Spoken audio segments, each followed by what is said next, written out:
Good morning. Somebody brought up an interesting idea in the Discord, which is in-game planning for DDO. Imagine you could like plan out your build ahead of time, so you go talk to your trainer and make all your selections, so then you could just like go to the trainer and do the thing. Or imagine if there was like in-game build, like you could import a build. So imagine you take one of my builds and you import it directly, so then that way, instead of leveling up, you could just like have the thing take the things for you. Completed. Wow, 43 months. That's almost 40 months. That's almost 40 months. It's close. It's not quite 40 months. It's close to 40 months. Canicus, thank you so much for both the awareness that is how close you are to 40 months and also that you are not at 40 months. Appreciate the support. 43 months is a very long time. Quest. It's longer than 2 hours. It's crazy. Baby. Also, Dravar, thank you so much for this resub. Welcome back to the stream team, both of you. Hope you're doing very, very, very good. Beginning of the stream, baby. What's up, everybody? Welcome. Yeah, I do kind of like the idea of having a way to like program in your build, so that way you don't have to like pick your level ups every time. Something like that would be kind of interesting. The main problem I have with the idea of like programming in your build is that, and this, maybe you guys will disagree about this, whenever I put a build together, because you have to like read the build and then make the selections, my brain thinks that it's an extra step. Like it's an extra little bit of work of look at reference build and look in game.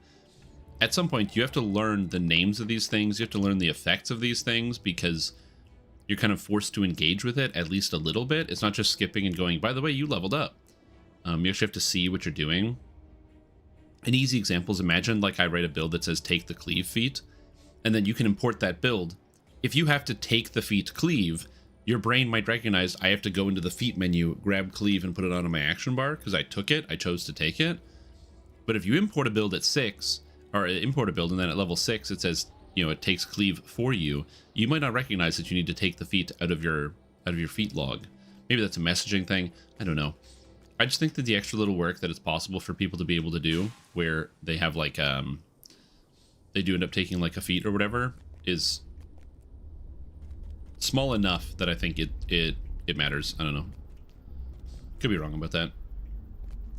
Also, what's up, Rachel, Ritz, Antipixel, Julian, SGBU, One from Mars, Canicus, Rivard. Hope you're all doing very, very good.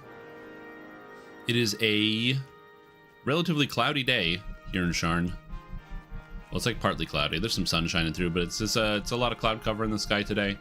And we are working on our way towards the end of the solo guided playthrough today. Level 33, heading over to level 34, soon to be there. Not going to be too much, I don't know, negative things getting in the way. The only downside is I'm not on hardcore anymore. My character is actually alive, which is kind of wild. What's up, dear viewer? How are you? I guess I can put myself on camera. I just didn't do that out of sheer laziness. So I'll do it now. Whoop.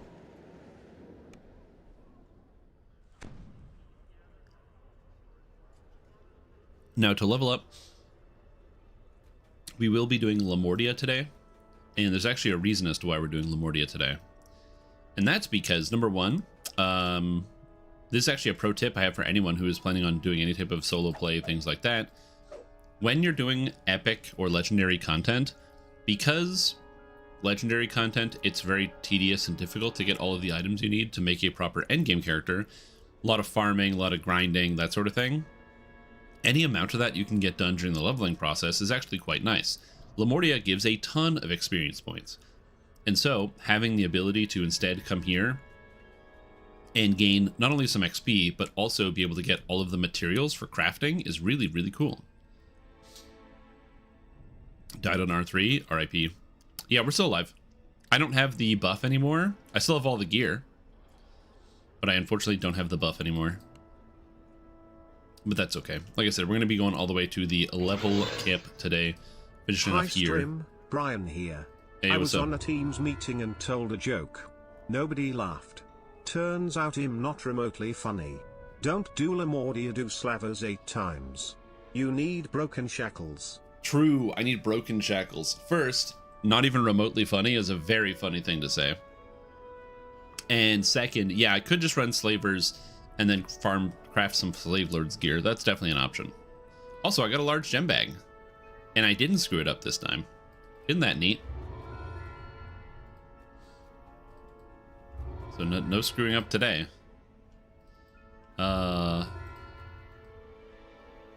I have on multiple occasions made the mistake of seeing the gem bag and then not clicking it. Gem bag, collectible bag, that sort of thing. It's cool. Yeah, I really like Lamortia. I think Lamortia is really well done. I don't know how I didn't pick up any of these quest rewards. I did all these quests and I had all these sick rewards waiting for me. Some of these items could have been really good, considering that I really struggled having like a search and disable device item. I could have gotten one out here. Did I? No, there wasn't a single search and disable device item, but the odds were there. I had a chance of actually having one. That's the fun part about DDO. Randomly generated loot, so you never know what you're going to get. But sometimes what you're going to get is nothing you want. Anyways, I don't know what it is. There's like something in the air. Maybe it's a change in the humidity or the change in the air pressure. I am a little stuffy today, so I do apologize if my voice sounds a little stuffy on stream. I do not intend for that to be the case, but it is in fact the case. But yeah, I'm trying to think if there's any other exciting news that have happened over the weekend or anything that kind of went through. For those that are unaware, yesterday was a holiday, at least in Ontario as well as in the United States. So I had a couple of things to do yesterday, so I apologize. I was not streaming. I did get some good work done on my video going over my thoughts on the actual Fae event. So that one will be coming up soon. On top of that, I have another one specifically designed around the anniversary and what you can be expecting, which should be fun. So I did a little bit of work on both of those things, as well as a couple other things, so it should be fun.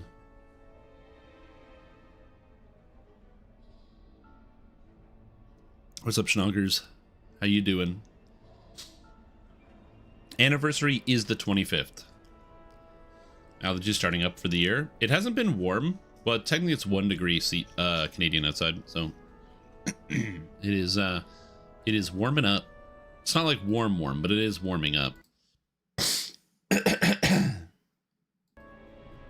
Sorry about that. Ugh. I'm like, it's all here, man. It's all here. It's all here. Anyway, speaking of things that are here, yeah, let's give me a quick second here to double check on the news. I didn't check the staff tracker for the last couple of days,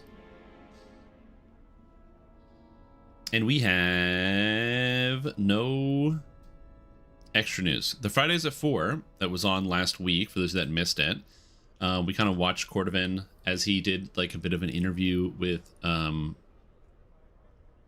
of the developers, Torque. Torque is one of the masterminds behind the Arcane Trickster.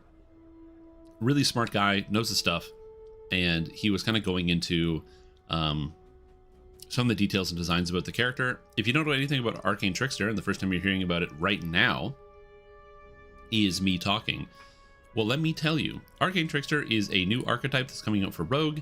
It's themed around, well, magical, like, trickery. And specifically, you are basically like a half wizard, half rogue built in, but you get the ability to steal spells from other classes. So you can get like druid spells, bard spells, cleric spells, which is kind of cool. On top of that, they not only get to steal spells from other classes, they also get to steal spells, as in they get like the ability to steal life, or not life, but spell energy from opponents. If you attack enemies, you can take their mana, and you don't get temporary mana like some classes, where like Druid, if you get a crit with Essence of the Shrike, you get temporary spell points. This allows you to get actual, real, hard spell points by playing an Arcane Trickster, which is kind of cool. So you can actually refill your bar during combat. Granted, it's relatively slow, and I think the cooldown on that effect is quite long. Although I will double check on that, but yeah, I believe the cooldown is also quite long, unfortunately. Let me see. The cooldown on Spell Thief is 5 seconds in melee. So it's actually not that bad. You get a d20 spell points every 5 seconds in melee. You get 2 d20s in epics, or at level 20. So, 2 to 40 mana. I assume that those are like loaded dice. So for those that don't know, the way that DDO does a lot of things is if you roll in D6 anywhere in DDO, if something says a D6, it's actually a loaded D6. So a D6 plus 6 is actually a D3 plus 3 plus 6 per caster level. It's just always been that way. So whenever we do calculations, for the record, where we'll do like, oh, look, we're looking at the average damage of an ability. So you calculate it by saying like the average damage of a D6 is, 3.5 or whatever. That's actually not how the game calculates the number. The game calculates it loads all the dice. So a D6 is actually a D3 plus 3. And then that would, in this example with Arcane Tempest, it's a D3 plus 3 plus 6 per caster level.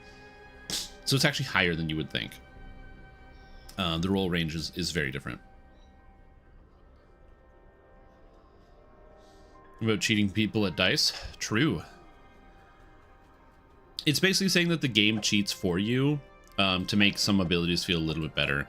That was one of their ways of making spells feel more powerful without actually, like, making them more powerful. You make the spell more powerful without raising the ceiling, but you raise the floor. So, for example, Fireball at maximum level is like 36 to 60 as opposed to 6 to 60, which is a much higher floor. So your damage is always going to be like the window, the ranges are smaller. Like imagine you rolled all ones on your Fireball or whatever it is, and you did like horrible damage when you cast a single spell. Ugh. Then a First Life Wizard. It's hard to say. Wizards, the thing that makes wizards so powerful is once you get to level 12 as an Archmage, you get access to, Arcane Blast, which is the big D6 plus, I think it's 4 or 5 force damage that just hits everything. That ability does 1 million damage and costs 6 mana, and you can use it the entire time while leveling up. I'm just double checking here. I believe it is, yeah, D6 plus 4, and it has a 6-second cooldown for 6 mana. That ability is very, very strong, so you can kind of use it with whatever. So yeah, I wouldn't necessarily say that it has better mana efficiency, but it's fun. Like, the thing I want to make sure it's super clear is even though Arcane Trickster felt really, really good during the leveling process, I will also say in early epics, Arcane Trickster really struggled to get off the ground and find its own footing. There's just a lot of things that you're actually missing, specifically actual good AoE spells. The magic missile stuff is like kind of fun, but then eventually you have a group of like 5 guys in front of you and you want to do something to them and you can't. And so it does have some like kind of wonky ranges where it doesn't feel as good. Like level 1 to 7 on Arcane Trickster don't feel as good as some other things. And then moving up in early epics like 20 to 22, 23, 24 doesn't feel as good. But once you get beyond that, it pretty much kind of evens out. So it's not all bad.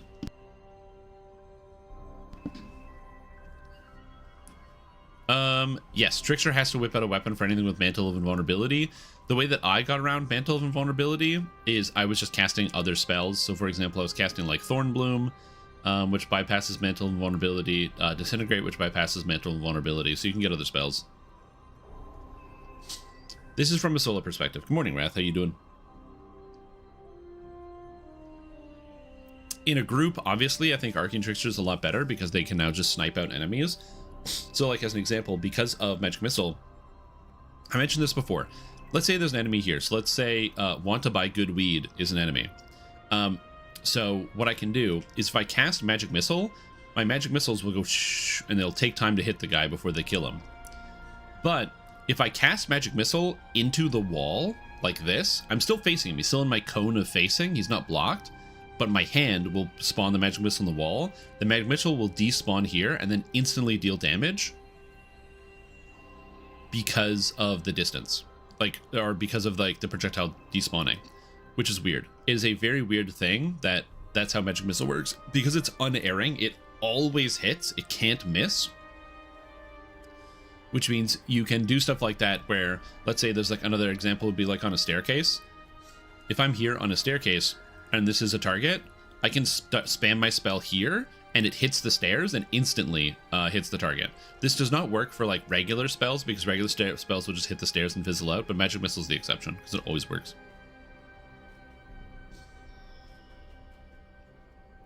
Probably going for log back to low trigger, get dailies done. Yeah, I gotta do those too.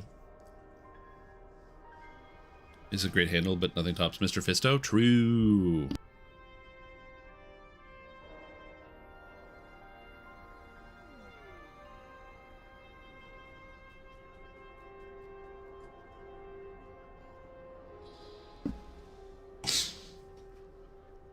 Whoa. Alright, we're good. Rapidly trying to finish your Atlas in Frisia. Yeah, I enjoyed my time in Frisia. But I haven't really gone back to it that much, mostly just because the build I wanted to play I put a lot of work into and it still sucks. It doesn't actually suck. If I just like, I did Vol Stormcall, and if I just press Stormcall I do billions of damage, but I wanted the Vol Stormcall to be the good part, but Vol Stormcall just sucks. I don't have a great way to solve that problem. So yeah. Anyways.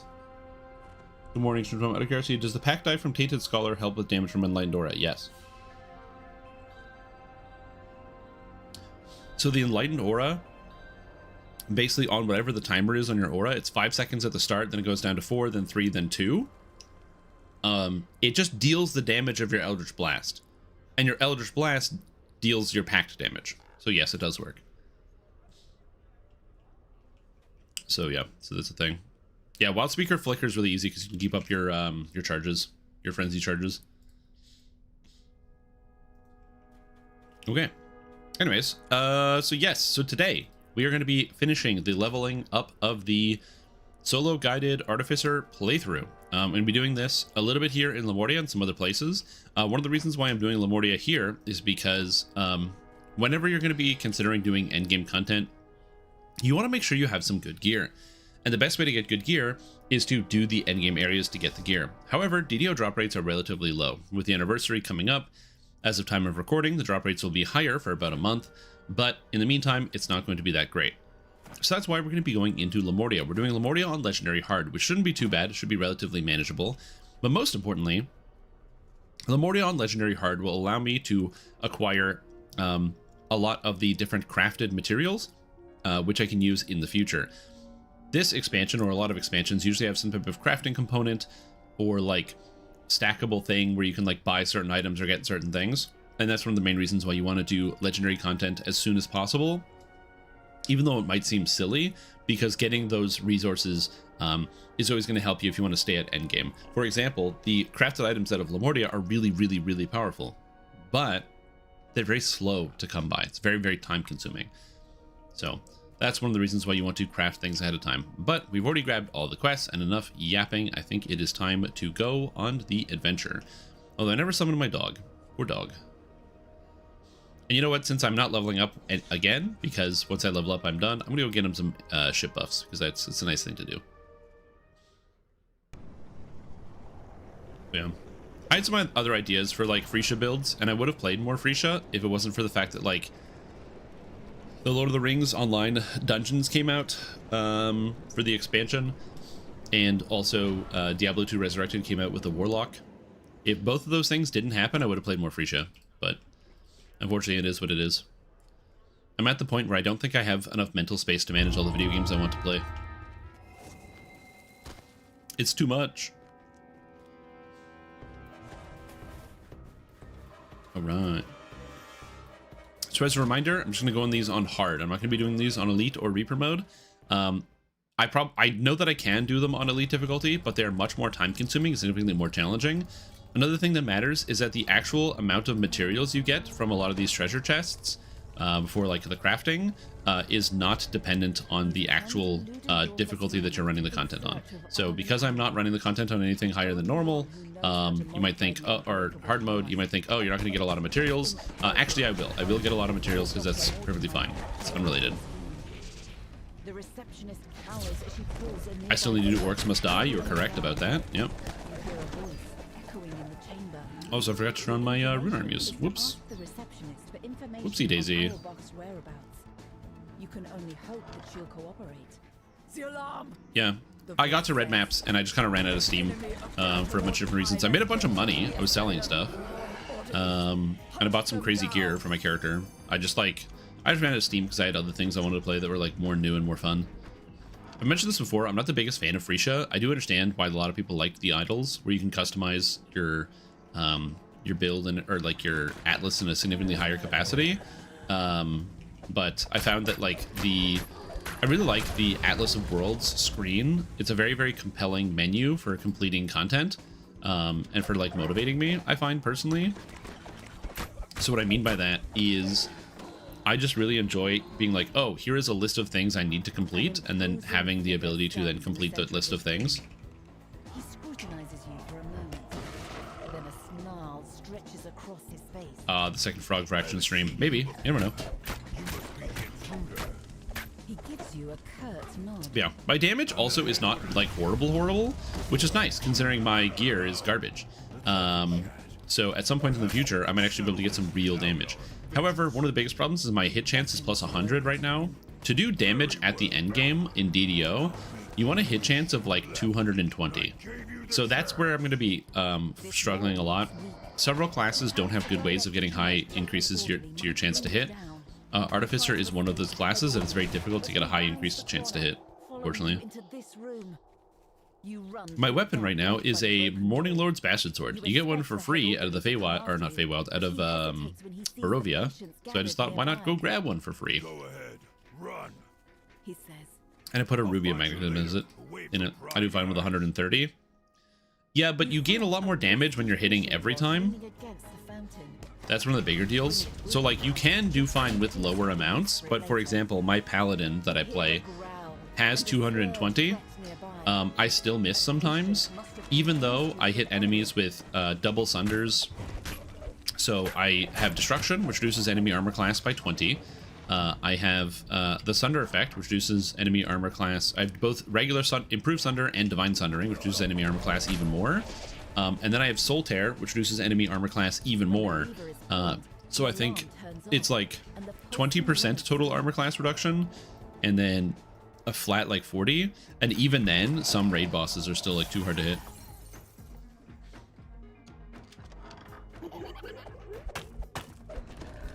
Yeah, we got the starter legendary, baby. We got the starter legendary. Woo. You think level 36 will have to start leveling legendary levels instead of being auto-granted the XP? No. I don't think they're... So, the reason why we have the auto-leveling in legendary is that was an intended design. What SSG said is that if they could, and hopefully they do someday, they would go back and make it so epics feel the same way. So let's say you're level 34 and you decide you want to change your class. I don't want to be a rogue anymore. I want to be a paladin. So you decide to do a heroic TR. If you don't do an epic past life, you would then keep your epic XP, much like you keep your legendary XP right now. That's what they said was a long-term goal of the system. So that way each reincarnation only resets that one bit of experience points. So that way, if you don't want to do an epic past life, you wouldn't have to. You would just be able to keep playing. You just start over, and then once you hit 20, you level all the way up to level 30, and then all the way up to 34. But if you decide to do an epic past life, so you do an epic reincarnation, you would reset your epics down to 20 again. It's a system that would be amazing. I thought there was traps on this. That's not what I wanted to do, but I guess I maximum overdrive this chest.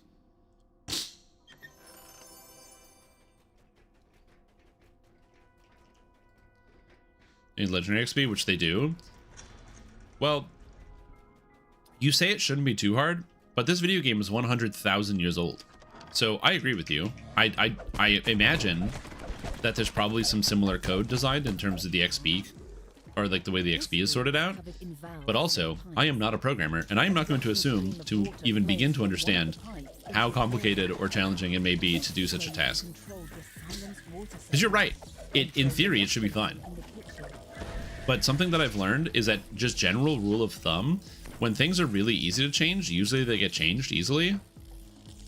And this is something they posted about many years ago, and it hasn't been done yet. So either nobody spent the 2 hours to get it sorted, or it's probably more complicated. Now that you've drained the water from the wash basin, you can use the fishing rod to reveal. Again, I'm not a programmer. I just know that just general rule, if something is simple to solve, it usually gets solved. And something isn't simple to solve, it doesn't get solved.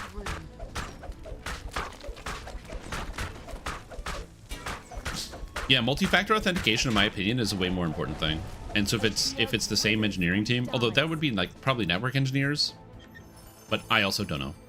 But yeah, multi-factor authentication is like definitely something I would prefer over the Epic XP thing, protecting people's accounts. The load-bearing Goku in the Guilty Gear Strive files. Well, that's something I didn't know. Hello, Stream Tom. It's Brian again. Yo, what's up? Do you know why the Necromancer killed everybody in the tavern? It's because he wanted to raise the bar. Damn, he raised the bar? Wow. I'm impressed. I've never seen a bar raised like that. Meduse, welcome back to the stream team. Appreciate the support for 47 months. You are on the cusp of 4 years, which I don't know if you should feel happy about or sad about, but you know what? I'm grateful you're still here. Thank you so much for tuning in. So you'll notice that I'm getting all these like bleak conductors and other items. That's because these items are quite useful for my adventures that I'm currently going on. And so these are going to be useful for all the crafting that you get to do out here in Lamortia, which is nice. So I'll be doing a lot of Lamortia crafting in the future, not on this character, but on other characters, which is one of the reasons why I wanted to do this as well. The Lamortia gear is insanely good, so getting the crafting materials sooner rather than later is quite nice. I know it might also seem like a lot, like I'm still casting a lot of spells at the beginning of a quest, but getting all the resistances is actually surprisingly impactful.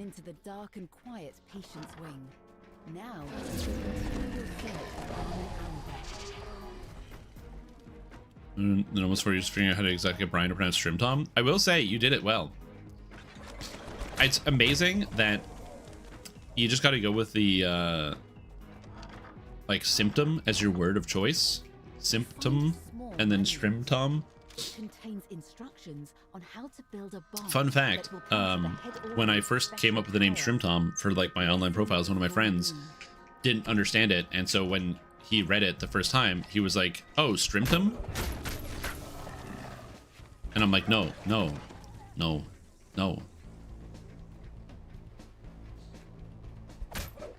Game just stops working properly. Amazing. I didn't know that.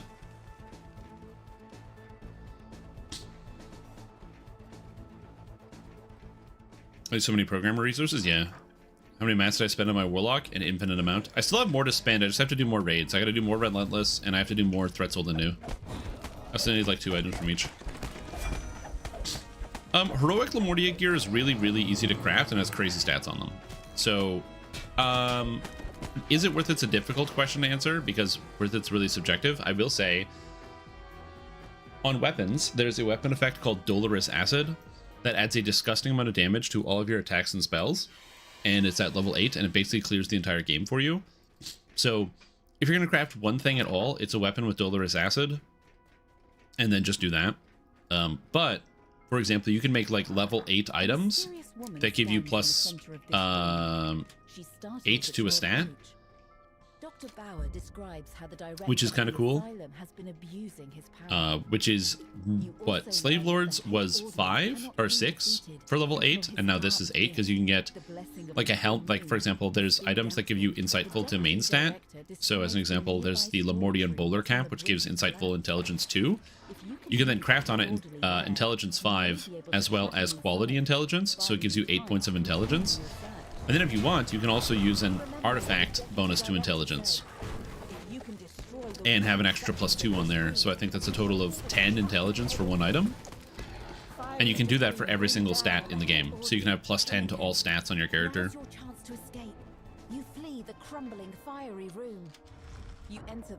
On top of like just other stuff. So if crafting out a full gear set is not a terrible idea, and the material costs in Heroics is very, very light. Will unlock the door to the basement. Default characters SSJ Goku, amazing. I mean, that's fine. There's lots of load-bearing things in different types of video games. I bet, like, if you had the chance to look behind the scenes at most of how most video games are designed nowadays, there's probably a lot of scary stuff down there.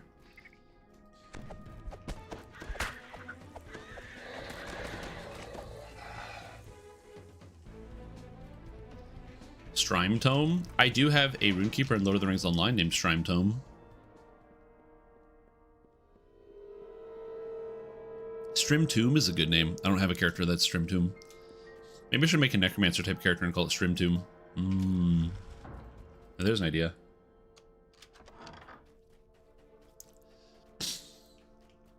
Jacoby Drexelhan. Load-bearing executable file? Yeah, exactly. Door reads to the basement. The door requires an iron. Load-bearing System 32. You turn the iron key in the lock. The door to the basement swings open. Hey, give me the rope. Yeah, so overall, you'll notice that even though this is legendary, legendary hard is not very challenging once you have Epic Destiny abilities. Most of the damage that I'm taking, even my dog, like Dorg, is really not taking that much damage. And when these enemies actually do hit me, they don't do a lot of damage either. Now, granted, I am a tankier character. I have 165 physical resistance rating. I have 185 armor class. So I am generally hard to hit. And I don't take a lot of damage when I do get hit. And my damage is fine. This is all just like free damage from epics in general. You see a sturdy crafting table in the center of this room. You can use it to craft the bomb. Bomb. You found all the materials needed to create the bomb, as described in the manual you found. So that's one of the things about like epics that is kind of interesting. Once you get your build going and you know what's happening, especially when I have stuff like this free damage here from Primal Avatar. Primal Avatar is just so good for that free damage on the mantle effects. Many people have asked me in the past if, because I've written, you know, using the Primal Avatar mantle in a lot of different builds, a lot of people have asked me like, oh, is it okay if I like don't use it, or if I swap to a different mantle, or if I do whatever? And the answer is you can, you always can, you know. But I always recommend, if you haven't tried it, when I recommend a certain like build route, especially for something as easy as respecking a tree, try it with the way that I write it down first, just so that you get a good baseline comparison, because you might actually have a better idea than me. I am not perfect, I'm not infallible. I play this game a lot, and I think I have a lot of experience, but people bring things up to me all the time that I didn't know. For example, in Fatesinger, there's an effect called the Sword Sings that doesn't, that's not affected by Strike Through. Strike Through is your ability to hit multiple targets at the same time. I thought it was affected, because of course it would be affected. Turns out it's actually not.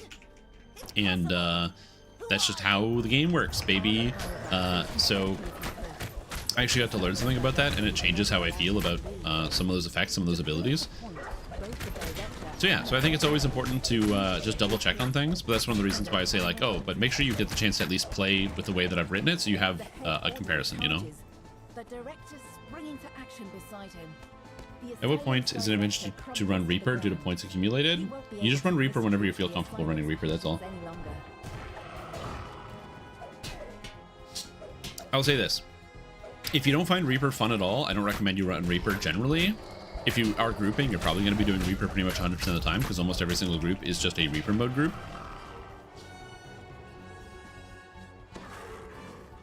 Oh, Sword Sings with Strike Through would be pretty busted, but it should have Strike Through. It's not like a special unique ability that can't have Strike Through. It would just be powerful, and it's okay to have powerful abilities in the game.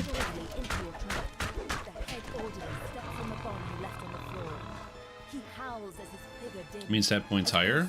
No, just whatever feels comfortable to you. It really depends on your build, right? Like, for example, on my Arcane Trickster build, with no Reaper points, I just started running Reaper solo, and I was slamming it out on the preview server.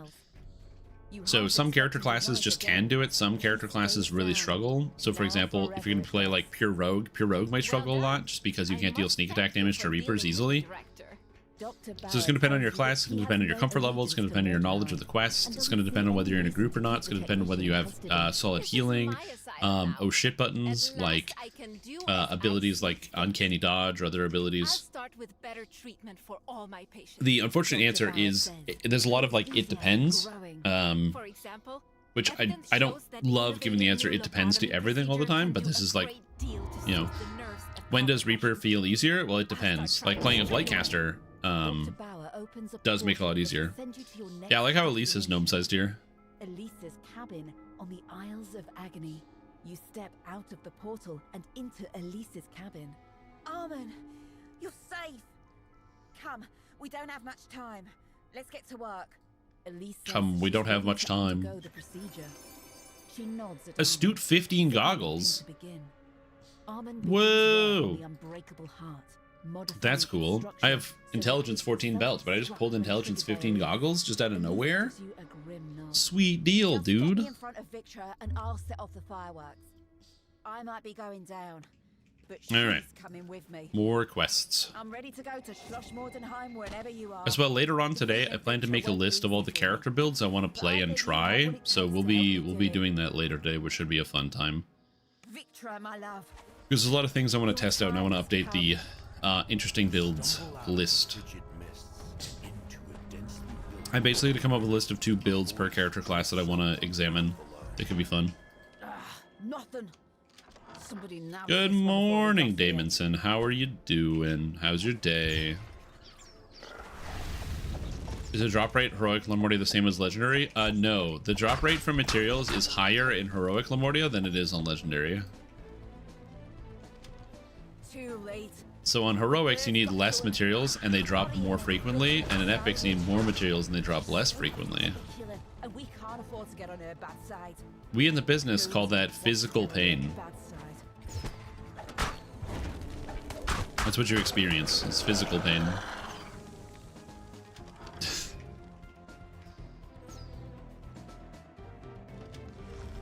Well, the thing you say about that, Julian, is you can't pump store stuff because it's just volume of treasure chests looted. Rerolling doesn't help.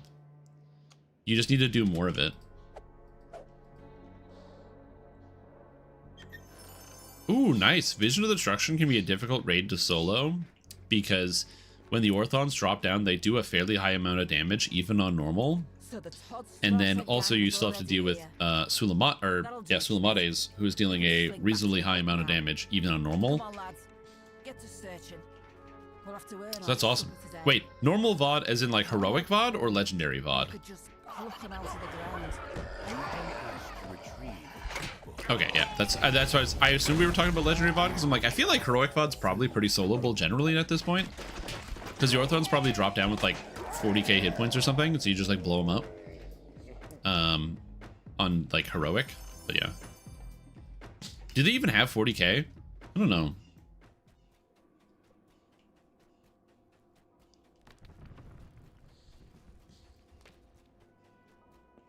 Depends if going in on level or not. I feel like even on level, I don't know. I mean, I don't know how many what the stats are like. You know what? Maybe later today, if I remember, we'll go do heroic Vision of Destruction on normal. I'm curious what the stats are. I haven't done heroic Vision of Destruction in a very long time, but it's now easier to do because you can access it through town. Real life starting and joining groups was expanded, maybe even some group only dungeons. The problem with that, Antipixel, is that's literally all the rest of my content. That's why the solo guided playthrough is like a big standout thing, because I don't do this. An angry voice rings out from the courtyard. Where are my bodies, Schmidt? You promised me bodies. Heroic 6-man R10 VOD? That's cool. I think you sold your tip-offs to all the gangs.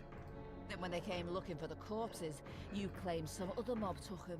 but you know Some of the me, mob Schmidt. took 'em. I never go away empty-handed. If I don't I'm not find facing bodies, bystander. I've never faced anything more in my life than the bystander. All that time, you were keeping the bodies for yourself. No, Dorg. He died. Shed of yours. Poor guy. Cries out in terror. Again, the dog takes so much damage. These guys hit me for 20. I don't even notice. Yeah. Poor Dorg. A lone woman stands watching the murderous It was body. very hard. Couldn't finish Reaper. Yeah, it makes sense. To be oblivious to the danger and the cold. One of the body snatchers spots you Solar Gem of Tactic DCs. Oh yeah, also, by running this content, you get a lot of solar and lunar gems, which is good. Those are gems you can use to slot any of the solar and lunar augment slots, which, if you haven't heard about that yet, it's basically all of the modern gear, instead of having set bonuses on it. They just come with solar and lunar slots, depending on the gear type. So, like, gloves always have lunar slots, for example. And it's honestly amazing. I'm a big fan of the solar and lunar augment system, and it's basically the perfect replacement for set bonuses. I think set bonuses were a cool idea, and I'm glad we tried them for a while, but the modern system of set bonuses is a little bit too narrow, and you run into a lot of problems where if a set bonus isn't designed in the right way, it ends up becoming useless. I'll give you an excellent example. If SSG wants to make a healer set, the healer set has to give charisma and wisdom. Because if they don't make a healer set that gives charisma and wisdom, then people can't use it as a healer, because some healers are charisma and some healers are wisdom. If you want to play an alchemist or a forge, you can't use it, or artificer, you can't use it at all, which also just feels like really bad. Another example of some of the issues within the sets is sometimes they can be too narrow, where they're really only useful for like one character type, which then just feels really bad. The bartender explains that the Deadmongers took over this building after they abandoned. So it's just it's not ideal the way that set bonuses were designed. Again, understandably, they were very cool. I like getting set bonuses in video games. It feels very satisfying. As you know, I've been recently replaying a whole bunch of Diablo 2 because of the release of the Warlock and Diablo 2 Resurrected, and I've been getting the set bonuses there, and it's been fun. I like set bonuses generally. I don't think they're entirely a bad mechanic, but I do think they're just too narrow for how DDO kind of functions generally, and I much like the Sun and Moon augment system. And we keep getting more and more interesting Sun and Moon augments for things I didn't think we would actually get. A simple example is like the Sun and Moon augment system for like rune arms. You can now get rune arm DCs, rune arm charge rate to really ramp up your rune arms and hyper specialize your character into one thing, which is really neat. I like it. Yeah, Ruit's Influence is the perfect example. Ruit's Influence is really cool, but it's only heavy armor, and if you don't want to wear heavy armor, you can't really use it. And so it's a cool druid set, but because it's wisdom, it doesn't have charisma, it doesn't have intelligence, can't use it on anything else. It's neat. It's just eh. This Grizzly Depot is where the local Deadmonger stores some of the Yeah, I agree. corpses I think that a lot of people don't love the gear Tetris at Endgame, but that's one of the things I love about DDO, is that if you don't love the gear Tetris at Endgame, you just don't have to engage in the gear Tetris, because you can either just like do raids, just join like hard raids and stuff, because hard raids are kind of fun to get to see the experience, or just do the TR train, or just make a new guy. There's a lot of flexibility. You need set augments? Yeah, but I have a sneaky suspicion that SSG is not going to leave that on the table. I have a feeling that in the future we'll get like, you know, Sun and Moon augments that are like composite augments. So maybe you'll get like the Fire and Ice augment that gives you Fire and Ice crit or something like that, or like spell crit, you know what I mean? So we'll get augments that are like complementary, so like you know, Solar augment, or like Solar augment of the elements, and then it's a Solar augment that gives plus to spell crit for, you know, all 5 of the main elements in one item. Isn't there a secret door here? Yeah, there is. A feeling of intense dread overcomes you. No, every caster can wear heavy armor if you're a druid. It's not hard. You just don't want to wear heavy armor. Because it's only 11 points in the bear tree to get access to heavy armor on a druid. And 11 points in the bear tree is fine because it gives you a massive amount of hit points, magic resistance rating, and a bunch of other really good stats. It's very good. One dissolves into nothingness, and an eerie calm fills the So, yeah. area. Like, I understand that a lot of people don't like the fact that you do oftentimes, especially at the end game, use a lot of the augment sets from raid gear. But I think that's good because it means it's like stepping stones of gear. Like right now, people are using a lot of the raid augment sets, but then as the gear gets more refined, we get more interesting choices. You know, you're gonna have the opportunity to get, or you might not have to use any of those raid set items in the future as we get again more options. Immediately runs off. Could this be what you Remember, we have Sun and Moon augments, which are going to continue into the future. Legendary Sun and Moon augments are going all the way up to 40, and we're level 34. So there's a lot of time to get new things to come out. And SG has already shown they are giving us new things, so.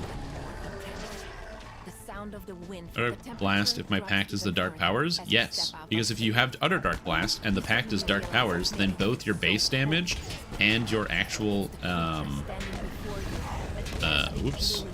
then both the base damage and the pact damage scale off of one spell power, which is Radiance.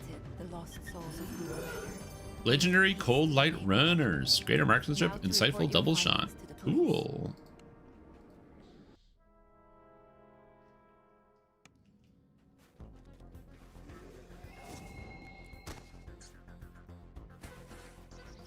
I don't want them, but they're cool.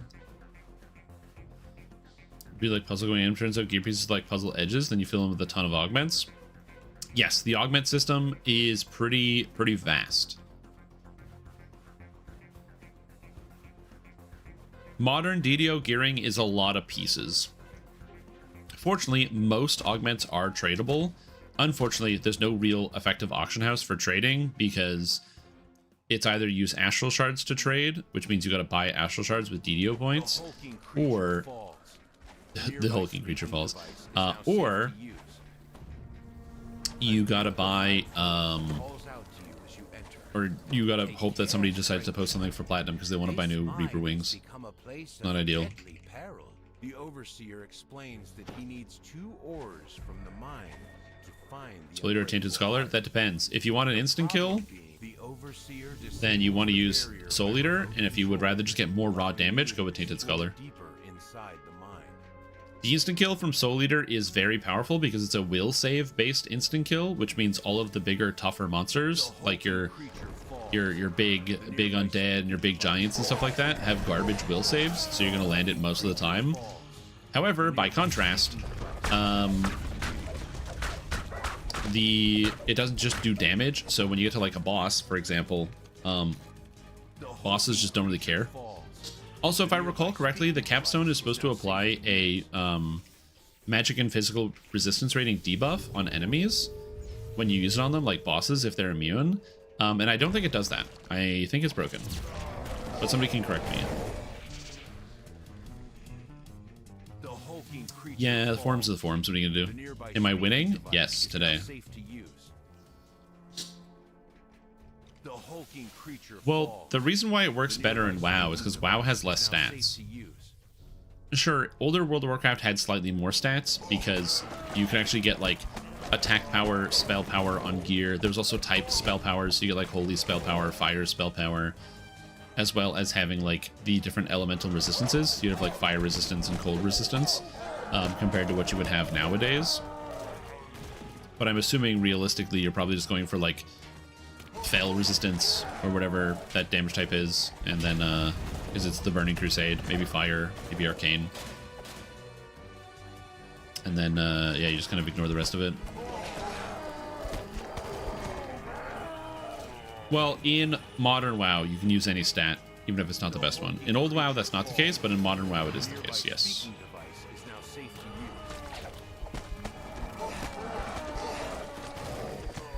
So, for example, in modern WoW, the way the stats are distributed, is Dord getting cooked, or is he cooking? No, he's getting cooked. But in modern WoW, he is taking so much damage. Did his physical resistance rating already fall off? Yeah, he's at 0. Yeah, your pets, when your pets die, the fact that they lose their epic bonuses is a little rough. Rough. Get it, dog? But yeah, modern WoW only has 4 statistics, which makes it even easier to sort out your gear. Which you could argue is good or bad. I don't know. I don't have much skin in the game. But they focus on a different type of thing in modern WoW. But Burning Crusade had more stats. Not that many more stats, and you could argue that most of them are like not useful. Kind of in a similar vein to DDO, where like a lot of the elemental stats aren't seen as being as useful. However, the Greaves of Season's Warding, which is a pair of boots that come out of Mr. Nor, that grant a massive amount of elemental absorption to fire, lightning, cold, and acid, which are used in almost every single endgame build at the moment, would go to show that actually elemental defenses can matter a lot in DDO. which is going to be kind of cool. They lost their epic bonus. Why, is it a bug? Yeah. So when your pet dies, pets get a bonus in epic that gives them like physical resistance rating, health, damage, and a bunch of other stuff per epic level you have. And when your pet dies, they just lose it. And so I have to dismiss my pet and resummon it to get the buff. It's not supposed to do that. The bug is that it goes away, but it's not supposed to go away. It's supposed to stay on your pet. Unless it says until they die, and then you have to resummon them, which a line I didn't read. One of the minerals the overseer asked you to find. I wish I knew if the patch drops tomorrow or next week. It drops on the 25th of February, to answer your question, Troka. That's the date that was told to us by SSG. The 25th of February is what they're shooting for.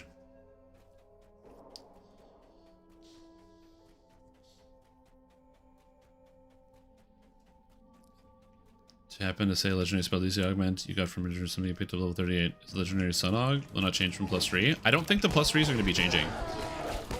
Because legendary is legendary, so I think we're going to be keeping our legendary stats all the way through until the end of legendary. SSG is very, very okay with like the slow roll of stats. When the Salt Marsh was released in 2021, there was a stat squish, which squished our stats. We used to have +15s on some gear, and then there was the stat squish that took place in 2021. And a bunch of people were like, yeah, and then we're going to be back in next year with even higher stats. I'm going to sell us all of our power back. And yes, SSG did sell us all of our power back 4 years later. 4 years later, we actually managed to reach the stats we had before the stat squish. But it's now an even curve where the level of an item dictates the exact power level that it has, which I much prefer, as opposed to things kind of just being arbitrary, like items being the same level but having higher numbers. One of the two types of ore the overseer needs. 20th anniversary event is this week. It is this week if this week contains the 25th of February, which is the last week of February, which is next week. So it is this week. By this week, I mean next week. The week after this week is when you get the anniversary event. Also, my phone is buzzing. I don't know why. Other kinds of buffs? I don't know if it happens with other things. I just noticed it's happening on the dog. It's just really annoying. It might not happen on other things. My brain is melting? Yeah, next week. If it's any consolation, Williams, my brain is also melting, which is why sometimes I say the things that I say. One thing you learn pretty quick is don't listen to me about anything. It just gets confusing and challenging, and honestly, I don't listen to myself when I talk anyway. I was going to be maybe this guaranteed next week. It has to be before the end of the month, and they don't want to put it out this week. So with those two things in mind, that it has to be February because that's the month of the anniversary, and they don't want to put it out this week. They also said they're shooting for the 25th. Expect the 25th. If it comes out this week, that would blow my mind. It's a place to the north known as the Isles of Agony. Can't be targeted or can't be leached from on my Regex map. Oh no. I hate when you miss a mod in the Regex and you just die. Hey, at least you didn't hit reflect. Dude, you can play without leech. Just go get a mana potion. Unless you're playing like, oh, you said you're playing Flicker, right? Yeah, you're playing Flicker. Yeah, just go get a mana flask. You're fine.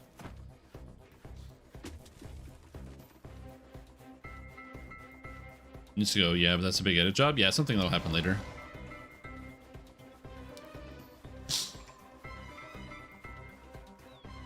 Gradual over time because there are a lot of people who don't like change. There's a lot of people who don't like change, and also it's just a unique part of DDO's endgame. Like Dungeons & Dragons Online fortunately offers two separate game modes, one in which you just kind of put on items and level and go on an adventure with your friends or by yourself, and then the other one is the endgame, which provides a unique endgame from other games. I'm also, if you're wondering why I'm in here, it's because the purple names out here give gigaloots. I need this. I actually have to buff. I need this. I need this. And then we're going to fight this guy. It's going to take me a while to kill this guy. Don't worry about that. Did he one-shot Dorg? Oh my god, Dorg, you're useless. Oh, maybe I'm useless. This guy has a lot of health. Whoa, dude. What the heck? What the hecky wacky? Got so much damage.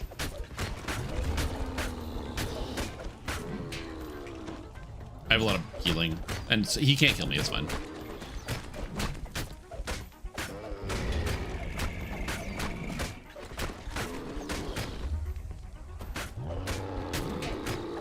this supposed to be like a raid boss? Yeah, he is. That's why he's got 2 million health. You're supposed to have 6 people when you do this, but I'm already here and I want to do it now. I also like that he sometimes misses me because my armor class is really high. It's very satisfying. And you guys said armor class was useless.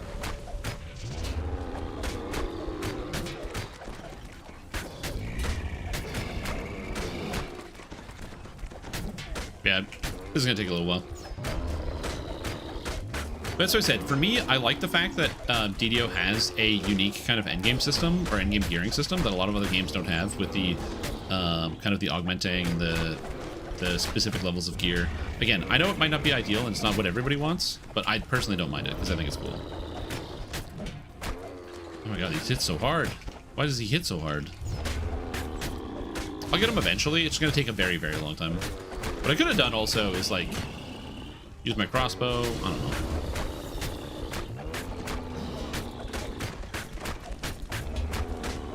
He hurts. I don't think he can critically hit me. I have 253 fortification. If I get crit, I mean, I guess it's fine. Unexpectedly. Am I going to keep fighting this monster? What else am I doing today?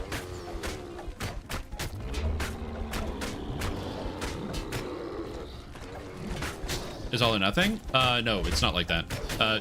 AC works on a sliding scale, and so the more armor class you have, basically it gives you a higher percentage of avoiding attacks. It is not all or nothing. It used to be all or nothing back in the day, so they made a change to armor class. When did they change to bounded accuracy? I want to say level 20? It's been for the majority of DDO's lifespan. Yeah, so I want to say 2009, 2010. Was it after Motu? Okay, so it would have been 2012 then. Because one of the problems with armor class is that, you're right, you either just hit or you miss, and there's no kind of in between, which kind of sucks. And that there's a lot of bad effects from that. Specifically, in terms of bad effects, you have, if your armor class gets so high the monsters literally can't hit you, and the monster's armor class is too high, you literally can't hit them, both of which are problems. If the monsters can't hit tanks, then that means that the developers have to come up with other ways of being able to interact with the players, and oftentimes that means just having things that automatically hit you all the time, or other bullshit strategies, and those things are not necessarily fun to engage with as a player. So as an example, back in the day, or not back in the day, Lord of the Rings Online actually had a similar problem to this, where they basically got their players had like the ability to block, parry, or evade attacks, and when you would block, parry, or evade, you would take 0 damage from an effect. But they wanted the players to actually be affected by certain things. So the solution to this problem was they made it so that all of the most dangerous effects that the monster could do couldn't be blocked, parried, or evaded. And then over time, they got it, because all the most dangerous things that the monster can do can't be blocked, parried, or evaded. All you do is you just stack health, because you need to make sure you have enough health so you don't die to the most dangerous effects. Which means that the players are not stacking block, parry, and evade, and they have too much health for these effects. So the developers have to go in this vicious cycle where they have to make the monsters do more damage to be able to counteract the health, which makes the block, parry, and evade mechanics even less worthwhile.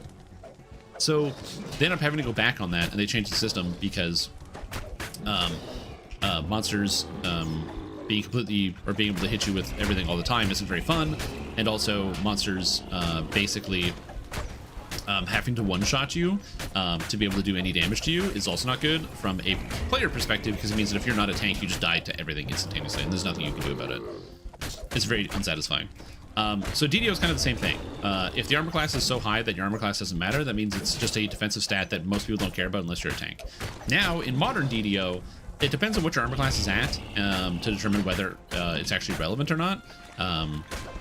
So you can kind of think of it as like, if your armor class is less than 100 at the end game, you're getting hit by most attacks. It's like a 90% hit rate on you. Where you start to feel really comfortable, once you get around, like the difference between 80 and 130, by the way, is massive. You go from like getting hit by 90% of attacks to getting hit by like 75% of attacks. And you might not think that that's a big deal, because you're still taking 75% of the hits, but you cut the amount of attacks you're taking in half. So that's kind of sick already by just going up to 130. Once you get above 200, 250, you start to feel a lot tankier, where about half of every attack is missing you. And modern tanks right now are running between 400 and 500 armor class.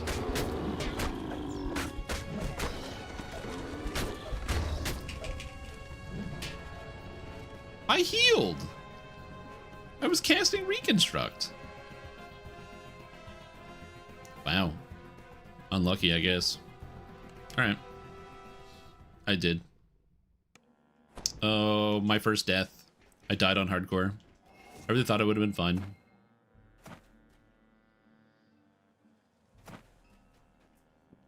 So yeah. What are you gonna do? Another thing, you invest in Avalada or it's pointless? Yeah. It was like that in DDO for a long time. It was like that in DDO for a very, very long time. But they actually changed it, and it is a much more meaningful change. So armor class is much more valuable now than it used to be. And yeah, it can be quite good. That's one of the reasons why I actually have Epic Mage Armor. Epic Mage Armor gives me a stacking bonus to armor class, which is nice. I don't have any other percentage bonuses to armor class, which is something I would need to make my character stronger. Yeah, I'm not going to reroll. I was just fighting that boss for fun.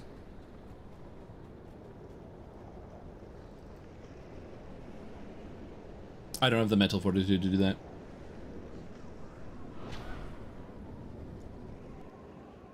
One of the cool things about Epic Mage Armor that is kind of sick is I can cast on other people. So I can cast on this Hammer Guard dude, and now he's got Epic Mage Armor on him, which will then give it a bonus increase to armor class, and I can cast it on basically everybody. So you can be like, boom, have an Epic Mage Armor.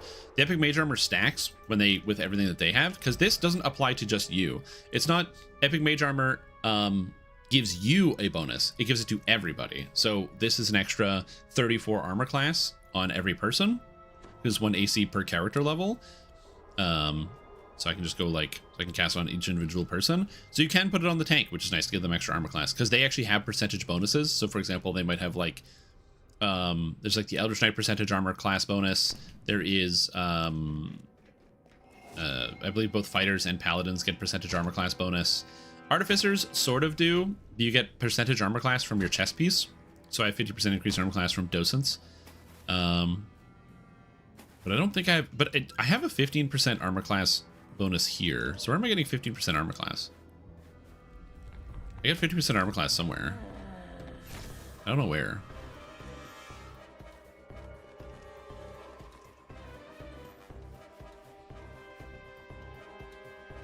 Does that count as mage armor for EK? I do not believe so. Go fight him. You almost had him. You want me to keep fighting him? Yeah, maybe. Is just bypassed by raid bosses? You are correct. Armor class is just bypassed by raid bosses, which is why for tanking just raid bosses, armor class is not nearly as useful, because raid bosses pretty much entirely ignore it. However, for any other situation, armor class is still pretty useful. Yeah, we're gonna go back. We're gonna get him. But also for like R10s, if you've ever had like a bunch of armor class, dude, do an R10 on a tank with like 500 armor class. It's hilarious. Because everything is missing you. The Reapers can't hit you. None of the monsters can hit you. It's amazing. Oh, the Macrotech core. Right, I forgot. There's 15% exceptional somewhere. The 15% exceptional armor class. Yes, yes, yes. No, I'm bad. God damn it.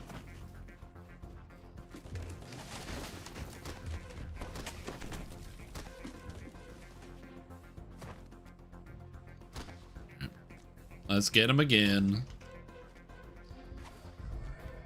You think you beat me once, Giant? You did, but not again.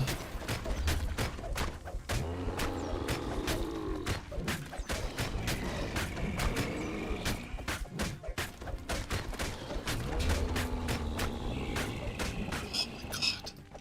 Oh, why did I fall during... Just come down here. Thanks.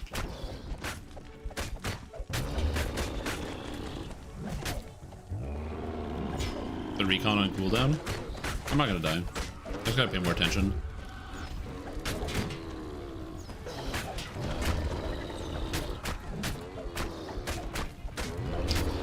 Just damage where you ignore X amount of damage. Yeah,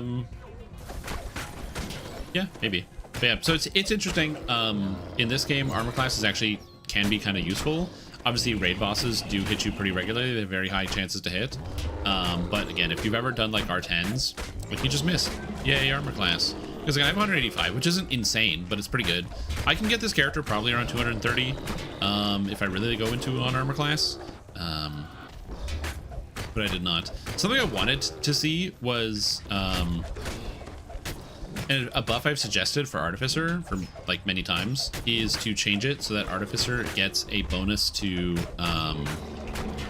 each core gives a bonus to Runearm DCs, sort of like how epics give a bonus to Runearm DCs, so all Artificers can use Runearms kind of equally, but then also give something unique to each Runearm. So for example, like each core maybe in Renegade Mastermaker gives you like a shield bonus to armor class for each core, something like that. And the Battle Engineer would give you like something else to Runearm, maybe like, you know, an extra 10 spell power per Runearm or to Runearm shots or something else like that. I don't know, something interesting to make it so that each tree gives you like a bonus to Runearms as you put points into it, because Runearm is like the Artificer thing, and the fact that it's really only used in one of the trees, and which is the Battle Engineer, but Battle Engineer doesn't use Runearm that well anyway. It's kind of weird. Yes, I'm using the spell for into damage.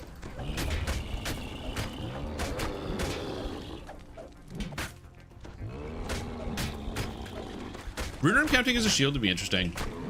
People have wanted something like that.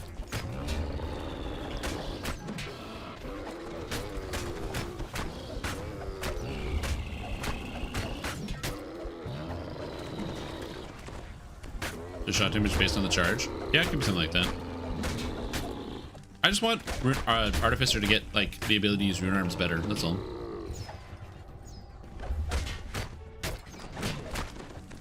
Runearm bashing, that is in the game. You get Runearm bashing out of Renegade Mastermaker.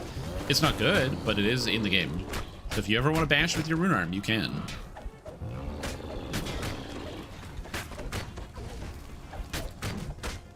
He's dying eventually. I don't, because I just cast the spell. Because if you're an Artificer, the spell is free. You can cast either the spell, the into hit or into damage on your weapon. You get one of them. So I just take into hit, and then that way I don't have to spend like those points on Harper as I go up. So I can just save some points because I go like boom, grab this, or if I'm not a trapping character, I grab Harper enchantment here. But I mean, if you're an Artificer, you're always Harper enchantment, or you're always a trapping character. Sorry. Because for those that don't know, the insightful personal augmentation is not it doesn't take up your spot of your weapon enchantment, so I can use that and deadly weapons at the same time.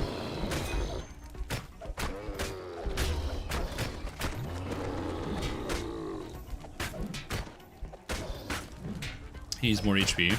Well, the bigger issue is just the fact that my character is a first life character at level 33 with basically no legendary gear, trying to fight a group monster. The fact that I can fight this is more entertaining than it is like appropriate. I shouldn't be able to just fight this. If you want to farm this monster, by the way, what you do is you just open up a group and be like, hey, you know, looking for more purple name farm, and you'll get like a group of 6 people and you just go bash up on these guys. And it's much easier that way. My paladin smokes this guy.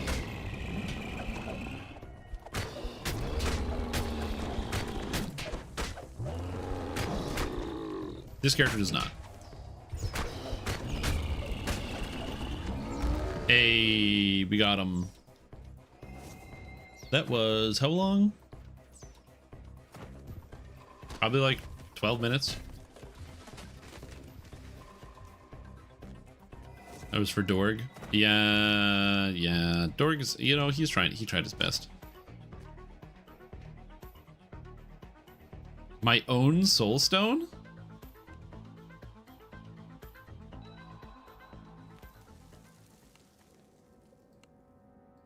I mean, why shouldn't I take it? And I got nothing. I just got here? Yeah, I died to this giant here. I missed a heal.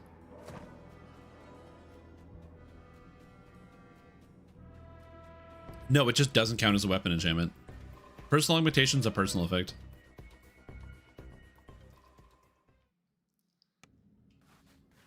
You can just cast it. This spell dispels insightful strikes, but as a personal item enchantment, it can be used alongside other general temporary item enchantments. To quote the people that I sometimes play Magic the Gathering with, reading the card explains the card. A rare first death? Yeah.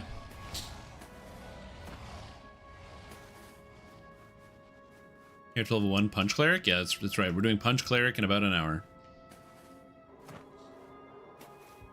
Sometimes deadly weapons. That is correct. Those are both enchantments. So you can't use both of them.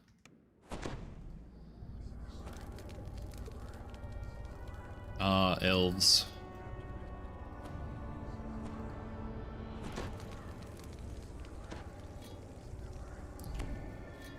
Yeah, I'm currently trying to build a white value deck. I'm gonna dismiss my pet. He's not helpful. I've been currently trying to build a white value deck, and it's been pretty fun so far.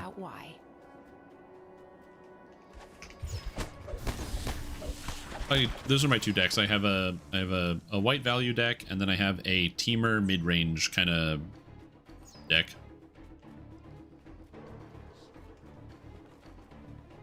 Play Commander in 40 minutes? Yo, nice. That sounds like it'll be fun. I hope you have a good time. Look at my stone. I don't think I still have my stone. I think it drops. But honestly, I don't know. No, I don't have my stone. It's gone. That'd be neat, though, if I did. Convince me to play again? The thing about convincing you to play is that with the anniversary coming up, not only do you get a bunch of free stuff, but the new anniversary event will be fun to play. The Arcane Trickster is coming out, which is free as long as you claim it. Remember, you have to log in and talk to one guy to claim it for free. If you don't do that, it's not free. Here we are. The Sleeping Beast Mountains. Ready to get your wish granted? So yeah, did I unequip my trinket? Yes, because the trinket I was using was the Epic Voice of the Master, because I didn't think I would get a better artifact. And then while running Feywild, I ripped the Strap of Autumn Leaves, which is way better. So I got this. Your vision of this previous journey up the mountain fades. Yeah. Whenever a player plays a spell that counters a spell that has been played, or a player plays a spell that comes into play with counters, that player may counter the next spell played or put an additional counter on the permanent that has already been played but not countered. Ah, yes. Reading that card does explain that card. I feel fully versed in the magic of ambiguity.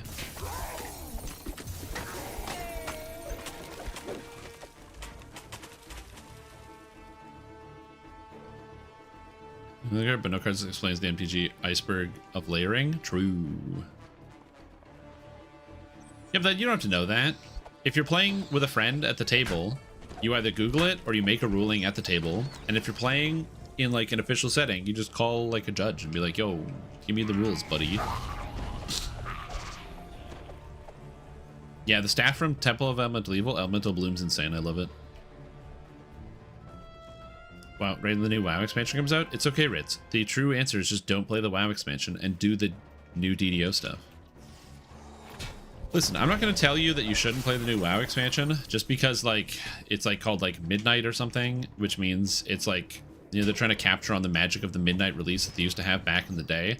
But the fact that Blizzard hasn't a good Midnight release in like 1,000 generations should be indicative of maybe it's more of a Midnight on the video game World of Warcraft. It's like they're, you know, kind of a bookend sort of detail. You know, maybe something like that. I don't know. What will you wish for when we reach Or just play it. But yeah, DDO is also an option. If the legend is too, I wouldn't say DDO is better than World of Warcraft. I think they're different games, and I do think in a lot of ways World of Warcraft's a lot better than DDO. Just from the perspective of like, in a lot of ways, the game is significantly more functional, which is a pretty big deal. Also, as somebody who's played like a fair amount of World of Warcraft in the past, I really do like a lot of the content. Like the actual like dungeon and raid content is pretty top tier and is very, very satisfying. Sure, there's a lot of stuff that understandably a lot of people don't like about it. I'm not saying that you have to like it, but I do think that in terms of like just general quality to quality, in terms of like what you get, your dollar will take you farther in World of Warcraft. Plus also you just have a wider variety of people to play with, and as an MMO player, having more people to play with is usually a good idea. These types of games. You could wake up one day and all those comforts you're used to could be gone. You'll still be here, at least. I will be. Always. Stop giving Blizzard money. I can't. I bought the Diablo 2 Resurrected expansion. It's too good. I had to. World of Warcraft has housing? I didn't know that. Why did they add housing? For not logging in months? Well, did you transfer your characters? Because if you didn't transfer your characters, they might have just transferred to another server. Oh, this expansion? Oh, okay, I see. At least I have a moral obligation. Well, yeah, if your friends play WoW, you should go play with your friends. It's like the classic, if all your friends jumped off a bridge, are you going to jump off a bridge too? And it's like, well, yeah, because all my friends are doing it. It's fun to do things with your friends. It's a good idea. Or fetch quests anymore? That's fair. Again, I'm not out here trying to convince anyone to play World of Warcraft, okay? Or even convince people to play DDO. I'm just having fun. And if seeing me have fun encourages you to play DDO, then that's good enough for you. But for me, I'm just doing this because I'm having a good time. I'm just enjoying myself. Cartoon game for babies? EverQuest 2. Someday I will play EverQuest 2. I haven't. I played EverQuest 1, but not EverQuest 2.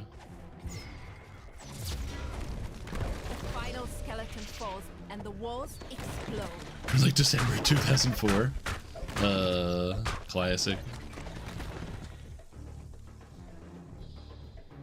A vision of the past emerges on the ledge. Piece of garbage. I don't have any friends. It's not an issue. Easier. This can't possibly be the end. Both pets and Harleys use epic summons buff when they die, but not the able buff from guild or augment summoning. Okay, thank you, Grad Blonde. I appreciate that. Stand back. What's this picture? Even the card explains nothing. Target opponent ignores every word you say for the rest of the game. That's a good one. But yeah, I think that every MMORPG has its place right now. So if I had to like put them into categories, one of the things that World of Warcraft does very well is giving people big lists of things to do, and some people like big lists of things to do. The achievement system where every single zone and area has a whole wide list of achievements of something you can just kind of do, and giving like filling out that list fantasy. It's like the most list MMORPG. There's all the different lists for the entire achievement list and for all the quest lists and all the zones and the areas and everything else of just all the different stuff you can get. As a collector, it's got so many things to go grab. Plus also it just hits on, you know, it's got the Warcraft IP and people love it. And like I said, the dungeon raid design is kind of good. Plus also the character design is really simplistic in terms of like the customization element. You don't really have a lot of choices to make. Most of your choices are superficial. And so as a result, you kind of get a really dialed in experience where you can feel relatively confident that if you want to play as a Frost Mage, even if Frost Mage isn't the best, you can probably still play it at the end game. Whereas that's not always the case with every MMO or every video game on the market. Again, just because of how dialed in World of Warcraft tends to be. By contrast, you have a game like Final Fantasy, which has not exactly the same list structure. There's a lot of things you can do, but instead, kind of gives you a... I don't want to say freeform. Freeform is the wrong way to go about it. There's a lot more like hobby type activities in a game like Final Fantasy, and it makes certain things being a lot more invested, such as the leveling alternate classes and or the whole class crafting system, which gives you a lot of different extra things that you can do on top of what you're already doing, and lets you kind of fall in for that immersion. Like, you know, not a lot of MMORPGs, or at least the big ones, will let you just be a crafter as the thing that you want to do, which is kind of cool. So yeah, there's some interesting stuff. Again, I am not out here to say that any of these games are necessarily bad for the things they do. They're just like very clearly different, and they have carved out a niche after a long enough time of, if you're looking for a certain thing, you can usually find an MMO that's going to scratch the itch that you want. Like, one of the reasons I love DDO is because I love the customization, the fact that I can make whatever character I want, and the reincarnation system is good for me because I love making alts. I love making new characters, and it's bad for me, but DDO lets me reincarnate, so I don't have to worry about it, which is kind of cool. So yeah. Anyone else has it, and should they? I don't know. I don't think so. I think that video games should do what they're good at. Like, one of the things you'll hear me talk about a lot when it comes to Dungeons & Dragons Online is I will say DDO does this thing for better or for worse. I don't know if the reincarnation system is good for DDO, but we do have it. And so people get all the TRs. Some people really hate the TR train because they feel like they're forced to get all these things. Some people hate the fact that in franchise players, myself, if you start playing right now, my character is just like twice as strong as your character. There's nothing you can do about it. You can play a lot. You can buy a bunch of autos boxes, but it is what it is. I played longer, therefore my character's stronger. Some people think that that's fair because I played longer. Other people might not like that. Some people might like the system of Final Fantasy XIV or World of Warcraft, where a new expansion comes out and we all kind of get reset back to 0. Depends on the kind of personality that you have. And drag wind around to make you immune to damage. New World had some cool concepts with like some of their PvP systems. The main issue that they ran into is even though New World wasn't like losing money, it wasn't like making money hand over fist. And when it's being run by a company that is all about selling stuff to investors, it's very important for them to make money hand over fist all the time. And then most like character, mostly played, I guess, as ESO or Guild Wars 2. DDO has a lot in common with both ESO and Guild Wars 2. Most specifically from the perspective of that in both ESO and Guild Wars 2, you get a fair amount of character customization, and also the action combat system is relatively similar. They're not the same games at all, but both of them have a like moment-to-moment action combat and a physics system that a lot of the other games don't. I'm confused about something. Assassinate with G5 really has, as far as I know, that's it. You mean DC assassinate items. Is there assassinate type mechanic? Yes, there is. There's lots of assassinate type abilities. Monk gets an ability called Quivering Palm, which scales off of assassinate DCs and it's an instant kill. And then the entire falconry tree, all the abilities use assassinate, and assassinate. Yeah, so there's more stuff than just that. But Assassin is the main place that people get introduced to Assassinate. There's also Assassinate DCs in Shadow Dancer as well, because there's, for some of the melee effects, you get Assassinate. This guy's been playing for 20 years and has all the past lives. Well, I'm saying that's fair for you to feel that way, Blue Phoenix. I'm saying other people might not feel that way.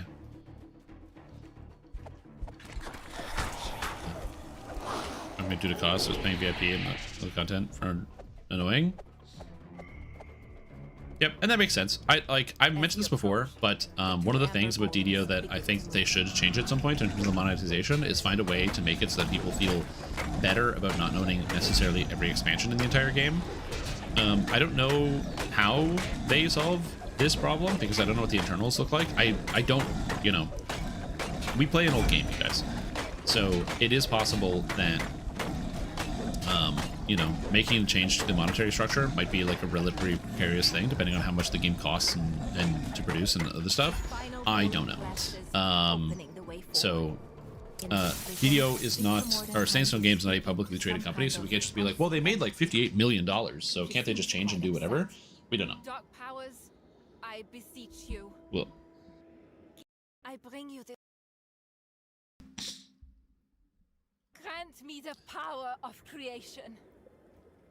Resurrection system, it's a good concept, but trying to res out certain levels is impossible. What do you mean res out certain levels? Do you mean like, oh, like if you die, you have to find a shrine sort of thing? I've never minded that personally. I think it's a really cool system. I like it. Know what must be done. A thick snow begins to fall and the temperature plummets. I agree. I think that if they should do what a lot of modern games do, ooh, Lamortian Cowl. The unbreakable heart. They should do what a lot of modern games do, which is make it so that when you subscribe, you get access to a lot of the... You get access to all of the expansions except for whatever, like, maybe the 1 or 2 newest ones are. Like, it's everything except for, like, the last 2. And the thing about DDO is that that content is still relevant. Like, let's say it wasn't even like the last expansion, like Too Many Cooks, people be running this, people running all sorts of quests. Even if you don't own Lamortia, people are running Isle of Dread stuff all the time. People are running all these different pieces of content. Yeah, and like the old ones are 99 points. So yeah, you've got like Mists of Ravenloft, Sharn, Feywild, are all like 99 points right now in the store. So they're all relatively cheap. It's like basically $1 each or a little bit of game time. Like this character alone, I have earned a total of 3,500 favor, which is like, you're gonna make me do the math. 3,500 favor, which is like divided by 4, 800 DDO points, so I could buy all those expansion if I wanted to. But still, as I don't disagree with the idea that it doesn't feel very good in comparison. So I understand that. Do all class pass lives stack with each other? Will the benefits of my rogue pass lives stack with, say, a wizard if I reincarnate him as well? Well, they stack as in, like, you get more of them. I don't know exactly what you mean by stack, Kippard, but, like, they don't go away. So if you play a rogue, and then you play a wizard, and then you play a sorcerer, and then you play a fighter, your fighter will have 1 rogue pass life, 1 wizard pass life, and 1 sorcerer pass life, and get the bonuses from those. Whether you can use them or not, is depending on what your character playing. Like, wizard gets spell penetration, and sorcerer gives evocation DCs, so it's not very helpful on fighter who uses sword, but, you know, you have the bonuses. In fighter for others, it says your levels are reserved. Oh, you're talking about the reincarnation system for, you're talking about reincarnation, which is for, like, you're trying to do, like, a character respec of some kind. That's what you're talking about, J-Roo. Yes, so, respecking your character is very cumbersome in DDO, and is not something that's easily done. Part of this is by design, because that's basically how it is in pen and paper D&D, that you gotta roll with the punches with the kind of characters you have. And is not very amenable to what a lot of people think of in a modern MMO system. I went the wrong way.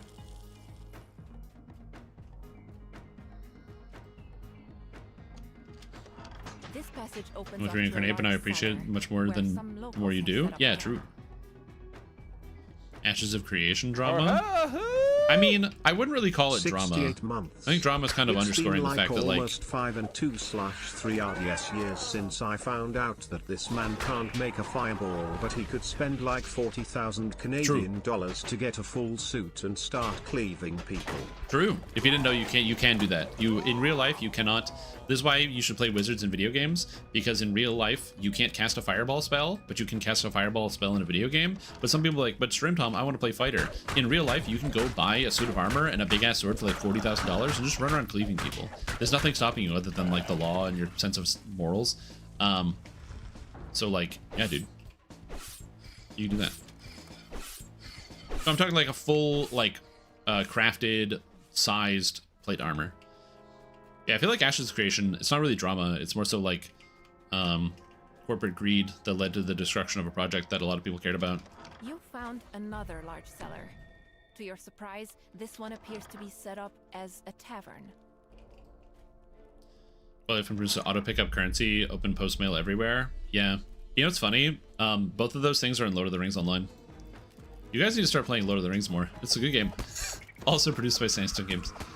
But you can open up your mail anywhere, and when you every time you do anything, it always just goes into a bag, all the loot and stuff. And with the past life bonuses available moving forward, yeah. You get to keep all of them. They never go away. So the older your character is, and the more reincarnations you get, Kippard, the more powerful your character gets generally. And some of them are generically useful. Like Barbarian is just straight up like plus 10 health. So you get 3 Barbarian past lives, and that's 30 health. 30 health might not seem like a lot, but it's pretty good at level 1.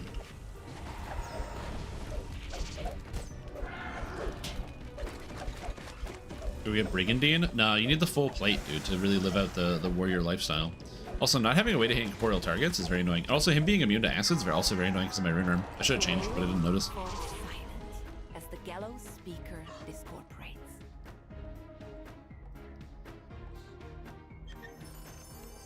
Found out Lotro gets 100% XP boost for its bonus weekend. That is correct. Lord of the Rings Online gets 100% XP boosts. They have one going on right now. Lord of the Rings Online. Good game. It is a lot slower in DDO, in Lord of the Rings as well, that's true. You level up much faster in DDO. It's eerily quiet. So that issue is largely fixed. I haven't heard of people losing any tomes in a very, very long time, but I still do my tome check every time I reincarnate. I reincarnate, open the menu, tome check, making sure I didn't lose anything. Because it's just built into me. But as far as I know, I don't know anyone that's had this happen to them in a long time. These are going to 20, 30 plus. That depends on what you want to do. My recommendation is that you generally always want to go and do if you can, an epic life and a heroic life at the same time, So that is level up to level 30, and then do the epic reincarnation from 30 to 20, and then do the heroic reincarnation from 20 to level 1. And there's 2 reasons for this. Reason number 1, epic past lives are more generic and more powerful than heroic past lives, so they're more valuable for your character overall, because they apply at level 1, and they give better stats, and they're selectable, so you can kind of get whatever you want. And the second thing is that epic levels 20 to 30 is much faster than 1 to 20, but you need to be at least level 20 to be able to do 20 to 30. So by doing both at the same time, you get way more stats. The Deadmonger turns to face you, annoyed. You couldn't leave well enough alone. People still do it. People still do chest blessing. I'm always enamored whenever I join a raid group and there's some guy, usually the raid leader, who's like, hold on, don't loot the chest. And then they like go do their chest bless. It's great. I love it. It's just classic DDO, man. It's good. It's good stuff. Don't let them take me. Azure is a barb and the fear of the wild trees. Reason to take the furious. With the second lever activated, Plus, the metal grate slides into the wall. on strength, I understand how to use adrenaline. I picked up quick cutter and thought I didn't get adrenaline. The floor If you pick up quick cutter, you don't get adrenaline. That is correct. So that's one of the reasons why I don't recommend you take that, because you take the other upgrades that give you an increase in the power of quick cutter.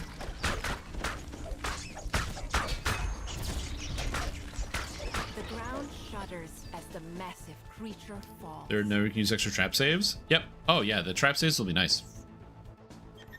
Because if you're not intimately familiar with every single trap location in the entire game, blundering into a trap and going, oh, bleh, but you get to live because your character didn't die in one hit because you made your save is cool.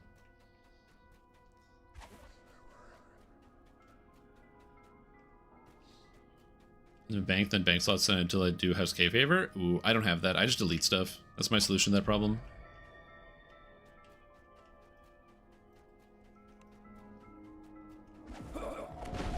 Does Wild Mage have chest blessing? I don't think so, unless I misremember that.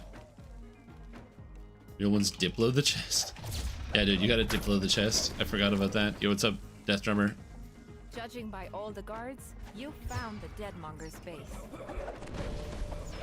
How have the new servers been? I haven't had the chance to play much since they did the migration. So to answer your question, Frio, basically when the servers changed, they were garbage. They were awful. They were so bad that I got tapped on the shoulder by SSG to do an event at PAX West to be able to guide some brand new players, people who had never played DDO, through the game on the big stage. To all the viewers online, the people in person, it was going to be an awesome experience. However, I was nervous because the game was a laggy mess. It was a total shithouse. It basically didn't function. And we got extremely lucky where there was only one really bad lag spike. The lag was so bad, it's some of the worst lag that had ever been in DDO. And we got extremely lucky that there was like only a tiny bit of lag because we played on the lowest population server and didn't give anybody in the community a heads up so they didn't have a chance to like try to lag out or DDoS the servers or something. It was brutal, brutal, brutal, brutal, brutal, brutal, brutal times 1000. And then, low. Did the patch come? Last year. It was like late October, early November. An update came through. And hark, did the lag disappear. There were a lot of things that happened. There was a lot of like picking things apart. And now, DDO is the least laggy it has ever been since I have begun playing this video game. It feels like you're playing a different video game, is the best way I would describe it. Like it literally feels like a new game. It's insane. So yeah, absolutely madness. So if you haven't played DDO because you've been frustrated by the lag, it's basically gone. The only place where lag still exists is in the airship. But like, who cares? The airship's kind of laggy. So you just like go onto your airship and then you get off the airship. So yeah. About sorry, Brainware, Airline Destiny 3, demonstrate. Oh yes, that's because it gives you strength while raging. You don't need adrenaline for that. It just gives you strength, and strength makes you hit harder generally with all your attacks. So that's why you take the Furious. Sorry about that. You don't need adrenaline. It gives you bonuses with adrenaline, but you don't care because you're raging. You just want the extra strength bonus because that gives you extra damage with all your stats, all your attacks. Chest can be improved one this way. I'm gonna be honest, that is definitely a thing that's in the tree. I've never used that. This is where goods of all kinds are delivered at Ludendorff University. Perhaps the it's just a treasure finding elixir. That's fine. I mean, if somebody doesn't want to get it, treasure hunting elixirs or treasure finding elixirs are really, really cheap. in the store. It's like 250 points for 60 hours or something. So yeah, you could do that. I fell for this, they removed lag spiel before. That's okay. I haven't made a video about it because I've been waiting several months because I have also fallen for this before. So I haven't made a video. But with the anniversary coming up, I will in fact be making the... Okay, DDO is actually lag free now. Because last time, I played with it on Lamortia and assumed it would be fine when it came to the game servers, and it was not. Now, it's actually just like lag-free. Yeah, airships are like the only place that it happens. But again, like, I don't care. They're going to work on the airship stuff. They said that they have already narrowed down some extra places where they're like kind of working on. For reference, on Thursday of last week, I played DDO for 13 hours straight. In that 13-hour period, I had one quest that was laggy. That quest was also a Sharn Welcome, which is a historically laggy quest. Outside of that, I basically experienced no lag for the rest of my 13-hour gameplay session, which for me, as somebody who plays this game a lot, is a huge win. Again, if you like Dungeons & Dragons Online and the lag frustrates you and kind of puts a damper on your spirits, I do think that it is definitely an opportunity to try the game again, to re-experience it, and you just play around and have a good time. That being said, if the lag never bothered you that much, then it's not going to really make that much of a difference. But it does basically feel like I'm playing a different video game, where like it just functions. I cast spells, they go off, I do things, it doesn't freeze up all the time. Also, weirdly, when there are like small hitches and little bits of lag that can happen every once and again, when those things happen, it appears to affect the players and the monsters uniformly. It's very rare where you have like a lag hitch and then you instantly die. It's like the monsters also freeze. So it's not as bad as it used to be. But even that is like very rare. Again, I'm trying to give examples for like when these things happen, but I haven't had a single lag spike today. And it has been an hour and 37 minutes. You found the director's office, but the Institute director isn't here. Perhaps the memo on his desk Lag-bearing beams, true. To his whereabouts. The Institute is creating a huge number So, yeah. of flesh constructs. Also playing 200 MS.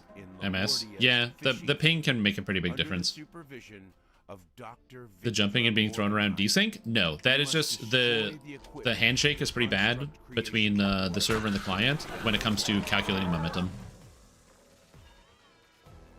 So that hasn't changed. So that desync still exists. They have not addressed that in any capacity.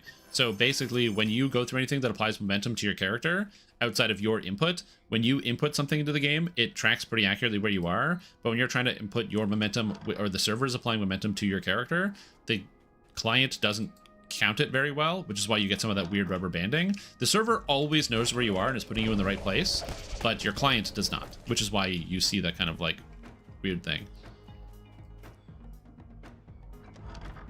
And they're unhealthy, uncouthly good. Hands of Healing seems unfair. They're not that good. The main problem in DDO with the Dragon Marks is that we don't get enough feats anymore, so it's hard to justify taking a Dragon Mark feat. Because there's so many other feats you gotta take. You gotta take all your 3 combat style feats, your improved critical, you gotta take your meta matches, you gotta take whatever. There's some cases where they're okay, but usually not. It really depends. They're really neat though. I like them. I like Dragon Marks. I wish they got a little bit more support. Have you played Dark Bargainer? Yes, I have 2 Dark Bargainers. Well, I have a Dark Bargainer Paladin, who I use for endgame and raiding. It's a fully raid geared R10 ready character.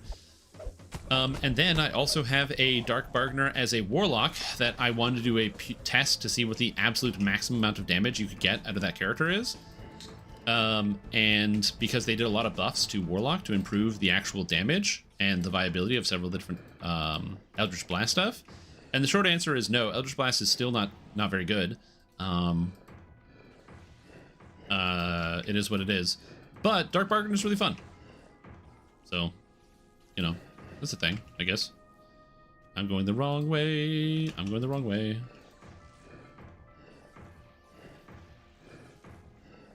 Alright. Ding. Alright, where are we going here? Is it this? This one? This. I wonder how many people get bamboozled by this puzzle and don't realize that you just gotta follow the lines. metallic groan as a door It's pretty good. Yeah, it's not good for modern standards, but it's not bad. Still viable. Okay, so the assassinate rogue is good. The trash remover is a little old. I would update beyond the trash remover. But you can assassin rogue is very powerful. But the trash remover is just an older build for sure. Yeah, Witch Remover is pretty bad. What would be the best Epic Destiny? Exalted Angel doesn't work because even though it says it procs off of alignment damage, it doesn't. So Draconic works. I decided to use Magus of the Eclipse because Magus of the Eclipse, I turned it on the aura because I wanted to get the null magic strike. So when I hit enemies with Eldritch Blast, it can dispel them and take away their magic, which is relatively useful because since I spam AoE over whole crowds of monsters, it means that like Reapers and things get their spells turned off, and it means a lot of monsters are less dangerous.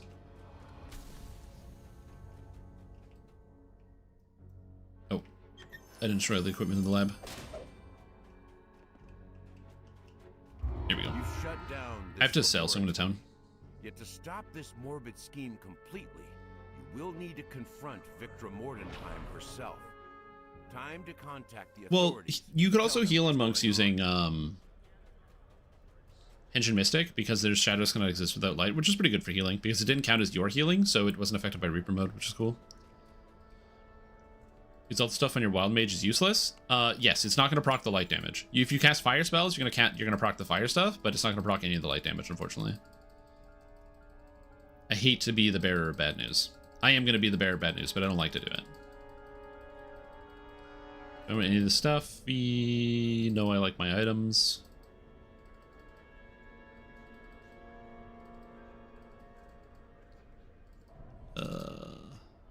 All my materials. Oh, they don't go into my backpack because my bag is full. Oh. How many spots do I have? 53? That's enough. Let's do the rest. Alright.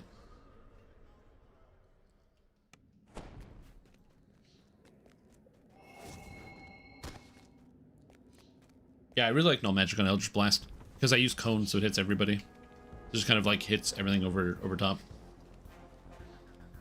Use Underdark Blast Stance or Vampiric one that gives more dice? Underdark, absolutely. Underdark because I'm going for maximum damage, so I have over 1,000 Radiance spell power and like almost 200 Radiance Radiance crit multi with like 70% Radiance crit to stack it all into one damage type. Which means I can crit for like up to 10k on each part of the blast. Which can feel quite good.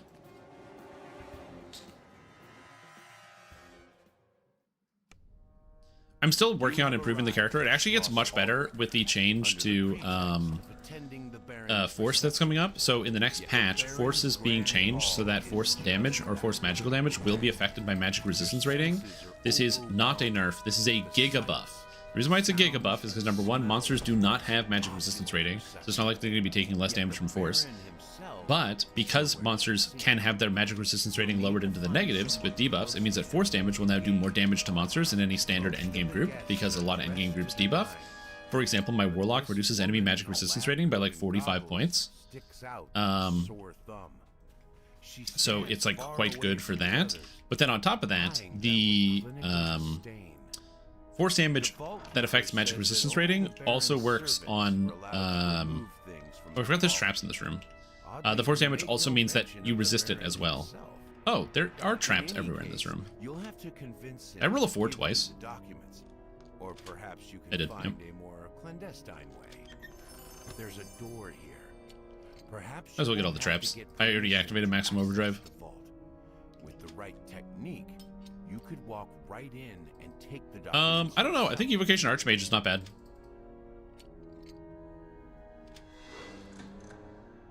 So later, 5% crit for the DP instead of Rachel Dampier.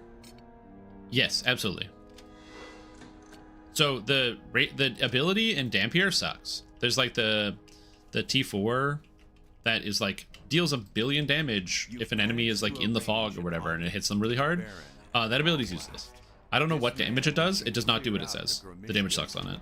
I don't know how else to describe it. It's just really bad. Perhaps he'll put in a good word with the Baron if you do a bit of pest control for him.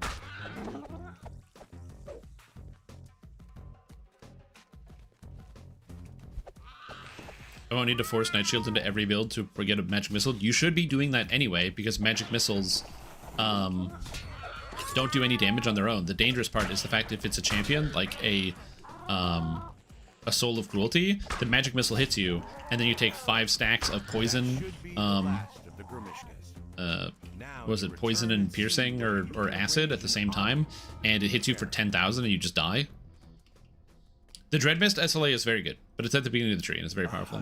Falls over the crowd, as if The hulking creature falls. To your surprise, everyone Does it only affects heroic leveling? Correct, it only affects heroic leveling. Epic is the same. Epic's always 8 million every time. Schloss Arbrecker. To have so many of Lamortia's most eminent citizens here tonight in my home. I apologize that I am not there to greet you in person. Regrettably, I must On Soul Leader and Tainted Scholar. Well, the main way you need to buff Warlocks is just make it so any of the mantles interact positively with Warlock. If any of the mantles actually worked with the Warlock, generically, it would be fine. But because they made SSG made a change, so that way your pact now procs, the pact damage will now proc a specific mantle effect. So what I mean by that is if you are a Carcerized Storm, which gets cold damage, well now it'll proc the cold Magus mantle, which is cool. It actually works like that, which is sweet. The problem is there's nothing that generically does it. So there's a lot of stuff that's broken. The negative one doesn't work. The evil one doesn't work. There's no Sonic proc except for Primal Avatar, but that one just sucks ass. So there's aren't like a lot of good options. So if we get like a new Warlock Epic Destiny that like has some Warlock related things to really juice it up, that could be nice. But realistically, I don't know. I think that no matter what you decide to do, the problem with Eldritch Blast is just inherent to the ability. Eldritch Blast has no cost, and investing into Eldritch Blast means you're not investing into SLAs or other spells, and every time you invest into spells, you lose out time on Eldritch Blasting, which means you lose value on your other spells and on your Eldritch Blast. So for example, Warlocks get a lot of crit and crit multi, so stacking up Ruin and Greater Ruin sounds really good because those spells can do like 100 quadrillion damage, and it's awesome to like Ruin and Greater Ruin somebody's life. But the problem is, if you decide to go that route, well, now you're casting Ruin and Greater Ruin every 15 seconds. You're also probably going to want to cast Stricken and Consume for the debuffs. You're also probably going to want to cast whatever your Epic Strike is. So now, every 15 seconds, you're casting 5 spells, which means you're not Eldritch Blasting during that time. Some of those things have even shorter cooldowns, so it makes it even harder to actually cast your Eldritch Blast because you just don't really have time for it. Which is, again, not necessarily ideal, and that's kind of the main issue, in my opinion, with Warlock, is that as you invest into things that buff Eldritch Blast, they will inherently buff other things more, which makes those things better, which means you want to invest less into Eldritch Blast. Don't imagine you can escape. My castle is staffed by very capable guards, and these cabins are Why 2 heads? Because Ettins have 2 heads.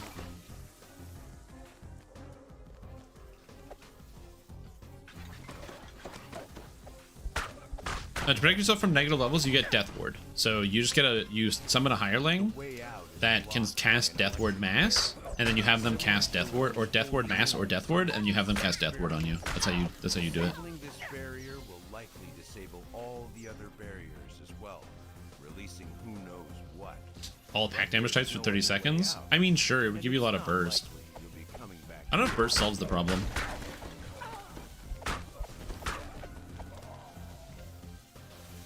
But yeah, it's a complicated relationship, and the other issue with making Eldritch Blast too strong generally is the fact that if you make Eldritch Blast generically too strong, Eldritch Blast has no cost, right? So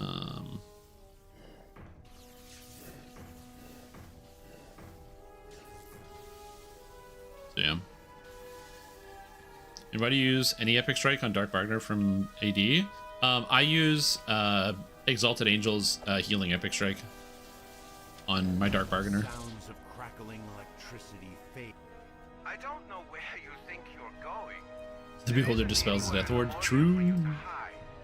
If you're wondering why I did both of the rooms upstairs, it's because you get 2 chests at the end, which is nice. 2 chests. Warlock has no immunity strip. Yeah, you need to make friends with the Dragon Lord. It's a good idea.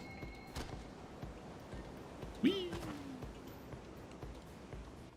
The recent solo chronoscope on heroic by overleveling. Which raids do you reckon contain reason items TRs is okay for solo?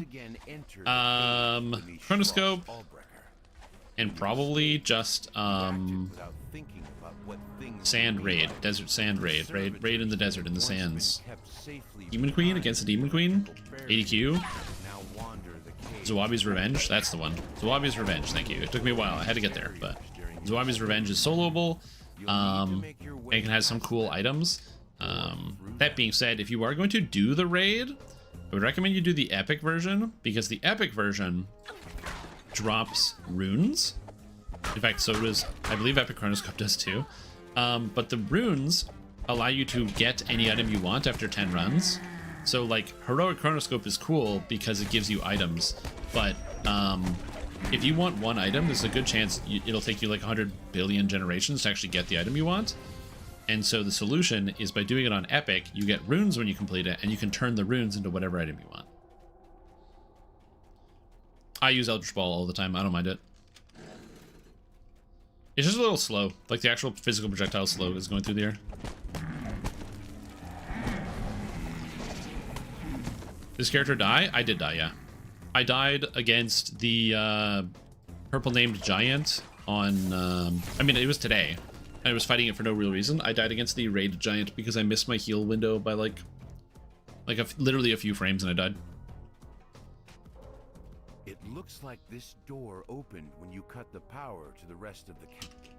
There's a monster. Aaron, did the experiment succeed? Says this guy. Monsters behind these doors. Hey man, giant hits hard. I don't really have like I have some of the defenses. I just didn't have like the offenses for it. So it was like a 12-minute fight and I missed one heal. So it is what it is. Ah, thank you for the link, Sir B. Appreciate it. And my arms are looking great. I have been doing... Did I do this wrong? I didn't pull the lever. I've been doing physical exercise, if that's what you're asking. So I have been... I've changed up my diet. I've been going outside, and I've been going to the gym. So slowly but surely, I will turn this shell of a human body into something that I can do something with. At some point. And I'm going to put that to the test, because I am helping a friend move this weekend. So... on Saturday, I'm going to be lifting boxes up and down. I'm going to be going up and down stairs, lifting boxes, lifting crates. It's going to be great. I'm not happy about that. Did I do this wrong? What? Why is this door not open? Did I not do this? Oh, I'm confused.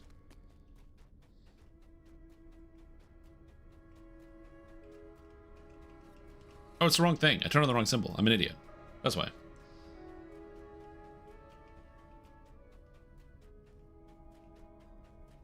I want this to be on.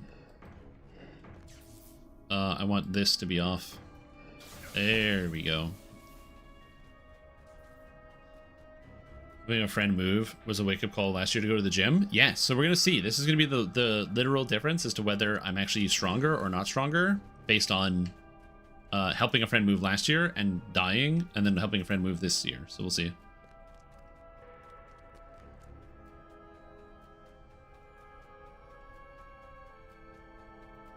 So we'll see. That's strange. The body of the giant flesh construct you fought here is yeah, it is self-healing rogue. I'm actually kind of excited for Arcane Trickster for like the builds that are not necessarily just like magic missile spam or just spell spam, but like I'm excited for the possibility of playing a thief acrobat that gets healing while leveling, which seems kind of cool. Protect my back? No way, dude. I gotta lift with my back. It's the strongest muscle in the body. Here are boarded up and sealed, save for one at the end of the hall. It should be the only muscle I use. I wish I could just use only my back. Just get rid of my arms, get rid of my legs, just back. From a distance. Yeah, lock those knees, exactly. In all seriousness, I'm gonna make sure I take care of myself. You know, making sure to bend your legs, lift with your legs, keep your back straight. proper lifting technique is actually very, very important. If you don't have proper lifting technique, you can find yourself in a bit of a kerfuffle, a bit of a snafu, as they say. I have been, I've had spent many years working in warehouses to learn proper lifting technique, because if you don't, you will destroy yourself. Ready to confront the Baron in person. At first, important. it appears to be empty. Then you spot a laboratory jar containing a brain. So fuck it up. So you hear feel pop go to the hospital immediately? True. Yes, I am just joking, obviously. I'm trying to be funny when I say like, yes, I'm only gonna live with my back, because the correct answer is you don't do that. Because of how devastating it is for your entire body. I'm loath to entertain guests in a state such as, well, this. Very few have seen their stalwart leader. Eladari race with Rogue because you can get bigger. Oh, Eladrin. Gotcha. I was like, Eladari. Is that a Warhammer 40k thing? Isn't that something that's like the Eldar in Warhammer? Is this a you know,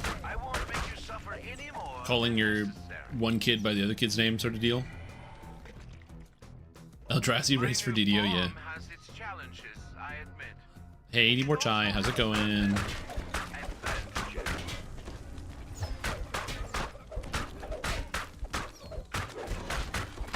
Use mine later, so who cares? Sure, yeah, man. Just get plugged into the battery, and you get your new spine in no time. Remember, is my race names mixed up? No, it's all good. Dude, I can't remember anything. Even earlier today, I was trying to figure out, or like, not even 10 minutes ago, I was like, yeah, what's that raid? You know, the one in the desert with the Demon Queen, where you go against her? Like, you're trying to get revenge for that genie? God, I can't remember anything. Run out of usable bodies. Now there's nothing left of him but a brain pulsing feebly on the floor. Ooh, Lunar Magic rare. Hell yeah. How have I been? I've been great. I feel good. The unbreakable heart. Revenge Genie is the name. True. Yeah, I do. I'm doing great, dude. I'm just like in a good mood. I'm happy. I'm positive. I've been getting outside, getting some exercise. I've been eating better. Who knew that like eating better, drinking more water, and going outside has like helped my brain feel good and made me like happier generally. It's so wild how like, you know, it's like the secret tech that nobody really tells you about, and you have to discover entirely on your own, because there's no way for you to know that outside of like just self-discovery. You know, isn't that crazy? Dang, it's like really crazy. If only there's like some way to know that treating your body well and eating healthy was like good. Ugh. Dang. Anyway, at least I got here now, so you know what? It's all good. Ooh, Gravekeeper's robe. Neato. All the Gravekeeper outfits are like, I like the purple quite a bit.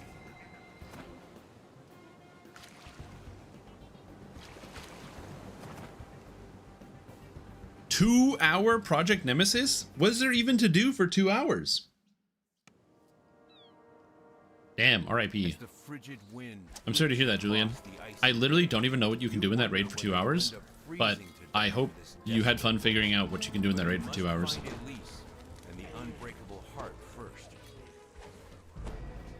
How does it not fail? Because if you turn off all of the runes on the side, the quest doesn't fail.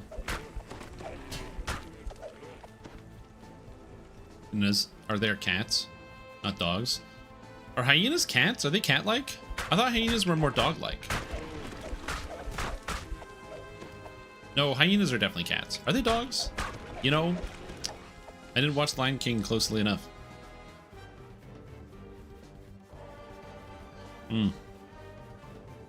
Hyenas are hyenas?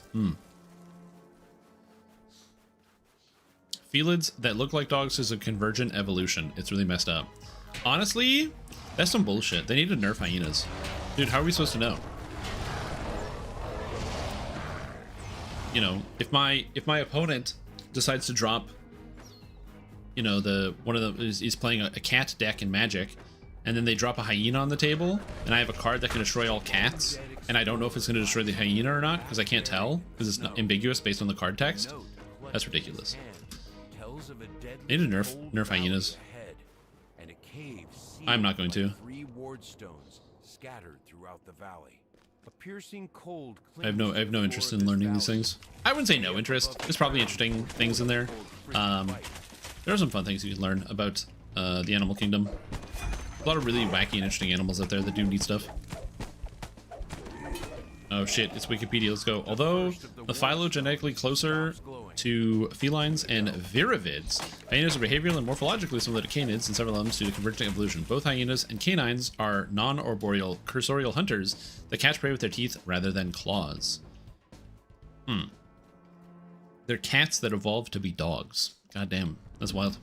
The magical barrier. Yeah, we don't have any hyenas here, so it's not a question. And the closest I got to was the hyenas from the Lion King. Hydrate, you got it. Cat hardware, dog software, gotcha.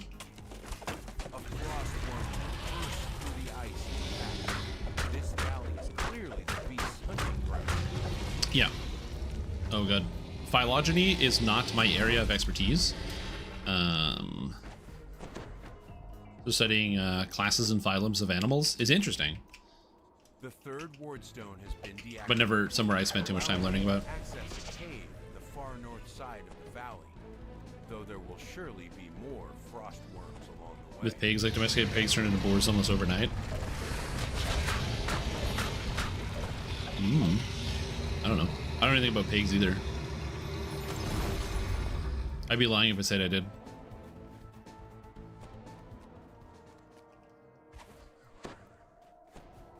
Shrimp, remember weapons with animal damage? It was very useless. Yeah, so fun fact, in the chill, or not chill, in the original Mists of Ravenloft, you have the Night Mother's weapons, which are the harder to come by weapons that have vampirism on them and deal additional damage to humans, animals, and I think monstrous humanoids.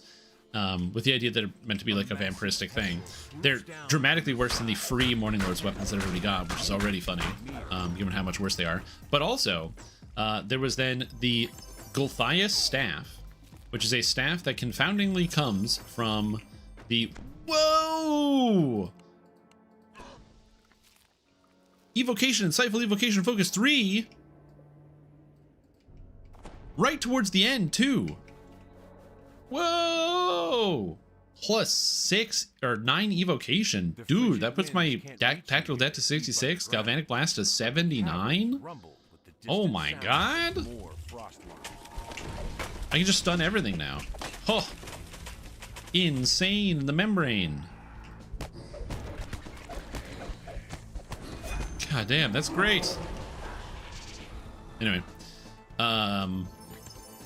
the Gulthias staff is actually a raid weapon from the Mists of Ravenloft, and it is one of the worst raid weapons in the history of Dungeons & Dragons Online. Isn't that neat? Another wardstone nearby. Hidden away within these caves is a comparatively close. Oh, guess what? You can't use your eye beams on me because you're dead, sucker. Gives you a less than friendly. It does look cool. It's a very cool looking staff.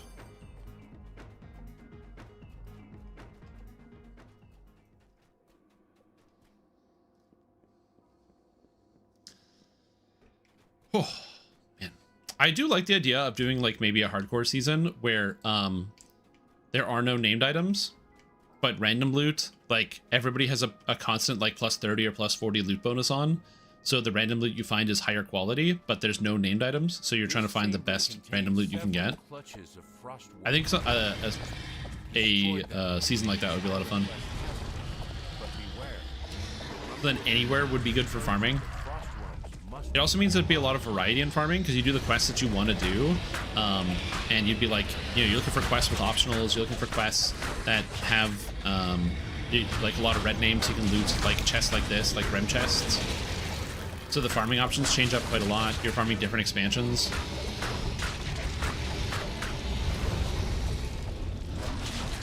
Get stunned, worms. Neither worm got stunned. It was OG DDO. That wasn't really there. Like there was some of that for sure in OG DDO, but a lot of the best items were still the named items. Like I do agree with you that you know, getting a wounding, a puncturing weapon, a paralyzer was like a big deal. Also getting the race required so that it got at a lower level. That stuff was very, very good. but a lot of the raid items were like exceptional. And the end of quest gear, I'm thinking of stuff like Mummified Bat to have your feather falling gear, which was relevant because you couldn't get other things. But yeah, there was a lot of like really useful items you would get during the leveling process. What was that? What was that staff? The staff that would summon hellhounds from was it literally the Splinter Skull staff from Tangleroot Gorge? Because you could use that as like decoys for stuff. So yeah. You found the final word, the lair of the largest crossroads you've seen so far. Defeat the beast. Lead the warrior. Maximum Overdrive. What build is this? This is my solo guided artificer build, which is basically the character I'm playing to play through the entire game solo to show you how you can get through the entire game successfully and easily. I'm gonna just give you the build link because it's not in YouTube chat because it's really annoying to get bots running in YouTube and I don't feel like it. So here you go. It's a melee artificer that is themed around being the character Mega Man X, and that is what we've got here. So this is the actual character that I'm running for this one. That's why I have the rune arm and I focus on the rune arms. You can definitely make this easier on yourself by not focusing on the rune arms and going a different way. I will be putting a gear set together for this character as well, but so if somebody wants to try it out with the modern gear, but yeah, it is it's not the best build ever. Unfortunately, a lot of the items that this character wants to use are rare. Must be where Elise is hiding. The air inside this dimly lit cabin is barely. No, it's got to be X6 because X6 is when you get Zero Saber.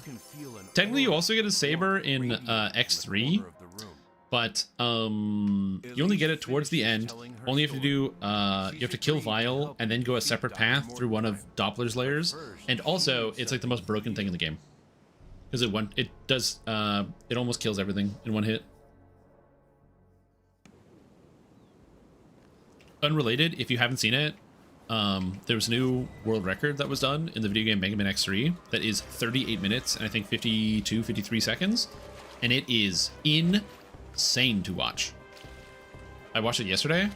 Holy moly, that's a level of mastery that is like some of the segments, some of the movement is so wild.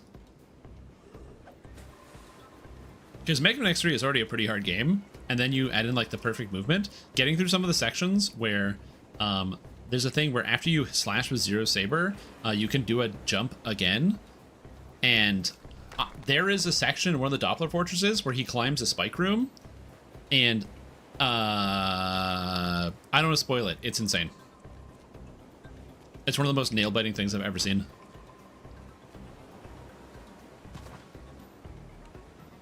Remember you could steal quest items from quests for a bit and people running around with Holy Vorpal Tessius? Yep, I do recall this. A vast, half-abandoned castle. Dr. Mordenheim. Good old Sword of Tessius. But whether she's aware of your plans is unknown. Elise beckons you over. Again, for me, some people have talked about the idea of adding like a DDO Classic or playing DDO Classic. It would be fun for like a week and then it would get really boring really fast. The main reason is there's not nearly as many quests as there are now, so there's just not as much to do. But also, I don't think a lot of people would be ready for the like pace of progression in original Dungeons and Dragons Online. DDO had a really slow progression pace at the beginning of the game. I went past. Whoops, I'm an idiot. Did I already open the door? No, I didn't. Okay. A yellow crystal between them matches the one above the door nearby. Ransacking Miller's Debt, doing Miller's Debt on Elite difficulty? Oh yeah. The nearby door opens. Yeah, that was also a thing. You would need a healer to do literally everything. Because you had to break boxes to get loot to scrounge so you could be able to pay for arrows on your ranged character. Dude, DDO Classic was a wild thing where like you wouldn't get magical items until like level 4 or 5 quests. So you're running around with like you would go to a shop and you buy masterwork gear. You'd be like, yo, I saved up like 400 gold. I can now buy a masterwork longsword from the shop to get an extra +1 to hit.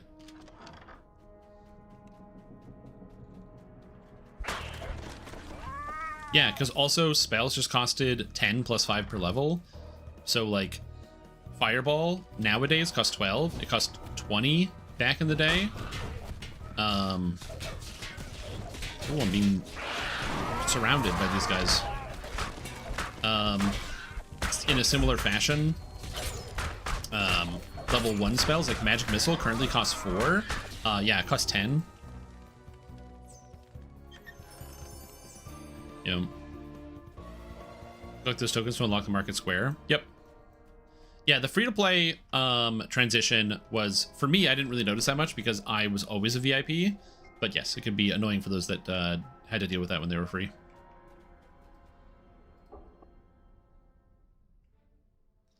Remove curse cast on you? Oh yeah, because those were permanent.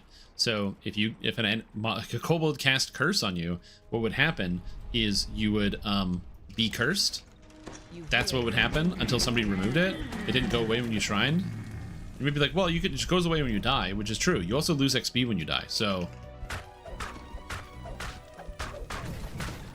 you didn't get all your health and mana back when you finished a quest. Another absolute classic.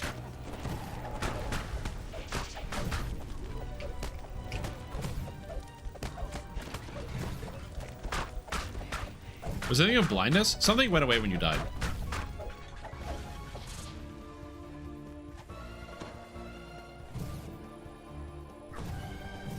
It's, for me personally, I just think it would be fun for a weekend, but outside of that, I don't think it would be very fun generally. I'm not saying that there wouldn't be people that would like it. I do think, regardless of some of the complaints that people do have with modern DDO, I think that modern DDO is a better video game.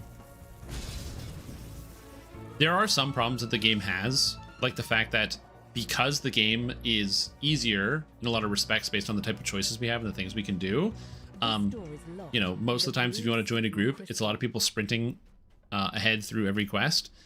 Right now, when people are zerging through quests, it's because they're basically just going to solo the whole thing anyway. So, you know, they're just going through as quickly as they can to get to the end of it, which again, we can have different opinions about whether that's a good or a bad thing, but it just is a thing in the game right now. Versus back in the day, if somebody was zerging through your quest, it's because they were running ahead and pulling everything on the party. They were not actually killing everything. Sometimes they would. Oftentimes, it would be somebody who is like 11, who is just too excited and can't hold their shit together, and would just sprint through quests as quickly as humanly possible, and end up pulling extra stuff, which was also very, very common in terms of like how people were zerging back in the day. The thing doesn't seem to recognize you. It attacks.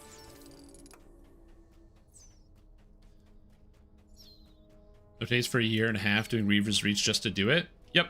Yeah, that was another thing too. Cutting off your access No, to the not rest there. of the Not there. experiment floor. However, you can see There. Now we go back up. another door down the hall. 40s and 50s doing that. True.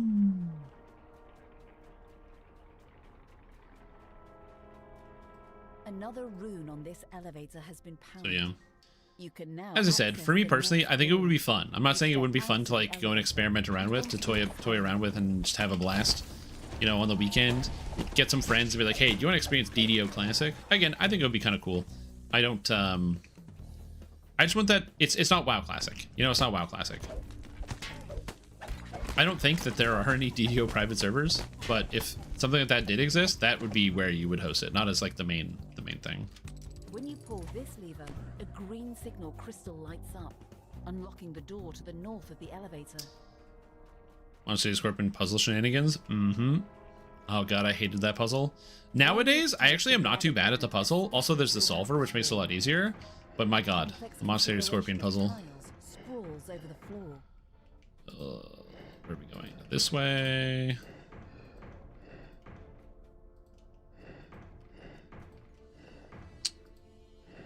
It's always the longest one. Work better as a hardcore event. Yeah, if it was a hardcore event, maybe. And then you do the same thing where you're trying to get like as much favor as possible. And they just do a quick calc on how much favor is actually available in the game. Again, I can see where something like that could be kind of interesting to look at. I like how I just went through a bunch of them. It's fine. So I'm not entirely against it. I'm just like not entirely for it. Maybe that's a good way of putting it. I just don't really care.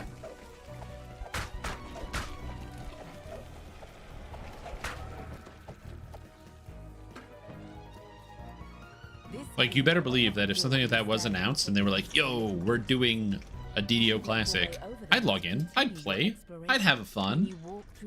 I just don't think, you know, I just don't think I would switch to it. Now, that being said, we did talk about this before, but like, if DDO had a hardcore server, it was, and imagine DDO had a hardcore server, not a temporary one, not an event hardcore server, literally just a hardcore server. If you die, your character's gone. That's it. Would you play on that as your main server? And I'm gonna be honest, I think I might.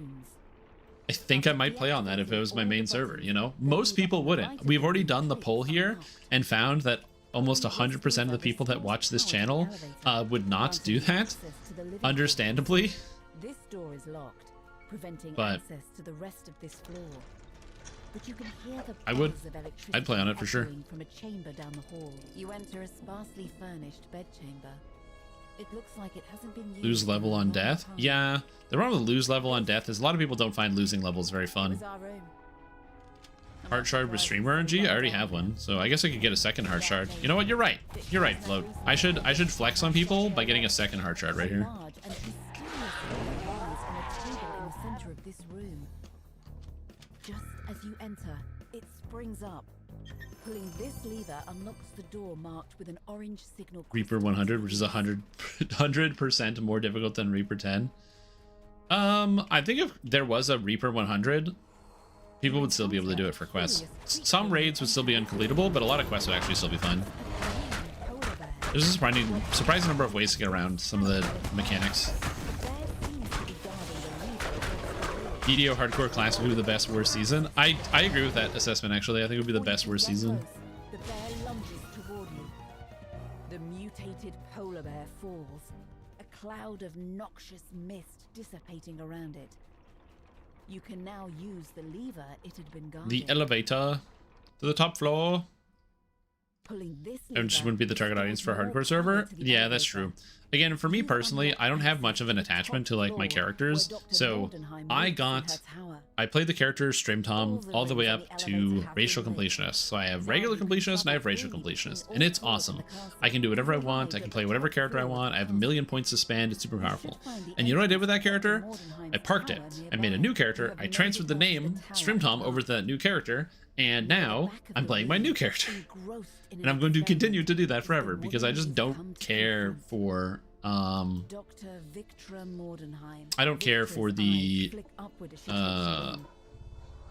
reincarnation process in terms of like oh, I'm super attached to this one character and I have to keep with it forever, what have you.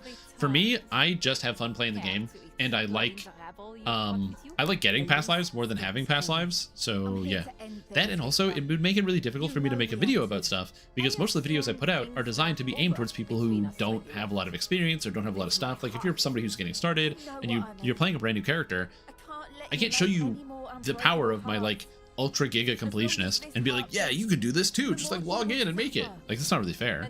I feel like there's kind of like a disconnect. It's one of the reasons why I personally like doing hardcore for making different type of character builds, because it means the characters have to perform at a basic level to be able to be successful in hardcore without any of this extra stuff. I'm sorry, Victor. Neither of us is leaving this room alive. Victra narrows her eyes. Boom. Hey, I forgot the dogs split up. They turned into 2 dogs. So yeah.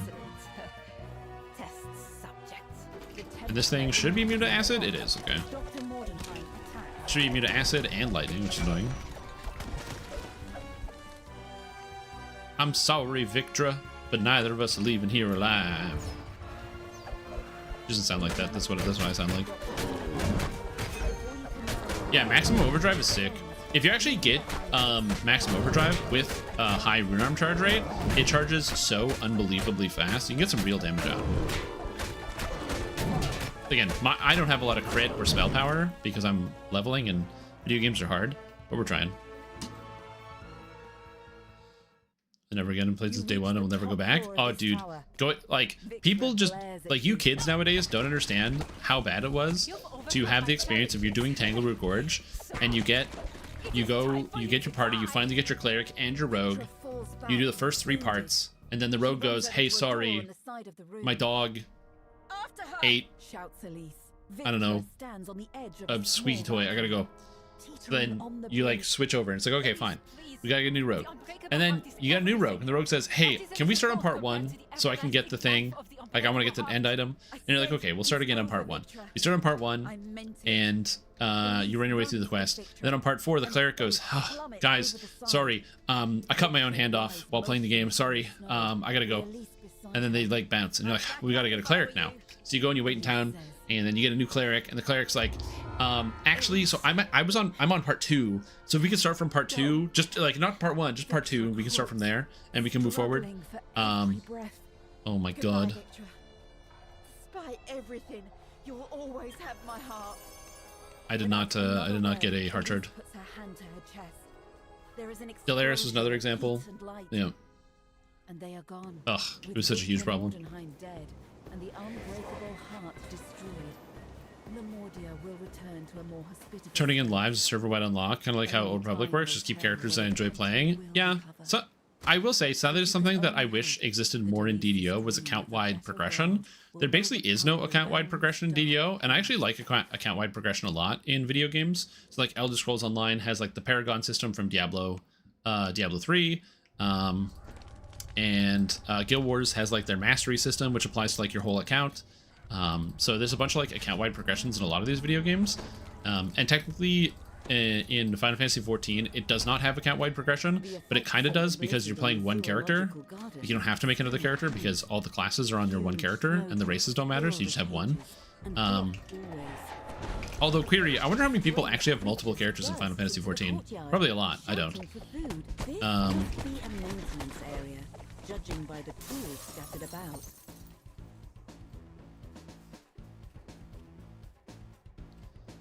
But yeah. I didn't pick up the shovel. Door buried beneath this snowdrift, but you'll need a shovel to get to it.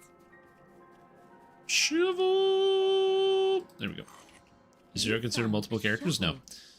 Make also replay the story to the extent they introduce New Game Plus. Wow, that's crazy. What do people want from Tangleroot back in the day? Oh, dude, there were so many good items. There was the trinket that gave 50 mana. That one was huge. The 50 mana trinket was massive. Getting 50 mana was really, really hard, like 50 spell points. That was very rare. That was not an easy item to come by. It was level 5, which was huge.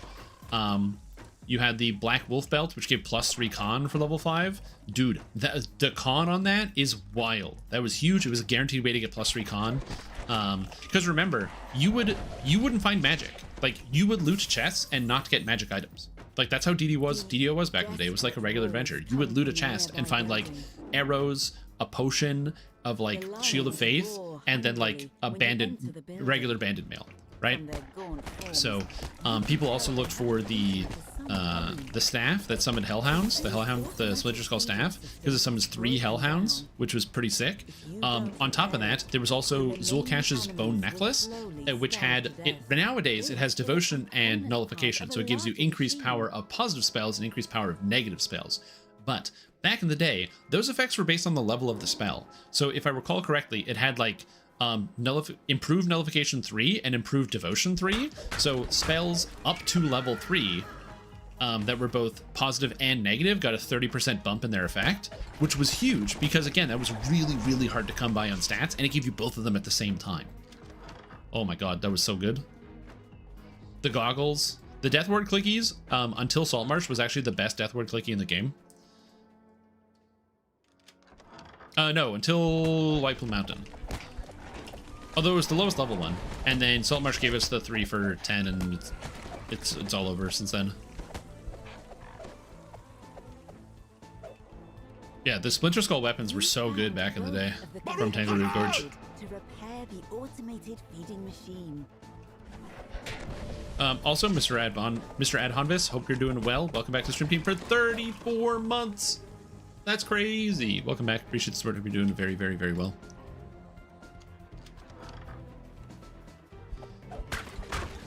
True. Plus 5 to 6 stats were super endgame. Super endgame, dude. The way that things used to be done, you have to understand, items, so the first raid was Tempest Spine. Most of the Tempest Spine gear was actually surprisingly bad even back in the day. But then, we get the first big raid, Vault of Night, comes out. And Vault of Night not only features a dragon, which was sick, but on top of that, most of the gear was insane. Some of the gear gave you plus 5 strength. There's like the plus 5 strength, like gloves. There's a plus 5 wisdom item. Was it gloves or was the belt? It was the belt of the Moronon, right? Gave you the strength. Anyway, plus 5 was like the top you could get from doing the raid. And then you could find randomly generated gear that could have plus 5s and plus 6s, but that was like rare. Yeah, the first static plus 6 was Titan. But the items that you could find were just rares. Which is why we used to farm giant caves back in the day, because giant caves, you would only have between 6 and 10 giants total that you had to kill. So if you could kill them on elite difficulty, you got to loot an elite level chest. Oh, baby, dude. Farming out giant caves, that was the bomb.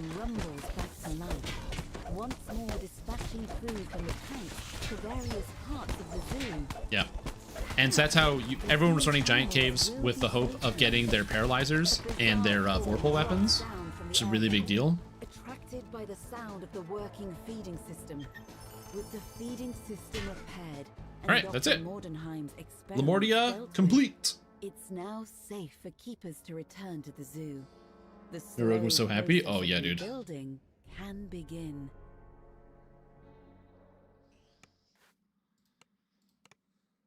Oh, bad guy. With the highest chance of dropping plus 5 weapons. Yep. Yeah, Threel's wild stuff. No.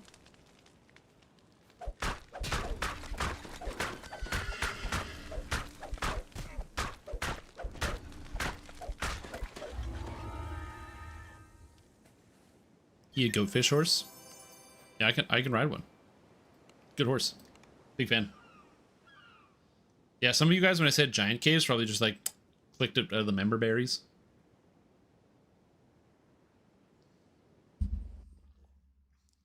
Only 20 which means you could lose out if the raid had more. Yep.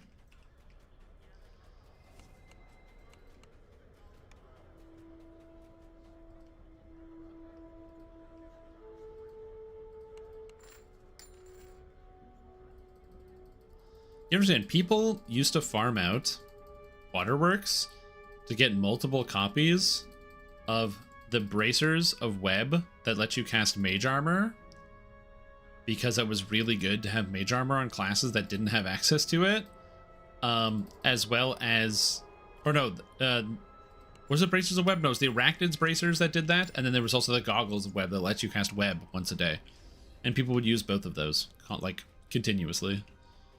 There was some wild shit we used to do in DDO, man. There's some wild stuff we used to do in DDO.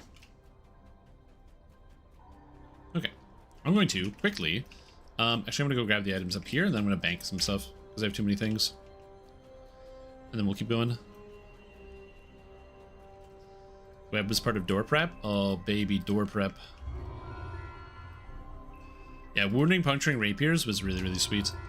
I knew a guy, he played a paladin. He was a halfling paladin, crossbow, or he used repeating crossbow. So he was level 9 paladin, level 1 ranger, and he used repeating crossbow on paladin. And he did this because the ranger gave him some of the ranged feats. There was 1 or 2. I think it was just 1. It might have been 2 ranger. But most importantly, he got the giant favorite enemy, which was really nice to get the extra effect against giants. But then on top of that, he had a paralyzing repeating crossbow, and so he would just solo farm giant caves on elite difficulty for hours and hours and hours and hours and hours, and just like fully clear everything. And it was pretty cool. Sometimes I would like join in and just get some XP and get some loot. Okay, not rare, not rare, not rare, not rare, not rare. These are not rare. They're garbage because they're not rare. Filagrees. The not rare filigrees are good if you don't have any. I've been playing this game for 1,000 years. That's why I'm selling and deleting the non-rare filigrees. I don't personally need them. If you are new to the game, I would recommend keeping all of your filigrees because you never know which ones you're going to need. But because I have been playing this game, as I'm currently telling stories since times long past, that is the reason why I do this. Okay. I need a little bit more XP. We're not quite done yet. So I think the plan is to head over to Vecna. Before I do that, I'm just going to grab some materials here. Oh, there's no materials because I did it on hard mode. I guess we're taking XP. I thought you could get materials, but that's only on Elite. Whee! Okay, I need 500k XP. We're going to go to Vecna Unleashed because it's fun. Vecna Unleashed or Mithranor. I really hate Mithranor. Alright, sure.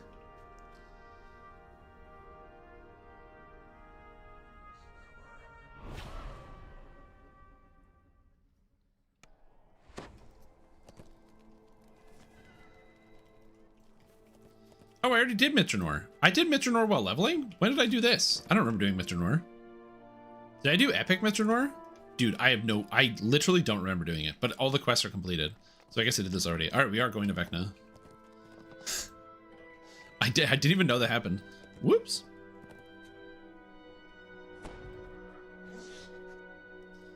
Up we go.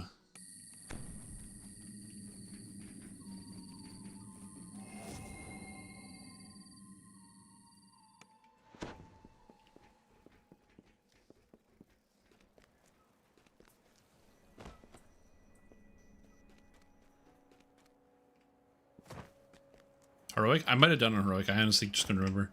What weapon? I am using the Morning Lord's Bastard Sword because you get one for free. I don't know. I'm walking. I can teleport there. It's free, which is sweet.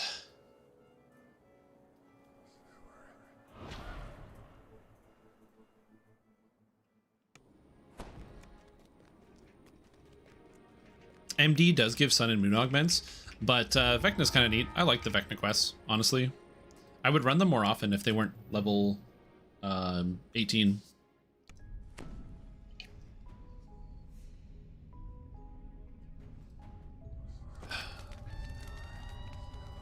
Oh, I'm out of Greater Heroism and True Seeing Scrolls. Well, that's going to be annoying. You know what you could use? Ignition. Ah, yes, Ignition. The old raid weapon I don't have. Alright, well, let's see how bad this is going to be, missing these specific pieces. No, I won't let him do that to you. Don't touch the codex, lady. Although, given the fact that there's like shadows and undead and a bunch of champions, and we'll see. That's what magic is for. You see that the librarian has run off with the codex of the infinite planes. I agree. The Vecna music is also quite good, top notch. Get cooked. We command the power of the planes. Here's a page out of the Feywild to slow you down. Hey, just a moment. Can we chat for a minute? Yeah, we can chat. The librarian snatches the loose codex page the gatekeeper was. If you haven't done Vecna, I actually really like the Vecna quests. It's a fun expansion, and I really like the story as well. What's that? I mean, the Codex of Infinite Planes is alive. It's fair that the book is floating.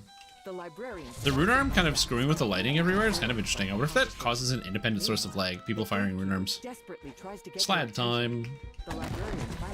Slads are an interesting monster type. They're one of my least favorites in the entirety of the game. They have just blanket resist 50 to all elements, which is unbelievably destructive to a lot of different damage types. Searching for more codex pages. They're still after us. What's that? Very well. This time, Hey, Shirakai Shadow Sorcerer. See you later. Your astonishment, the I was trying to nicotine tinted. True. Yes. Bringing creatures from other planes. Not everything in Eberron is 80s nicotine tinted. The librarian summons some kind I agree. I like Slads a lot, conceptually. One of my favorite parts about Slads is that they're unaffected by the spell Word of Balance, which should in fact affect them because they're chaotic outsiders. But I guess I have to headcanon it that the most chaotic thing that they can be is unaffected by a spell that affects chaotic creatures. It's very chaotic. You find yourself completely submerged, as if you've been transported to the elemental plane of water in the wink of an eye.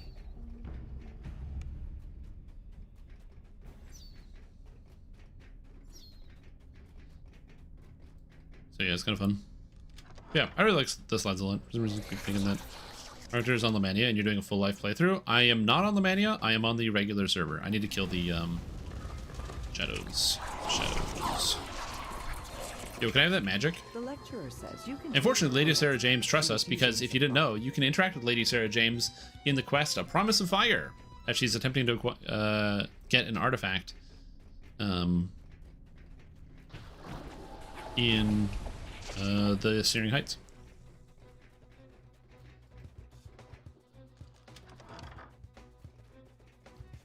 Yeah, the reliquary weapons are actually quite good, so kind of neat.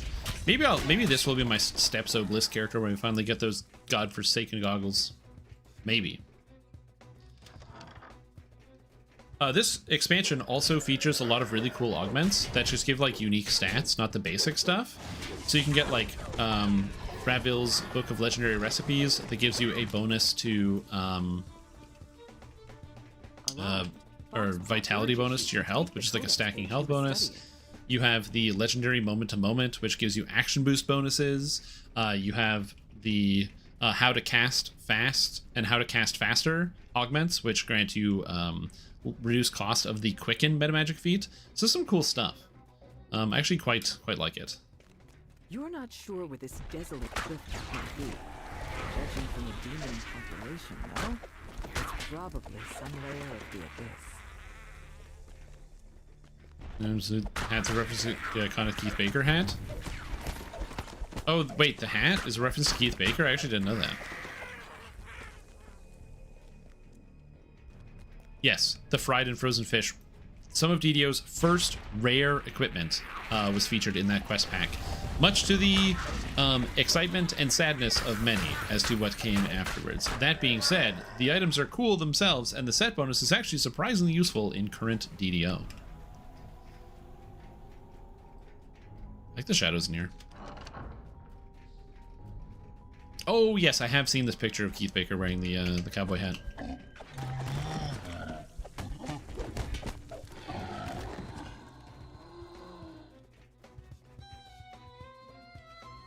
To your surprise, so Keith Baker has worked with Dungeons & Dragons Online directly, voicing a few quests in the Sharn expansion.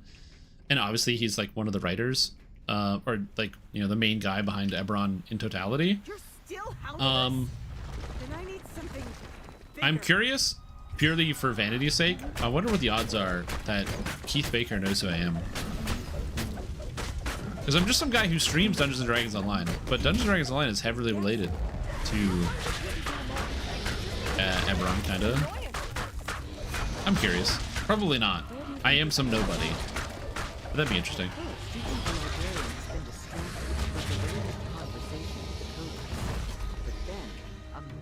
The bosses are dead. Then we come down here. You turn. Oh yeah, you gotta put the field generator on here. The librarian is now completely engrossed in her dialogue with the evil artifact. And then, whoosh, caught her. Show me the pages near where I am. We haven't much time before he arrives. You place some esoteric relics on the device. This immediately draws for its minis. Oh, interesting. Yeah, I will say, I like the character designers, designer part of Hero Forge, which I think is really cool. However, a couple of my friends decided to design their own figures using Hero Forge for our pen and paper campaign. And the general consensus is that the resin that they use is like, basically, if your character has any finer details, they will break very quickly because of whatever material they use. It is very, very fragile. Yeah, so it breaks like ridiculously easily. Your informant, Alfred Rohr, waits for you before the stone gate. And to be clear, every single one of my friends, they use like, they're very, very careful with the figures. They basically like have like loose bubble wrap inside of their own custom sized boxes. So these things basically can't move in transit, but are also kept in like floating in air. And all, like pretty much every single person's broke. The swords, the arms, everything. By using the checkpoints you will find up in the rafters, you can stay above and out of sight. Inside this courtyard, you find a small vent high atop a trellis. That's good. Surely it must lead inside the town. The vent leads to a musty storage room. As characters, yeah. I do like the idea of like generating tokens, like specifically like tokens for marking initiative and stuff, and then just using like a generic figure or a more generic figure, or at least something that's made out of plastic as your character for like in-game, and then on the board, because we have an initiative board, putting like people's faces on it, so then that would be for their characters, so you can kind of see it. Something like that could be kind of fun. Likely in the back halls of the upper floor. To one side, you spot a small door through which you can hear the low rumble of voices. But first things first, find a way to avoid confrontation. Doubt an edit screenshot, piece of glue on a cardboard as a base. I mean, yes, it is. But like, then you just have a physical token and it's not very satisfying. Like, you want to have like an actual guy that you can like pick up and move around. And find yourself above a large room decorated as an office space. Oh, you mean the standee? Yeah, my brother actually has some of those. They're kind of cool. He has like a pack of them, and it has these like, it's like a bunch of figures on top of like a white cardboard thing, and then these little like stands, and so you like put the monster in. They're actually, it's quite cool. I will freely admit it is quite cool. The organization of it is interesting, but yeah, it's neat to be able to just be like, oh, you pull like 10 kobolds, and then each one of the little cardboard pieces has a different like looking kobold on it.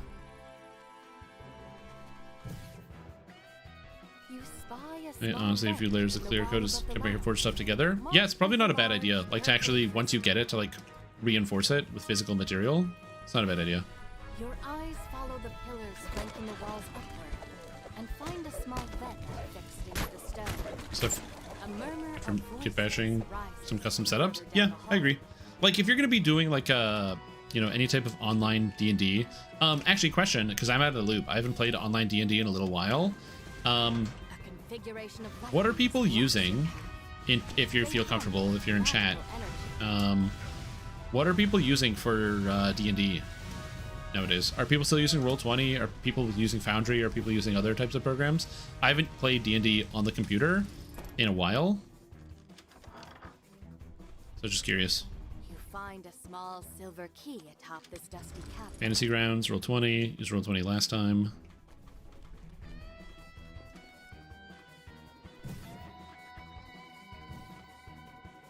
Yeah, Foundry's neat. It just takes a little bit more work, but I like Foundry. The metal grate creaks open as you bunch of Discord integration.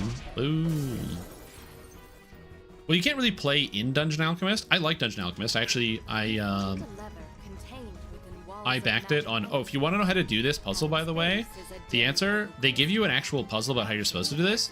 The answer is you just hit each one time. 1, 2, 3, 4, 5, 6, 7, 8. That's it. The glowing tiles dim, unlocking the red lever.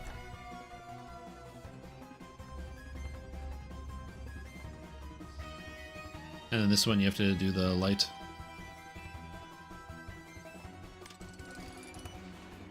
Oh, right.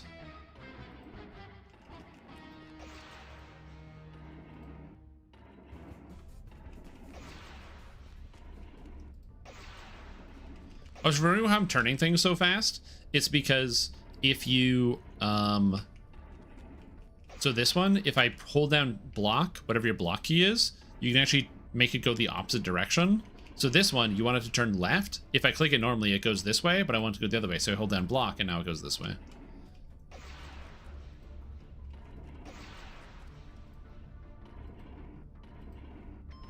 The beam of light There you go. from the mirror Learned strikes it. at the target, unlocking the blue lever. Lesson learned. It just changed your life? You're welcome. I just hacked the shit out of your life. Your life got hacked. That's a life hack, baby. Get life hacked. Tessa, when did you learn this? Because somebody in chat told me. They're like, did you know you could do this? And I was like, what? I did not know this. Somebody told me. It was during Night Revels, probably like 2 years ago. And there's like the mirrors on the ceiling, and somebody turned it, and somebody's like, yeah, you can fix it by just pressing the key. And I was like, what?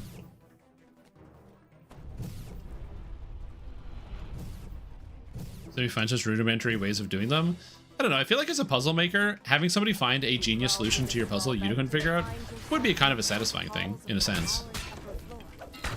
But yeah, Dungeon Alchemist is a program I've used. It's really fun. It basically, you can design little 3D models of dungeons and then export them to your games. So that way, it just gives the world more character. And for me, one of the areas I struggle with is like this, like the deco.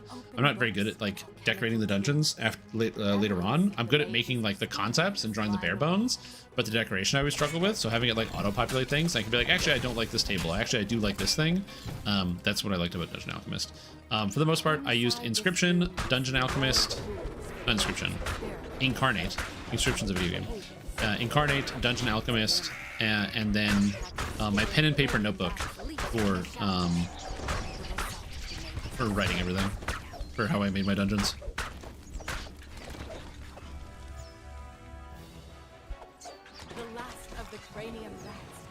So yeah. Imagine I said that it really sucks getting games hosted. Roll20 having free hosting is such a killer feature. Yeah, it is a good feature, but if you can host it yourself, it's not too big of a deal.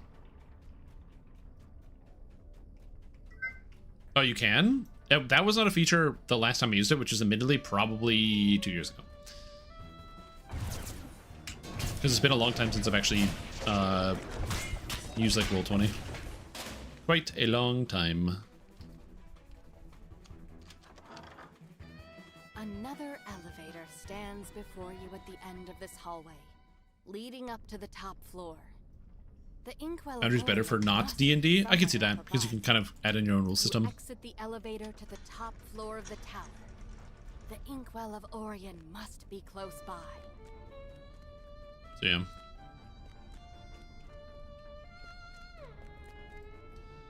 There's lots of guides on how to do it. Oh yeah, but then you have to learn something. And the problem with that TRBR is you're asking people to like learn a skill. And from personal experience, I have learned that over time it is a bad idea to ask people to learn things. Guides on how to do something for free? What if we had Jim do it?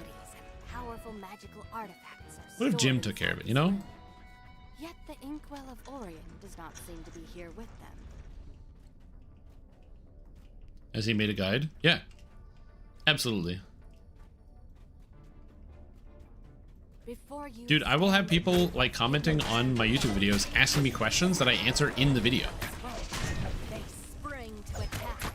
Like I'll like make a video guide about how to play a certain character class and be like, this character is good for X, Y, and Z. And somebody will like write a comment being like, is this character good for X, Y, and Z? You open the door. Because like watching the video is too time consuming for some people, I guess. That divide the room into a maze. Which is just like part for the course for being an online content creator. That's just the way it is. But I'm not that bitter. You guys want to see a cool trick? You could go around. Or you know what else I could do? Instead, I could activate this lever here and sneak through this wall backwards. And skip having to do a whole section of dungeon. And I can get a free chest. Why would I watch a 30-minute video when I can ask a professional who gives me the answer? True. How did I get through here? This way? This way. There we go. Yeah, you just like pull this through the wall and then you can go up here. Isn't that neat? You see a large ritual circle on But yeah, the floor. I haven't done virtual tabletop in a while because I've just enjoyed in-person tabletop. I found in-person tabletop to be a lot more fun, generally. I like sitting around the table. I like people rolling dice. I like, in combat, when player A is going, players B and C can discuss what they want to do on their turns, which is nice. One of the biggest problems I have with virtual tabletop, if virtual tabletop was like a VR thing where we can virtually sit around a table, so then people farther away from you can talk about something without it like overpowering the whole group, that'd be fine. The main problem I have with virtual tabletop is that there is no system like that. Everyone's voice are at full blast all the time, which is just the nature of how these things work.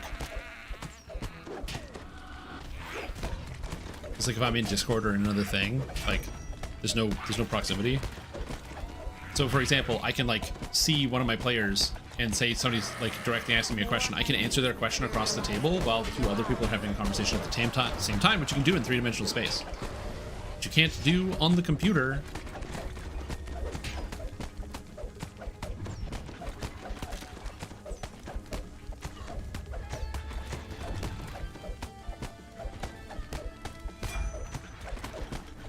and its companions fall to the ground. Also, everyone's voice at full blast the whole time? I wouldn't necessarily say that's the case. The final barrier. Now, you might say, yeah, but, Strim, you're on the computer. Do you not have keyboards? Like, just use it? Wow, look at the luck. I got the Shining Reliquary Sickle and the Traveling Flow? Whee! I don't want any of this. They're both garbage. Also, I'm dying of a disease. Inkwell Get in rid of that. hand, you're ready to return to Moorgrave University and deal with the Codex once But, like, and for all. that's not the same. Like, sitting around the table and talking is not the same as type, type, type, type, type, type, type, type, type. Character sheets or plugins? Yeah, I could see that.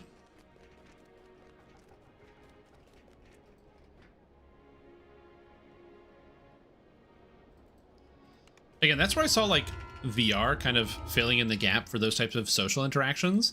It would be kind of sick if you could have, like, a VR thing where everybody is sitting, but you can digitally place people around a table and then have, like, kind of the computer handle how the audio mixing for people at a distance, which would be kind of interesting, while also then having, like, so if me and all my friends are in physically different places, we can all just go, like, boom, put our headsets on, and then now we're, like, in the room together.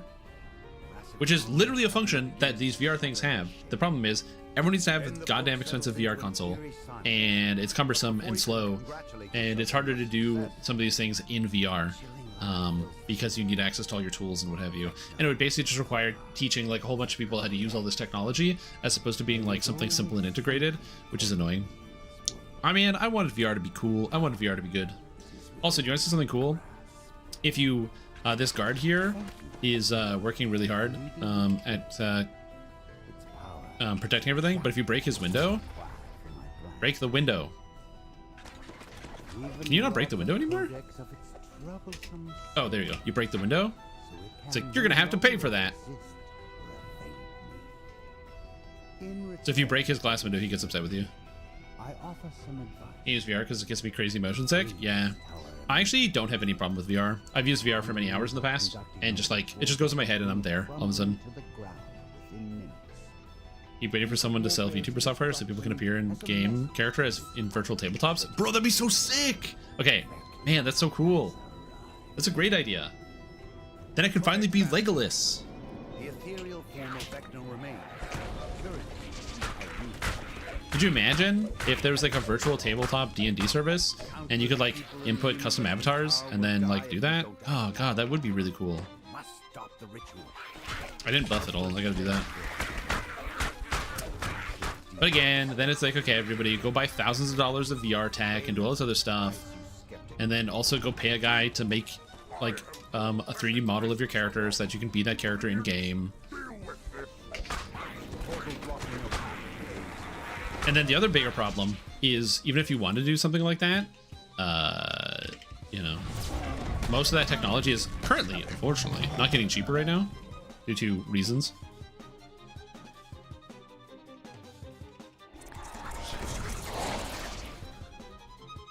Another portal flares to life. That it would sell. It might sell. I don't know. Not everybody is a big fan of, like, I will admit, for me, for the most part, I've never really had the desire to have, like, a VTuber style avatar for myself, because I don't know, I don't mind just being authentically me on camera when I do things, and also having that thing be representing me. There are some people who much appreciate having these options, but I've never really cared that much. And I feel like even if you could, like, roleplay as the character, one of the fun parts of D&D is pretending you're doing something while, like, making a silly voice, but you're still just whoever you are sitting at the table doing the thing that you're doing. That is, like, kind of an endearing part of it, is that, you know, we're all trying our best to be a tiny bit of an actor on this small scale, going on an adventure together. Also, I love the music in this expansion. The frantic violin.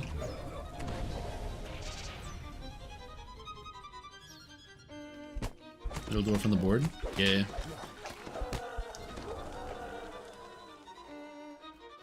Again, really cool idea.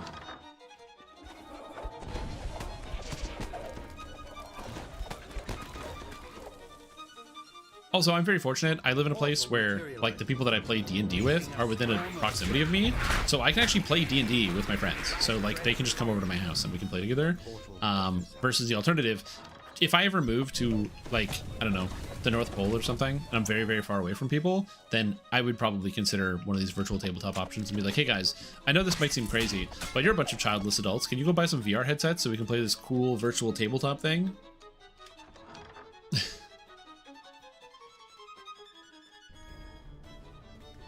I'm just kidding. Not all of them are childless adults. Just me. What are you gonna do? Yeah. And like I said, virtual tabletop is good. I just prefer the in-person thing to virtual, generally. But I'm still down to like do some virtual tabletop. Adult children. True. They take vitamin D shots. Vitamin D. Honestly, Julian, good call on that one. Good call on that one. Hey guys, did you know that it's time for your daily D? That's right. Everyone crack out your bottle of vitamin D. Daily D time.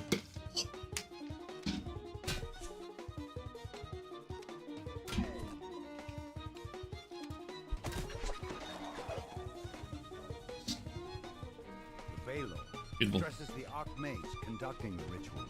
Complete the ritual. Have your underlings deal with these fools. I must see where other underlings Get stunned, sucker.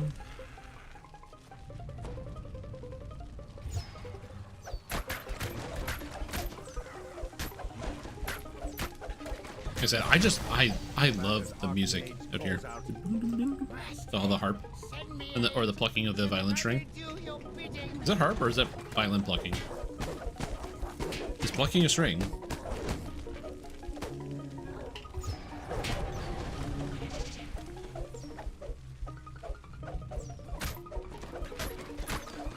It sounds like a harp. Hard to say. Thwarted the ritual and saved Mordred. It takes so long in the bandstone. Like, my understanding is this is all done with digital instrumentation anyway, so you probably, because I'm like, you wouldn't be able to pluck that fast on a violin string, but presumably it's digital instrumentation, so you can pluck as fast as you want. To defeat the dragon, Baylord teleports away.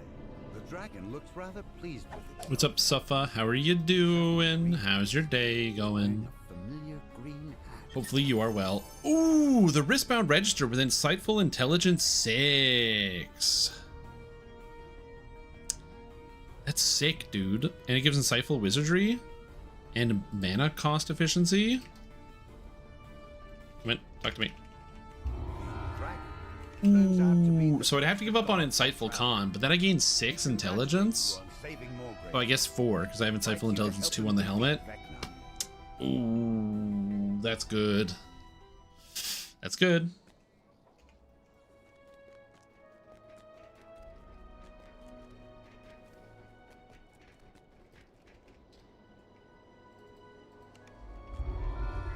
And viewership go from 300 and 400 for the future generations of shows, then fails hard to 150 of the later ones, and cycles back the view count shoots later up.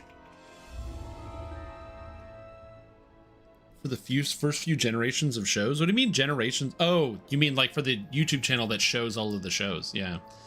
Where they're just replaying the whole thing. I mean, to be fair, that's because most people, I think, that have the member berries are people that watched, you know, You arrive at the entrance to a training camp for the Lord of whatever the original tournament was, on like the island and also the battle city, and then after that it's like, I don't know what happens. I tell you what, I maybe watched a couple episodes of GX, and that's about it.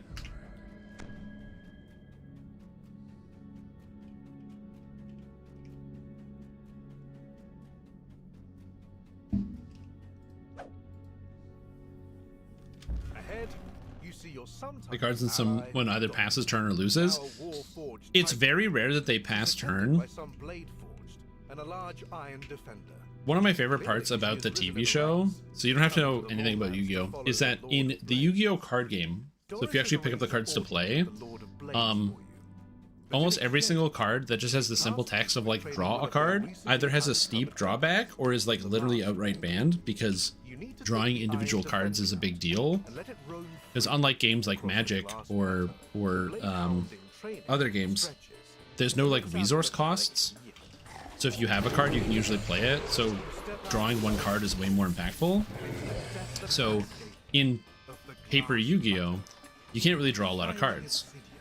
In the TV show, the characters have such bad decks and make such bad plays all the time because they're not playing like meta decks. It's a TV show, so they go through the journey of like literally one of the tournaments is after each battle or like each duel, the the player who loses has to give their rarest card to the winner, which is like an insane rule, but sure, whatever. So as a result, you think, oh, that's good, you get rare cards. But that just means like the protagonist puts all the rare cards in his deck. It just has a garbage deck of a bunch of different random stuff. Yeah, and also a lot of the characters have like themed cards that are sometimes just bad. So as a result, there are so many insane draw cards in the TV show. So like, because they'll just like, you know, Yugi plays like 10 cards on the table and he's like, you can't beat me. And then they're like, board clear. I'm like, damn, I have no hand now. Good thing I top decked a card that lets me draw 7 cards. Perfect. For the TV show. It's awesome. It's so good. It's the best way to keep pacing, where they're just like, yeah, man, just refill the hand. Don't worry about it. Just refill the hand. Just draw more cards. Also, for some reason, it's like really, really warm in here. I might have to crack a window. A rush of cold air sends a chill down your spine.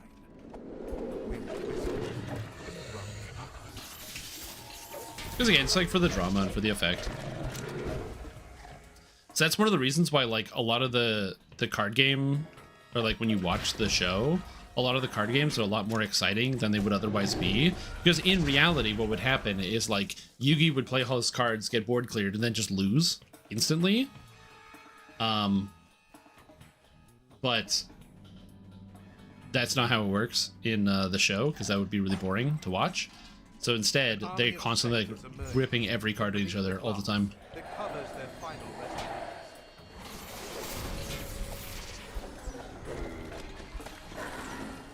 You can't look at them or take them? True. Well, my understanding is that didn't Magic, like Magic the Gathering, have an original rule like that? Like an ante system, where like before you would sit down to play with somebody, you would like have to ante up on what card you're actually playing for, and then the winner would take both cards. I play Ancestral Recall, and I make you to 3. Now you must discard at your end step. Yeah, exactly.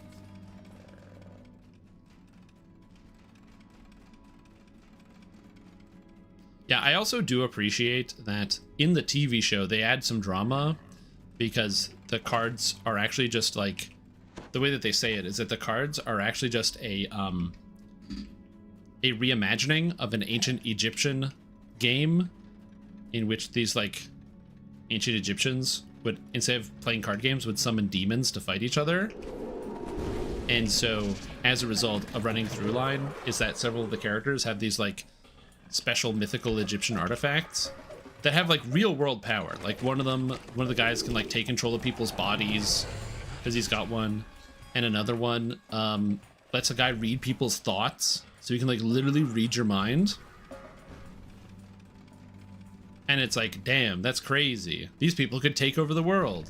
You are bombarded by and then main character Yugi Moto, what does his magical item do? It gives him the power to top deck whatever he wants. That's what it does. He can move cards to the top of his deck when he needs a certain card. So when he draws for turn, he rips the perfect card, which is why he wins all the time. Listen, he's not like, you know, stealing all the state secrets by reading people's minds or anything. Or, but it's pretty good.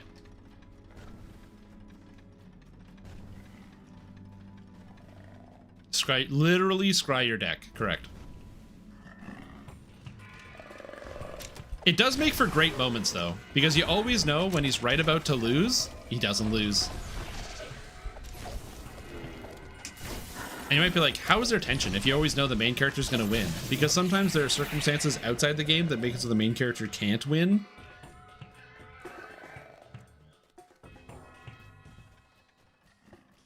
It's great. Like I said, there's some sheer entertainment value. Now, can I tell you it's actually entertaining? I watched it when I was like 11, so I'm not about here to tell you, be like, yeah, it's like so good. But there was just there were some fun moments in the show.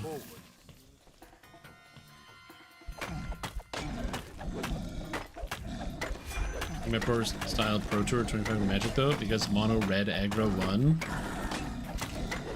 Good old mono red aggro.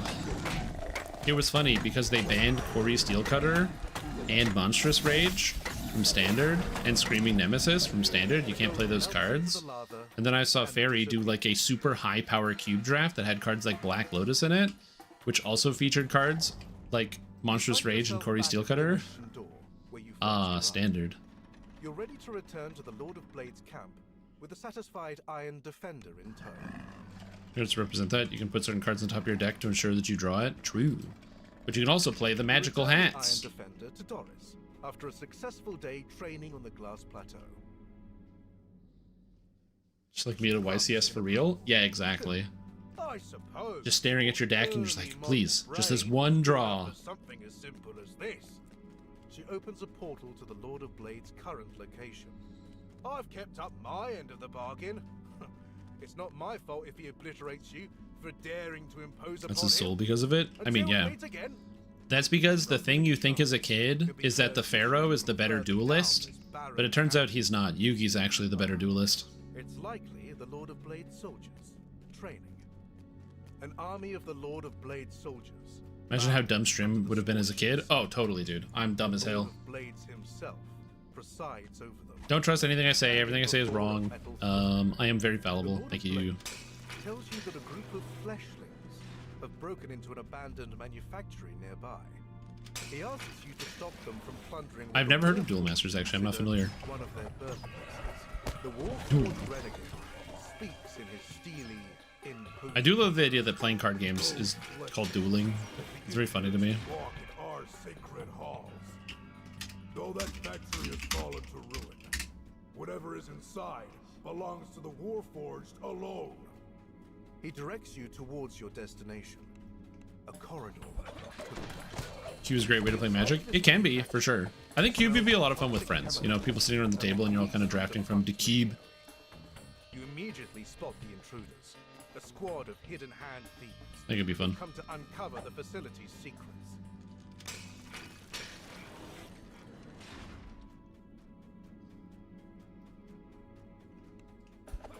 Alright. Very, very good card upgrades. Well, isn't that because of the big 3D arts that they're making? Where they're making the cards with the cards that like pop out of the card. They like go around the frame. More hidden hand cultists. Which, like, it's shocking to me that a company like Konami had the restraint to not do those types of collector cards for that many years of the game existing. No doubt a Lord of Blade soldier will come to retrieve it once all the cultists have been cleared out. You find a locked door. It seems to require a spoken passcode to open. Stationary here. Ritual monsters or Toon monsters as a kid. So I didn't read the Toon monsters, dude. I assumed that the way they worked was how Pegasus used them in the TV show.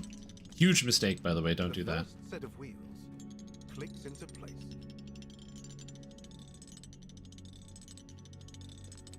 The second set of wheels clicks into place. All right. 61953. If you're wondering how to find the answers to these wheels, which I did not show you how to do, all throughout this quest, as you're walking down here, you will see the markers on the sides of rooms.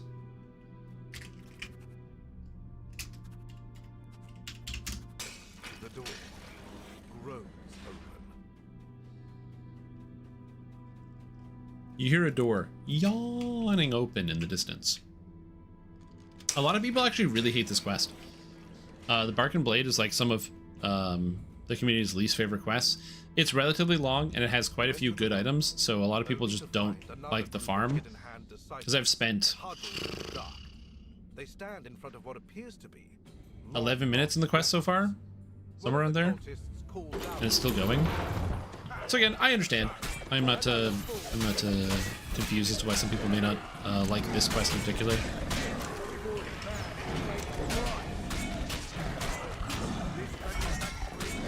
The dog is the issue.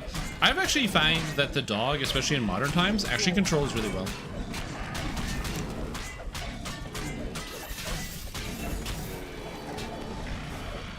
Boom! Let's go! Inert once more.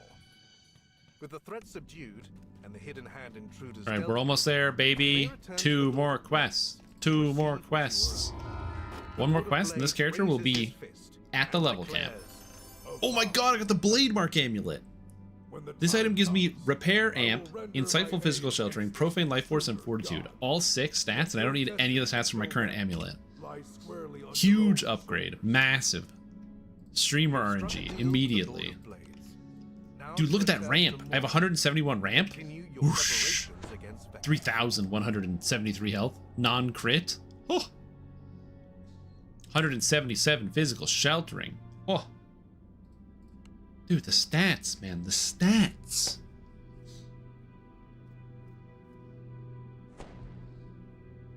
The devs are telling you to keep that character. I am straight deleting this character. Yeah. If I don't delete it, it's because I'm going to use it to talk to Steps Obelisk, because I'm already here. Alright. Elise Dunbar, assistant to Lady Ilmarrow. Enemy of my enemy. I also like this quest as well. There's a lot of good quests in Vecna. Again, the only issue I ever have with the Vecna quest is simply the fact that in Heroics, they're level 18, which is just not ideal.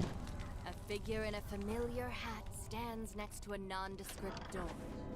But I'll try to do some of the Vecna quests more often. The traveler requests that you speak to Lady Ilmarrow's assistant, while they speak to Lady I do appreciate that the assistant tells you that you may join Lady Vol just like shows up and is like, hey, listen, we gotta work together on this one. You see the traveler having a He's like, gotta do what? with a shadowy I will explain it when I go do it later. This must be Lady Ilmarrow. Also, spoiler alert, this lady's a half elf with the dragon mark of death, half dragon lich. So she's very powerful. Lady Ilmarrow emits a burst of deadly magic that cuts down the intruders. Her shape changes. You don't know what protect coil is? True, they have no idea how to protect coil. Dare they make demands of me? Let this be a warning to all who follow this insolent new god. This is no ordinary. It's also very fortunate that on the multiple occasions where we can just get the bad guys to listen to us. I did appreciate that for this expansion, we got to deal with like basically the bad guy Avengers. We had to assemble the Avengers together to do one last mission. But it wasn't the good guys. You had Silver Flame ain't anywhere to be found. In a narrow maze of alleyways, somewhere in the Greywall district. Again, also Didio's interpretation of the gods of Eberron is much more high-powered than the pen and paper's interpretation, like the book is interpretation of the gods of Eberron. So always keep that in mind. If you're like, oh, the Traveler's like this thing that built this like fortress outside of space-time, in Didio. One of the best parts about Eberron is that the actual relative power level of the gods is left up to you to decide, except for the fact that all of the gods that people worship might be real, might not be real, and also because a lot of their actions can be attributed to other things, and also may or may not, like, regardless, they don't have the same power of, like, a Forgotten Realms deity, even if you decide that they do exist. But it's just interesting, the way that there's a lot of, like, kind of leeway to go through stuff. So I actually like a lot of what Didio does in terms of describing how some of the gods function in this universe.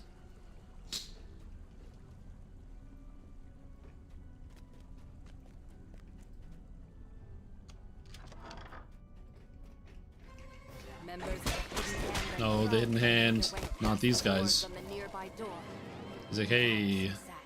As you finish your battle with the hidden hand, sound of footsteps. Is this one actually gonna give me the quest? Oh, it will. Nice. Yeah, and even still, like, the Lord of Blades is just a guy, and Vol is just a guy. But the nearby walls and floor are riddled with cracks. Maybe She is eternally the teenage lich. Was that traveler acknowledges your desire to Irandis, the teenage lich? Now there's a TV show. He begins to cast a spell. The traveler disables the portal. The In door 3.5, the Lord of Blades is like level 13, I think. with large bands. You've arrived at an I'll have to refer to my book. deep in the heart of the Okay, there's one here. I always forget where the three are. There's one here, and then there's like one that's like down here, I think. There's one somewhere else. There it is. There it is. You've incapacitated, but not slain, the Emerald Claw defenders, keeping your side of the bargain with Lady Vol. The third Isn't that high in 3? No. and the large metal portcullis opens. Then with deific levels? Nah, you don't need to. Again, I kind of like the idea that like... Again, this is why I like different things being different, and why I don't think that DDO should adopt an item system that is more analogous to something of a common MMORPG. And the reason I think so, or like that's my opinion on that, is because I like when different things are different, when you have options. So the fact that a game or like a universe like Eberron has a different, like you can have a different understanding of like a pantheon system or deity system. Another traveling flow. This item sucks. Where it's more of the faith that gets you through, because if you pray to the Lord of Blades, he's not going to show up and do anything. He's just a guy. Let me find my book. Lady Vol addresses you. You have obtained the vessel, keeping it out of the hands of that foul interloper. I wish you the best. This is the of Eberron luck campaign in setting, your attempts created by to Keith thwart Baker. the Whispered One. And in here, the Lord of Blades is he under Warforged? I actually don't know. He's in here somewhere. Monsters, there's Deathless. Oh yeah, you can actually make a Deathless, which is kind of cool. Dalekier, Dolgaunt, Dolgrim, Hags, Horrid Animals, Valinir Horse, Inspired, Karnathi Skeletons, Living Spells, Horai, Rakshasa, Symbiont, Tongueworm, Undying Counselor, Warforged Titan. Oh, where's the Lord of Blades? He's in here somewhere. Is it under Lord of Blades the? I hate when that happens. Lord of Blades the 189.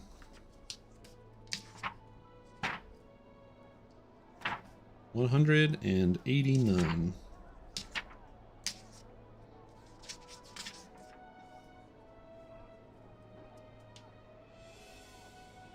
He's in here somewhere. I just don't know where.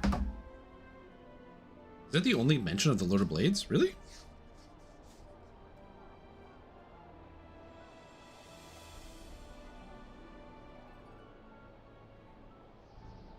Is here on this page.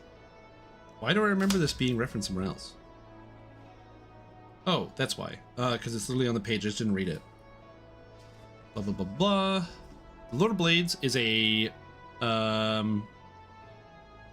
male personality Warforged.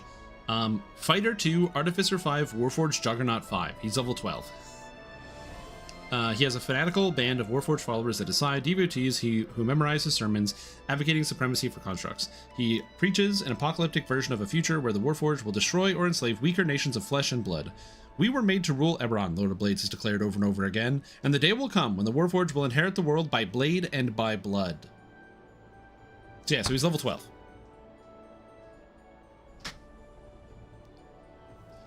So that's kind of neat.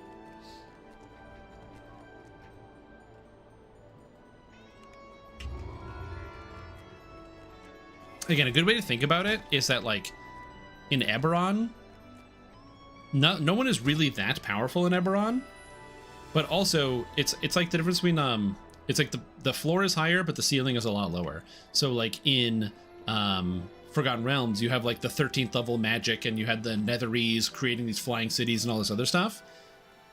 But then you have like a bunch of serfs and peasants who have like no capacity to use magic in any capacity. Whereas in Eberron, if you live anywhere like not like deep rural, you probably know some amount of magic. And it's much more accessible. Like, you just have a job doing stuff. Okay, let's level up and take level 34. Yay! And then we take Titan's Blood. This gives 10% health. Woo! 10% health. Let's go. 2,000 life. All right, so that's it. That is the end of solo guided playthrough. Artificer. To recap, basically this character was really fun to play through and run through. These are my ending stats once I got here. You might be wondering, what are you supposed to do now? I made it to level 34, and now I have no idea what I should be doing when I play the game. And the answer is really whatever you want. If you wish, you can decide to go and try to get all of the best, most powerful gear and make your character super strong, taking on some of the Reaper mode content, quests, or like starting with quests on Elite, moving into quests on Reaper mode, joining some groups, doing some raids, and getting some cool items, which can be a lot of fun. Or you can also do the reincarnation process, where you reset your character back to level 1 and gain a bonus. So my character, because I'm an artificer, I would gain bonus on all my trapping skills, +1 to search, disable device, and all that, and +1 to use magic device, which is pretty sick because at the beginning of the playthrough, you notice that sometimes I would fail casting spells with UMD, so getting bonus UMD forever on all the character I play forward, or every different class I play in the future was kind of good. So you have a lot of flexibility there. But realistically, the world is your oyster, and that's it. That is leveling through the game. So at this point, you can kind of decide whether you want to go that route or the other route. This build, when posted, will actually have a full endgame gear set. So if you're watching and you're like, man, I don't even know what I would use, you'll have a full endgame gear set to follow on to kind of get a sense of how your character is supposed to be at the endgame, and yeah, something that can help you out there. That's it. That's all we have. So thank you for watching. I will do another one of these in a year, but not for another year. One more year. Not sooner. Not sooner. One more year. There we go. That's it.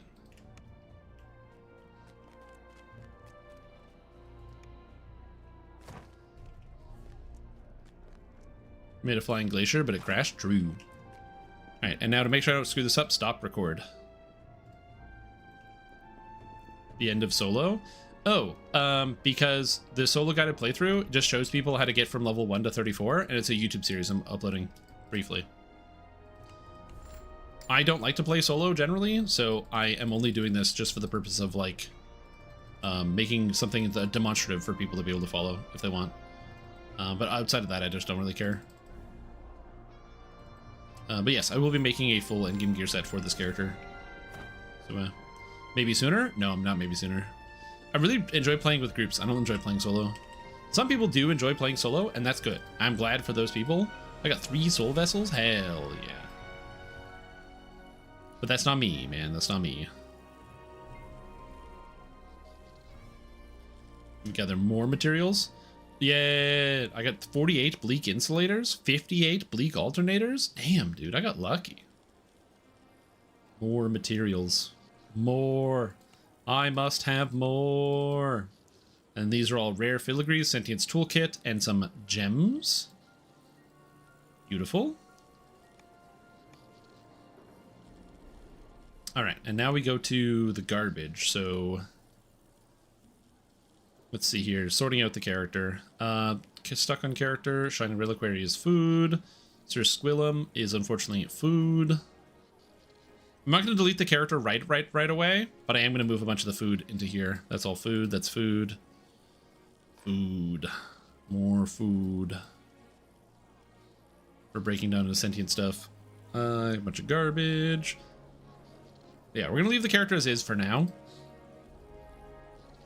Oh yeah, Steps of Bliss. This is the thing I forgot to mention, so I will mention this now because I think it's relevant. That item is inaccessible. Okay. Yeah, Steps of Bliss. So there is a character called Steps of Bliss. And she has secrets.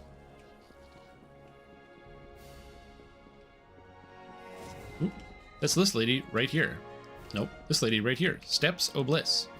If you talk to Steps of Bliss, hey, the name's Steps. I run the reliquary here, for better or for worse. If you got shiny reliquary weapons you don't want, I can trade them for ones you do. That's one.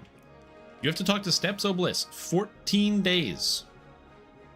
On 14 different days, without reincarnating, without deleting your character, without doing anything, on one character, talk to her on 14 different days, and she will give you a pair of goggles. A pair of goggles that will let you see special things.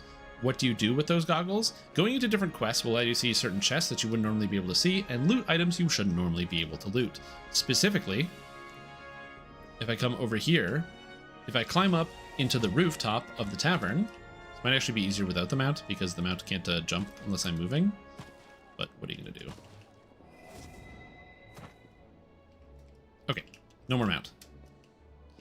I'm going to jump up here. You got to climb along the rafters. I think I went along the wrong rafters. Like so. And you climb all the way back here. There is a treasure chest that spawns back here when you have the goggles. And you can use the treasure chest to then craft a whole bunch of stuff. This is like a special crafting station. So, these boots that I have, for example, can be retooled into actually a different artifact. Let me see if I can find it. Steps of Bliss. Steps of Bliss.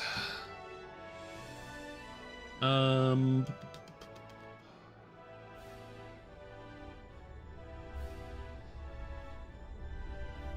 just don't know where there's a page with all the garbage on it.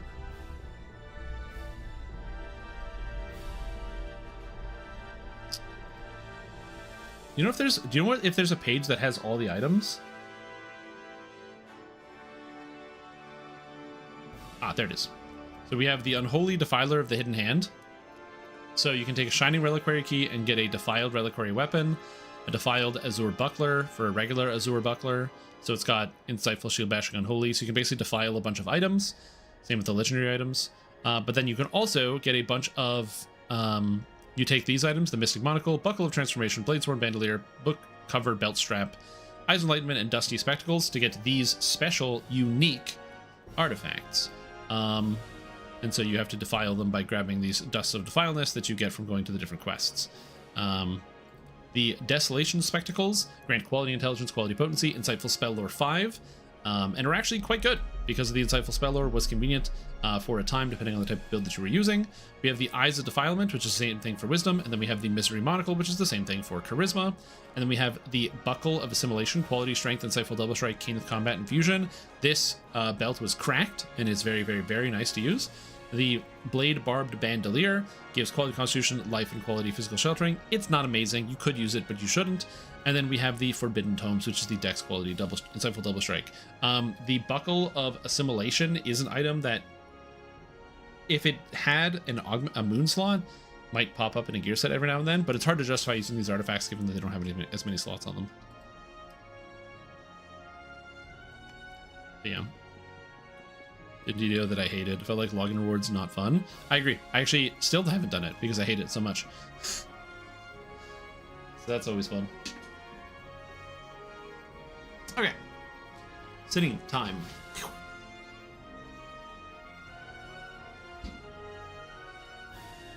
Beautiful.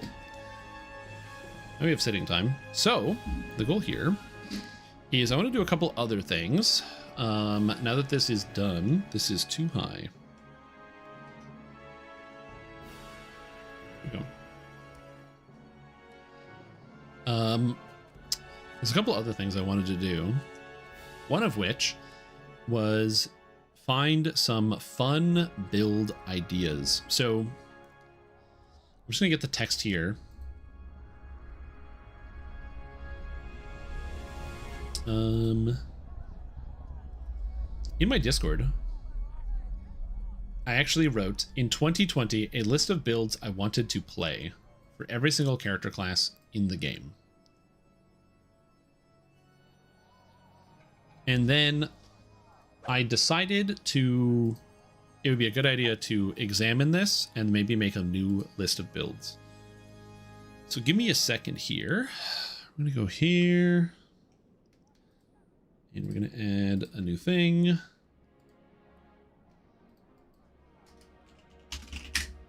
Okay, so then this is the text. Yes.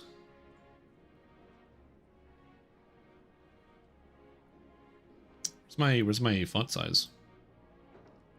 Size 256. What if we didn't use size 256? It's a little hard to read then. Let's just make this stand out a little bit.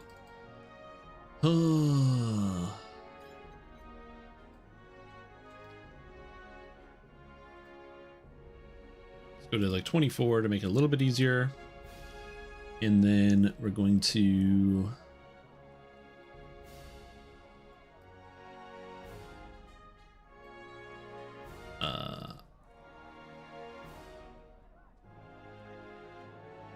here we go. Perfect. Get me out of here. Okay. So, actually have a list of all the character builds I want to try. Everything on the old list? No, we're going to read it now. Okay. So Artificer, Maverick Hunter build, I actually did that. Repeating Crossbow for comparison with a Great Crossbow, I did that. An Arcano Technician, I already did that. So I need to come up with a new Artificer build that could be interesting. You go to top and bottom? No, I want to have a build for every character class that I find interesting, and I want to like think about it right now. You know what I mean? Like I just want to use this as an opportunity to like just generally think about what I want to do for a character build. Oh, this rune arm? This is the Corruption of Nature rune arm. So let's see what we got. So Arcano Technician is a thing. Alchemist Sunflask build, I did that. Melee Sickle build. I did not do a Melee Sickle build. I don't know how I feel about that.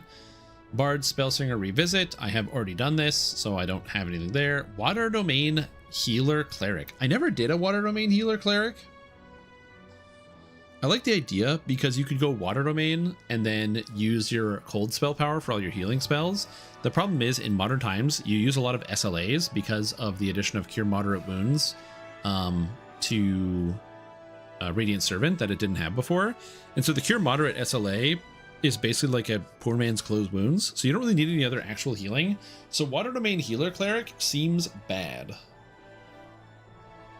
So I'm not sure I feel about this one. So we're gonna get rid of this. Full Caster Druid, dude. I've done this so many times, so we don't need to do Full Caster Druid. Tiefling Scoundrel Caster Favorite Soul. I've actually done that. Sylvanas Favorite Soul though. I don't think I've played a Sylvanas build ever, so that's actually something that I can still do. Fighter. We have half orc, two-handed fighter, and I did that. So that's been done. Paladin, Vanguard 2.0, and Fadark Paladin, both very popular videos, so I've done both of those. So I need new ideas. Alcvisani, Melee, 2 Fighter Melee. Yeah, hold on, I'm just gonna move this to the side so I can still read chat. Where is Barb? Oh, I dislike Barb. I don't think I even put Barb on the list. So I guess I'll add Barb. Barbarian. I just don't really like Barb that much, I'm going to be honest with you. It's like my least favorite class. Easy. Maybe some like pick Barbarian Macrotech. I actually really enjoy. Ooh, that's kind of cool. Int Barb? Oh, one sec. I'm actually getting a phone call. I need to answer. Hold on.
My brother is coming over to fix some light fixtures because he's an electrician and has valuable skills and I don't.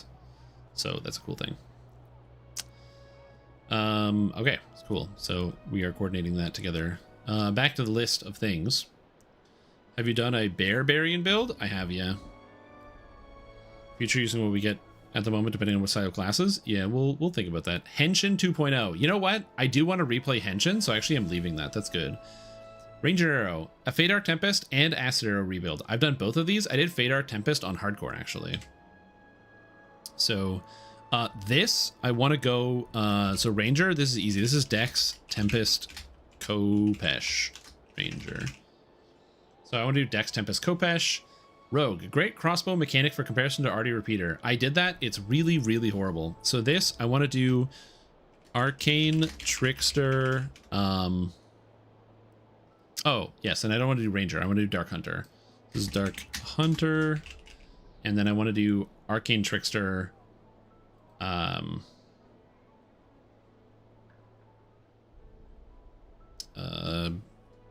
Thief Acrobat. And Gold Sharadi. What is this? 2 Wizard. 3 Favored Soul. 15 Arcane Trickster. We're doing that one for sure. Does a bow wielding fighter make sense? Yeah, you can play bow fighter. I played bow fighter in the past. Shadowblade Charisma-based Palady. I've already done that. That is actually one of my most popular build videos on YouTube, which is nice. So it's very good. I was thinking about Dark Apostate of Vistani, that fighter priest of Vol. That could be kind of cool. Okay, shield bashing or melee sork. Oh, I still haven't done that. How could I have not done shield bash sork? Okay, that's on the list. We'll do shield bash sork eventually. Max DPS Warlock Blaster, I have done that. Okay, so going over the things, Arcanotech, I've done that on Artificer as well, so we're gonna get rid of this. So I have a lot of builds to sort out of like, what are things I find interesting about each character and what I want to get done. Big DPS Bear Slappin' Druid, yeah, maybe. Dual Shield Bash Bloodcaster PDK, I don't know what you guys are talking about. You guys are on some wacky stuff. No Wizard? Oh, is Wizard not on the list? Oh, Wizard's not even on the list. Wizard. Okay. Does this fit? Yeah, it fits. Kind of fits. I might have to like... I have to move some stuff. Is this like... This is like pretty readable, huh? I guess I could make it like more opaque. Give me a sec here. Here. Now it's like pretty readable, I think. It's pretty readable. In hindsight, I should have just had it pull from a list, but yeah. We're just making the list. Chaosmancer Chaos Domain. I'm just, in my Discord, in 2020, I posted a series of builds that I wanted to play for each character class that I thought were interesting at the time, of like I am bored of a thing I want to pick. You know what I mean? Like, oh, I need to build and pick something. So I went through this list from 2020. I cut out all the things I've done already, and then I'm putting things back in that I do want to do, so that way I have like interesting build choices to pick from when I want to play a new character. Found out that Shield Bashes didn't proc EK Spellsword and I'm gonna fix it a few weeks later. So I've made that build that utilizes it. Yeah. But so you can do the Favored Soul. Well, I've never played a Sylvanas build, which is the Maul build. So I think Sylvanas Favored Soul is probably a good option there. So I really want to do that. So that sounds like it'd be a lot of fun. Yeah, I'm getting ahead of myself. So Artificer, what would be an interesting thing you could do with an Artificer? I mean, obviously Runearm build makes sense. I just did Mega Man build. I don't want to do crossbow. Arcane Technician's fine. But what could I do? I've heard a lot of good things about Vistani Favored Soul, or Vistani Artificer, because it's basically just like Artificer with the healing and everything else with Vistani. So you don't really need a crazy multi-class for that, though. Rosenwalker, Bow, Dark Hunter. We're not going to make a wand build? No, people want me to make a wand build. I'm not doing that. Bow, Dark Hunter. I have done Horizon Walker, Bow, Dark Hunter. I just find I just don't enjoy it as much. Artificer build, could be Renegade Master, Robo Master Tank. I could do a Robo Master Tank. I could also go with like big healing Artie. I was thinking about that. Think about healing already could be a lot of fun. Dragonborn Dragonlord EK Sork. Are active damage orders a thing in DDO like D2 Paladin? Can you make an idle Auramancer? Sort of. That would be Warlock. AFK Warlock, you get like a passive aura that deals damage around you. So you can kind of do that. It is less effective and more effective than the auras in D2R. Yeah, one build does sound awful. Okay, let's go for the high yield stuff. I can't think of an artificer build right now. So right off the top, just gonna go right off the top. Something comes out of mind. Alchemist. Is there anything I want to do in Alchemist? I do kind of want to run a kind of like sneak attack multi-vial Alchemist where you just spam spells, but they don't really get any inherent force bonuses, so that doesn't seem like it would be as good. And you have to do a lot of waiting before your character actually, like, you don't even get multi-vial until literally 20, which seems kind of depressing.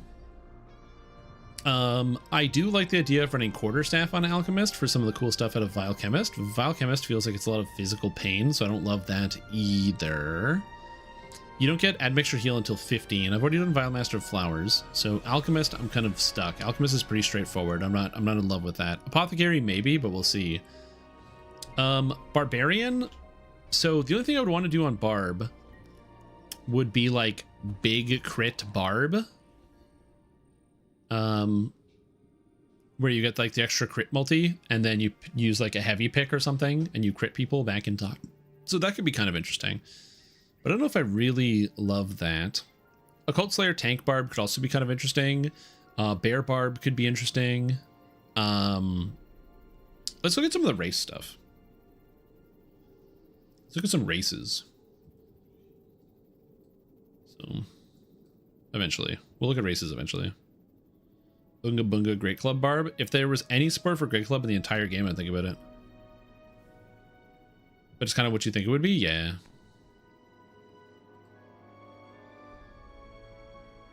Oh yeah, Razor Claws, huh? Oh yeah, I want to do Dampier Ultra Assassin Rogue. I have a lot of Arcane Tricksters I want to do. So we want to do Dampier,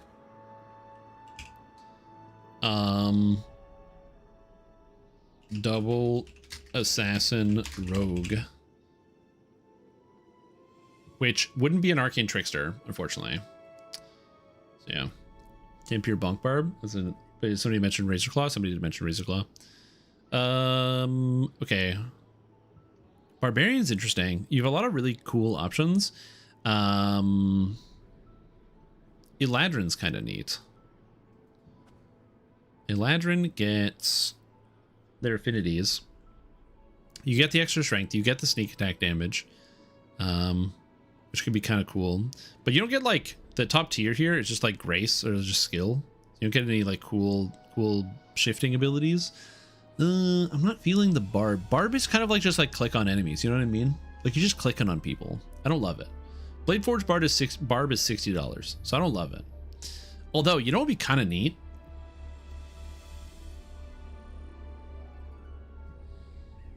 What about Scourge Barb? Because then you like dual wield, and you're like dual wield big slammy heavy mace builds. You have two heavy maces, and you're like slam, slam, slam, and you're giving them the old slammy whammy with your heavy maces. You know, I kind of like that. I kind of like big slammy barbarian. Yeah. So we're gonna do Scourge, slammy Barb. Bladeforge Bard. I already have a Bladeforge Bard. It did cost $60, but I have one.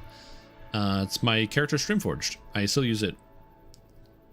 Okay, Scourge Slammy Barb. Good. Barda. To fighter tree of some sort? Yeah, they don't. Maybe I'll Barb my bingo card. Yeah, it's kind of sick.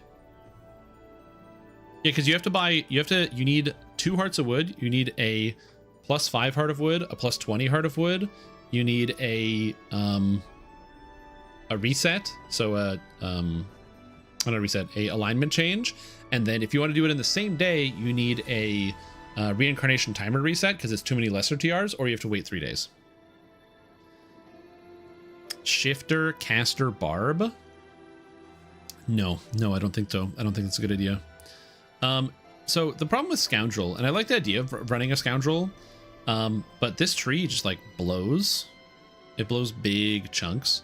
It's like fine. You get damage with dashing weapons. Honestly, this isn't even that bad with the sneak attack dice. So the amount of damage you get from this is actually not terrible, especially with enthralling weapons. Staccato Sovereign not working as you think it does. This Sonic spell power, as if you were using fire spell power, doesn't work for spell-like abilities, which is mostly what you're casting. So it's really not as good as you want it to be. Eventually they'll fix that, but it is not fixed, so it's not ideal. So I'm just not feeling it for the Barb, or Barda. So Bard is definitely an option. What about Elf, Arcane Archer Bard? Bow Bard. The problem is everything that scales, that'd be interesting, would scale off of Wisdom. And then you can't use any of War Chanter or Swashbuckler. So you just basically have a thing where you turn off your entire tree, which I don't entirely love. Although...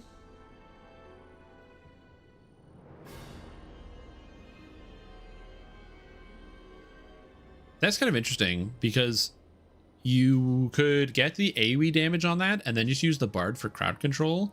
So you go like Spellsinger plus that with a bow. That sounds really horrible. Make a melee wizard, Ichigo for the win.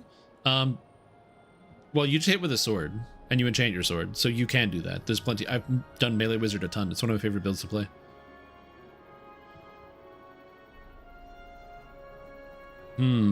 Think, Bard. I don't hate the idea. Bow, Bard, I don't hate it. I'm coming around.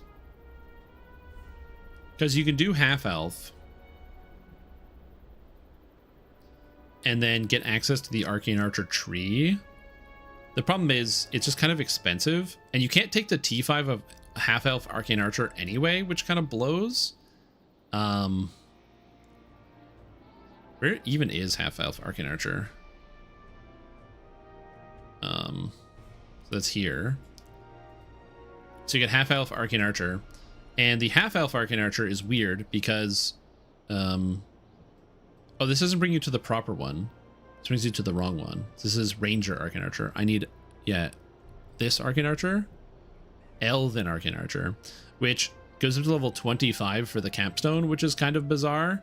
So it's like 22 for this. And then you wouldn't be able to take the T5 either.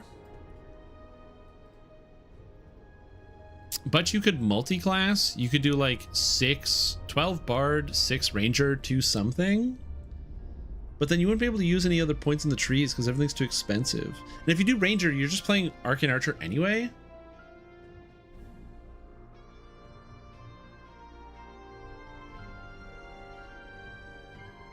Well, Paralyzing Arrow scales off Wisdom. Unless you go like Wisdom Bard. And then you use Paralyzing Arrows instead of...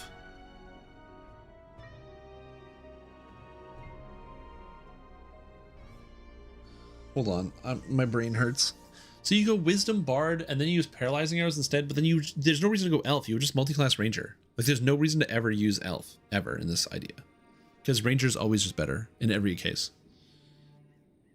How does Bow work with Stormsinger Lightning Strike? Stormsinger Bow Lightning Strike. It would work, kind of. I don't know. I'm not feeling it. We're having these conversations, and I'm just not feeling the Bow Lightning Striker. Yeah, we're gonna come back to Bard. We're gonna come back to Bard. Okay, Cleric. So we have Giga, Chaos, Chaosmancer, Cleric, Chaos. This is basically Chaos Domain plus Chaosmancer plus Chaos, all that garbage. It's going to be bad, but we'll do it eventually. Another Cleric I kind of want to do is I still haven't done Magic Domain Cleric. I still haven't done Magic Domain, and I kind of want to try it to see how it feels by comparison. So Magic Domain is on the table. Druid.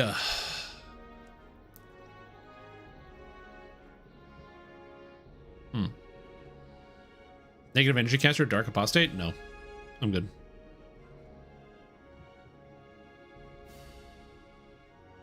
Melee Thorn Knight? That sounds horrible. But Druid's interesting. Because Wolf form, Nature's Warrior, I kind of do like the idea of doing Dragon Lord Wolf, because the T5 of the Wolf Tree is kind of ass. You do get like Swift Hunt, I guess, which gives you an extra 10% speed, so Winter Wolf goes from 20% to 30%. And then Go for the Kill is kind of cool. Jaws of the Wolf is kind of cool, but Alpha Strike and Throat Rip are unnecessary. They don't really do anything. So you're just getting the extra speed. Whereas you don't even need a True Hunter. So you could do like 11 if you wanted. So you could do like 11 Druid, 8 Dragon Lord, 1 Warlock probably. And go like and become Wolf Lord. Yeah. Yep. 11 Druid, 8 Dragon Lord, 1. Oh, maybe Favorite Soul for the trance, the Wisdom trance. We're not going Wisdom based. Favorite Soul or Warlock, Wolf Lord. That's kind of cool. Okay, I like this. The Wolf Lord. You have Dragon Lord trance? You don't even need the trance. You're a Warlock, baby. We're always Warlock. Every time. I knew that.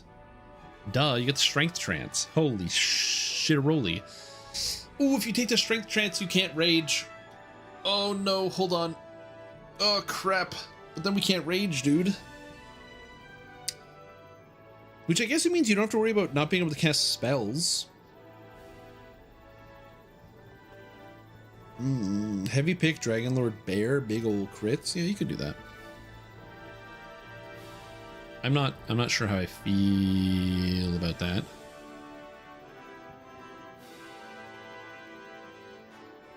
Sure how I feel about that. Rage meh, rages for chumps. What? No, that's you guys are full of something. Okay, fighter. I've done caster fighter. Don't ask me again. Fighter. How do we fight people? What are we fighting? Dwarf box fighter? I don't know about that, dude. I haven't done Ravager fighter. I want to do Ravager fighter. I haven't tried the Ravager. Yeah, Ravager fighter. Ravager, Dragon Lord. I haven't done this yet, so that'd be sick.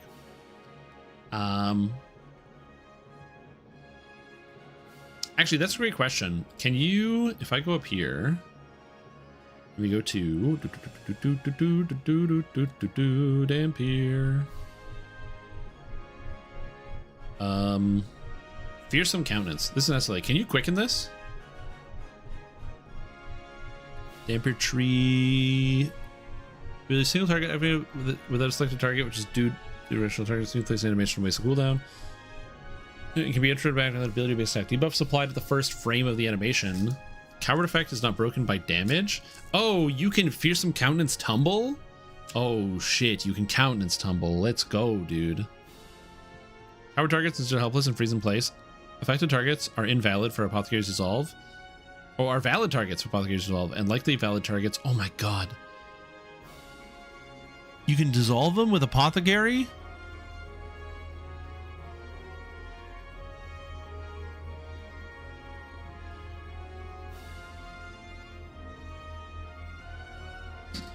Interesting. All right. I mean, this is just cool. So I kind of like Dampier Dragon Lord. Because then you can add that in as like an extra instant kill. You can like freeze them and fear them and do all sorts of stuff. Do you think Ascendant Bite's like Giga Broken?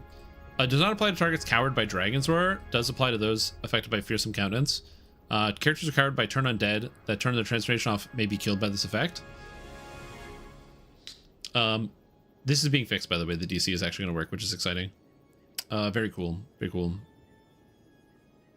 Yeah, this will need to get fixed. It doesn't affect Coward. Does it work with Cower from Divine Crusader? Do you guys know?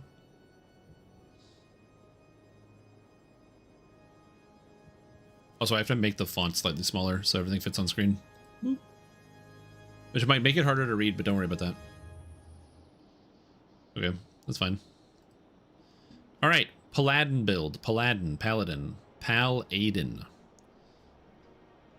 I still haven't played Quarterstaff Sacred Fist. Q Staff Sacred Fist. That one's easy. Henshin 2. So we'll do Henshin again. Is there any other monk thing I want to do? Drow Dual Shadowblade Charisma Paladin. I've already done that. I've done so much Charisma Paladin. I love Charisma Paladin. But Sacred Fist, I've heard many people say good things about. Sork. You know, there's another Sork I want to do. And this is going on the list. This is the Blade Forged 18 Sork 2 Paladin Giga Repair / Healer / Shout Healer. So we do both of these. Paralyzing Arrow build. Paladin Paralyzing Arrow. The last time I did a Wisdom-based Paladin, I really hated it. I did a Wisdom-based Vanguard because... Okay, so we're going to go down the rabbit hole of weird DDO bugs. So in the... to use a shield, you use Strength, Hit, and Damage. Now, if you go into something like Harper Agent, and Harper Agent gives you Intelligence to hit and Intelligence to damage, what you think happens is it gives you Intelligence to hit and damage with your shield, but that does not work. As per the direction, you can use your Intelligence to modifier to hit with melee and missile weapons. This does not function with shields, okay? Let's continue. What if you want to use Charisma? Well, let's just go to Fade Arc Illusionist, right? All right, Fade Arc Illusionist. Familiar's Flourish. While Familiar's by your side, you may use Charisma as your weapon's to-hit modifier. This does not function with shields. We're going to the bottom of the barrel. We're going to the bottom of the barrel, but there's hope, okay? Check this out. Wizard, Eldritch Knight. We head into Eldritch Knight because we're a wizard. We're fighting. We're in melee. It's loading. And we get this ability right here. What's that? What's that? Tier 3, Eldritch Accuracy. You get Intelligence to hit with weapons and shield bashes. Intelligence. The Sorcerer one does Charisma. But there's no damage. It's just a hit. But lo, hark, falconry. Literally with the same text. Killer Instinct. You can use a Wisdom modifier to hit with melee and missile weapons. You better believe it works with the shield. Why? I don't know. I couldn't tell you.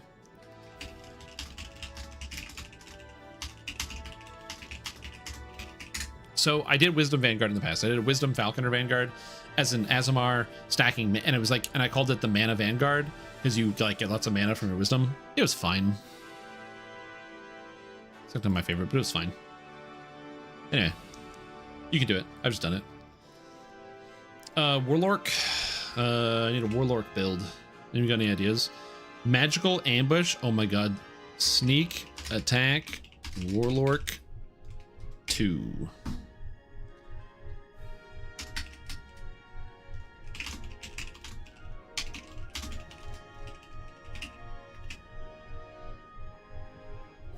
And then Wizard. We need a Wizard build. Arrow Paladin gets AoE shots and fun. Ooh, I kind of want to try like ultimate, like force slam build. Does not work with sneak attack. So there's the new archetype coming out called Arcane Trickster, and Arcane Trickster allows your sneak attack dice to apply to your spells. So it does. Gets strip, gets more spell power than Tiefling. You do get strip, but what if we did Wizard and we did Force Slam build? Max force damage with new MRR scaling. The reason why I want to try this is because Wizard Archmage gets force crit here. You can also pick up crit out of Fade Arc Illusionist, so you get an extra 4 crit there. But the goal is you grab all the bonuses, the meta magic feats, everything else, this, that, and the other thing. But on top of that, we are also able to land this ability up here and this ability up here, Arcane Bolt and Arcane Blast. Now, why these matter is because if we go into feats,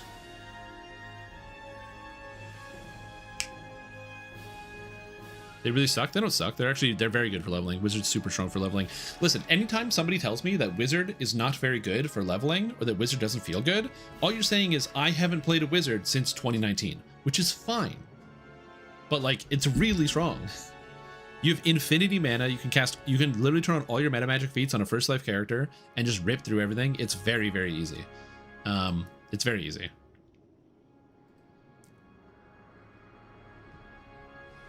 But where do we go here? Master of Knowledge. Okay, get out your Ty Lopez points. Your Arcane Bolt and Arcane Blast spells now grant you 1 stack of Mental Honing, 3 spell power, and 2% spell crit damage when cast stacking up to 30 times. With 30 stacks, that is 60% spell critical, or no, yeah, 60% spell critical damage and 90 spell power. The 60% spell critical damage is especially useful when you go up to the top of Archmage here and you get Arcane Supremacy, which gives you plus 25% spell crit chance and 100% spell crit damage for 12 seconds. Basically meaning where while this effect is active, you blow everything up on the planet.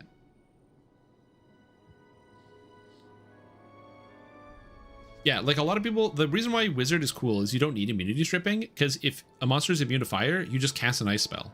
Like, that's the cool thing about Wizard. So yeah. On top of that, we do know that the Force spells are getting buffed generically, so I think it'll be good. So we're going to try the new Force Slam Wizard. So Force Wizard. Yeah, that is correct. It's knowledge stacks per enemy hit, so you get more if you use Arcane Blast on multiple targets, which is true. Okay, so what are we missing here? What's missing? We don't have a Bard build, and I don't have an Artificer build. Oh, shoot. What's interesting about these classes? Let's take a look at Artificer, right? We got Dog. You know, I'm not feeling Dog. Battle Engineer.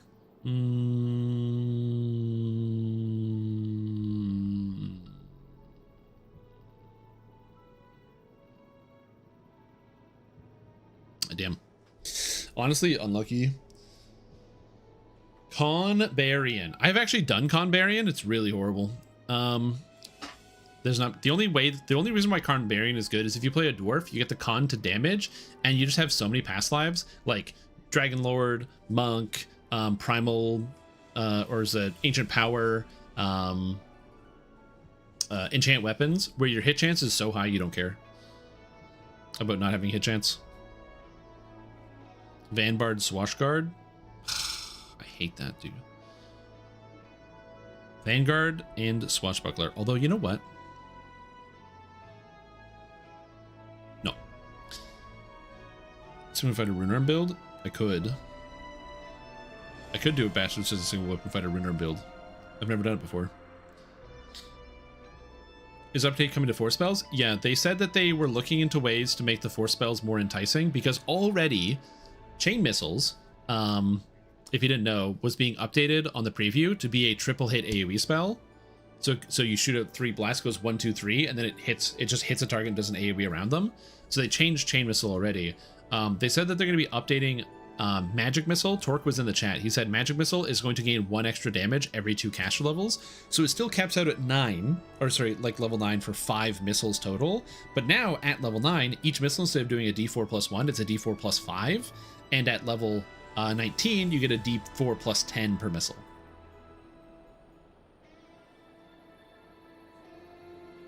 And they're also looking, and then Chain Missile's getting updated, and they're also looking at Force Missile.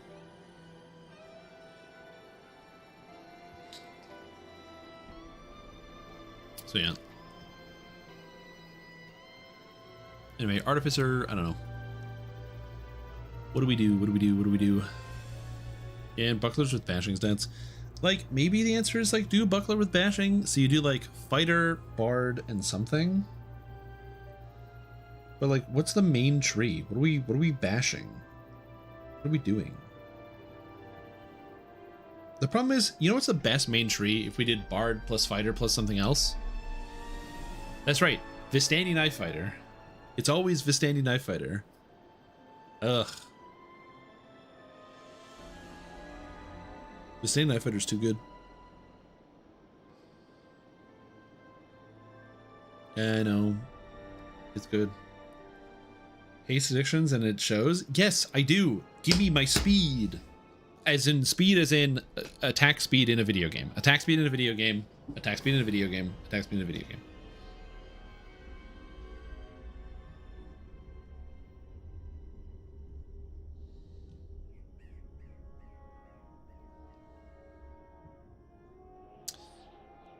Is there a generically accessible AoE attack for throwing weapons in heroics or no?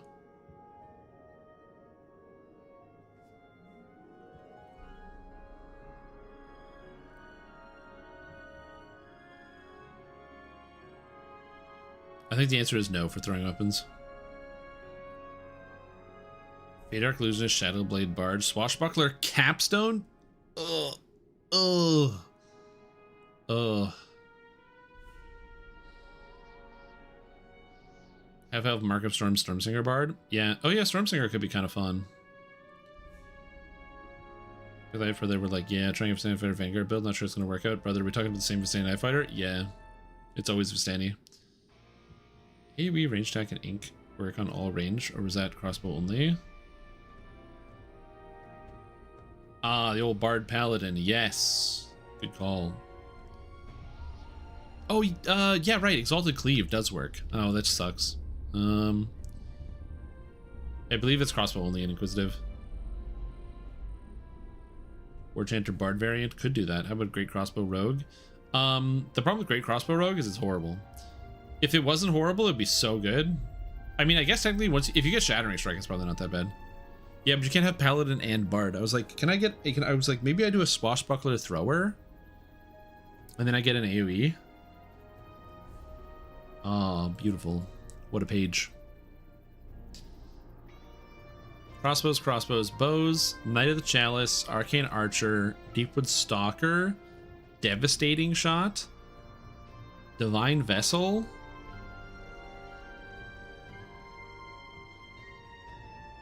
So the problem with doing a Bard Thrower, Deepwood Stalker style character, Swashbuckler, is twofold. Problem one, I'm literally already doing that for, I'm already doing that. Oh, what about strength? What if we're a strength thrower? What if we throw weapons with our strength? A new build? No, I'm making a new build list of like builds I find interesting for each character. So I have my list, as you can see over here, and I'm missing Artificer and Bard. But Brutal Throw is interesting because you double the dip on the strength, but then you need Dragon Lord, and then you get the AoE from Deepwood Stalker. So it's Deepwood Stalker, Dragon Lord, Bard. It's not a Bard build, it's a Deepwood Stalker build. How do we get the most Bard out of this? I guess you could just take 11 Bard. It's really not a Bard build at that point. Bard, Bear, T5, War Chanter.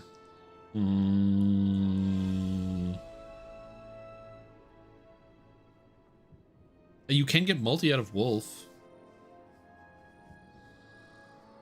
What's the Bard doing? How do I get multi? I guess you cleave, right? Can you swashbuckle in animal form? I don't think you can swashbuckle in animal form.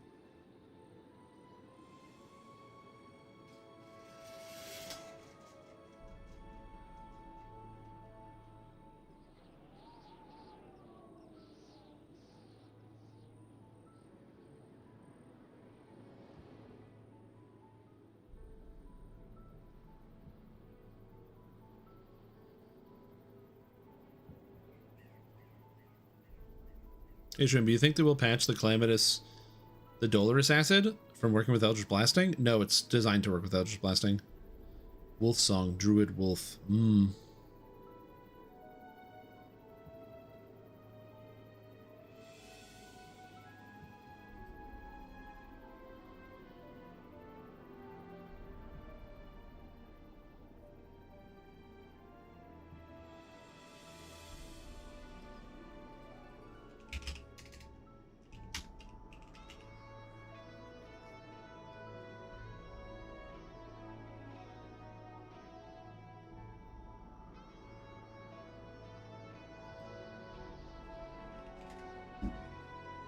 As long as you're wearing it in your hand, slap that bad boy in a shield if you want.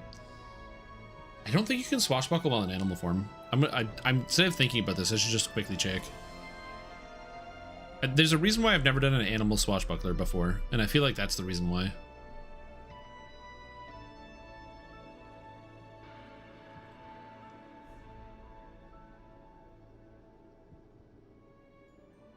Druids kind of swashbuckle in animal forms. So you don't swashbuckle. So you could just do like, I mean, there is an answer here, right?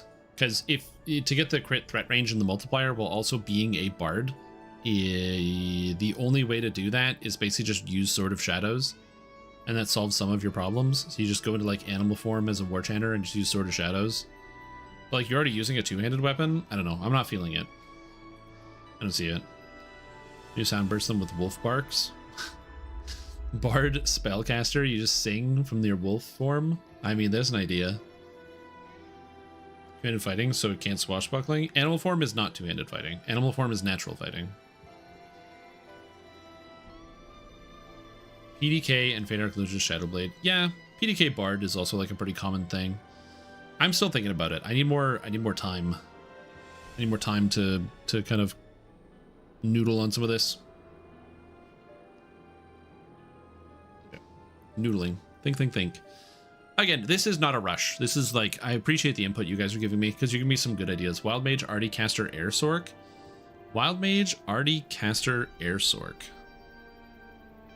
So you do like Artificer with Wild Mage and Air Sork for caster levels? But you don't get max caster levels, so you wouldn't need it anyway. I guess you could technically get like more spells. You get 2 lightning bolts instead of 1. Oh, inquisitive. Sonic, Warlock, Bard, Stormsinger. Interesting.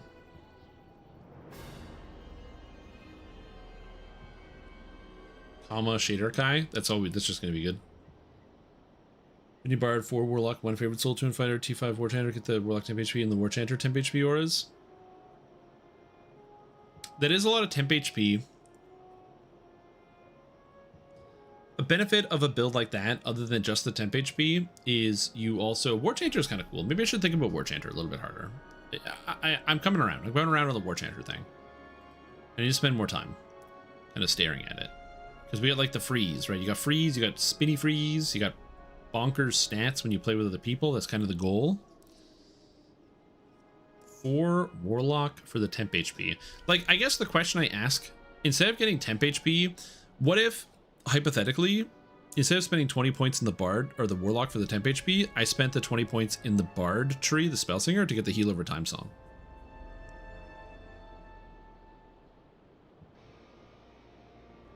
Which is just better.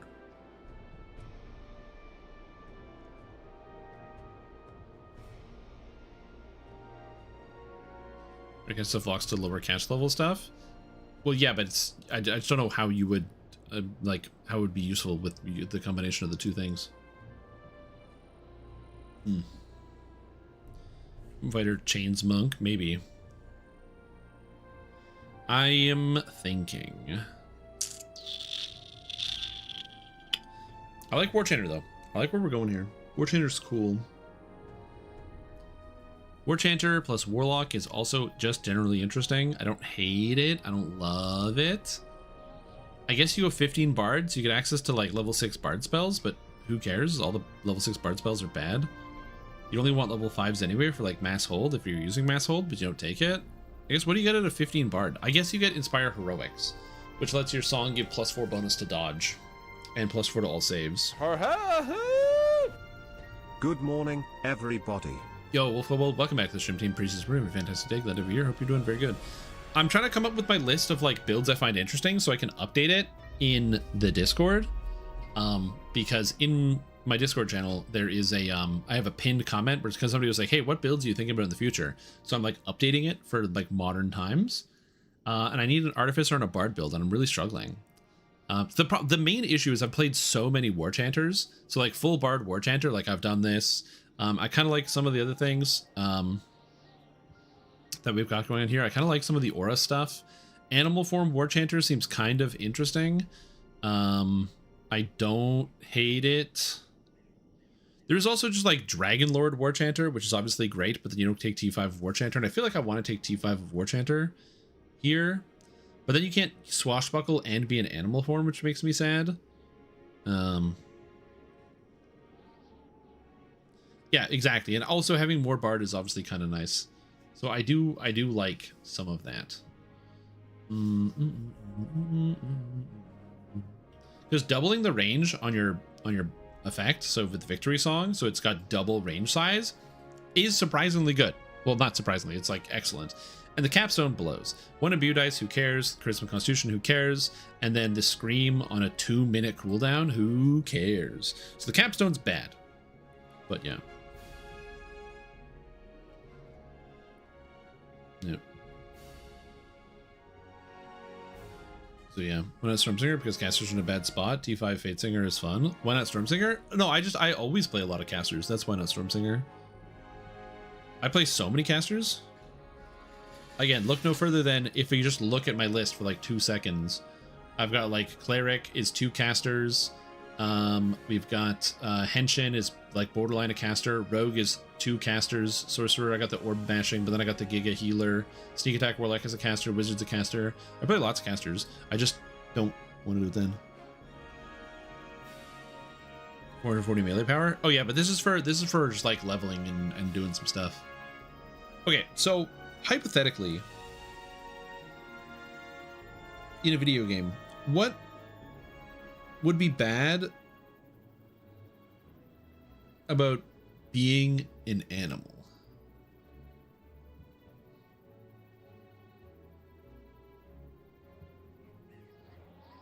Oh, you can't get the combat style until you have 3 druid. No, fuck. You can't get the combat style until you have 3 druid. If you take 3 druid, you don't get the victory song. Oh, dude, life is pain, man. Life is pain.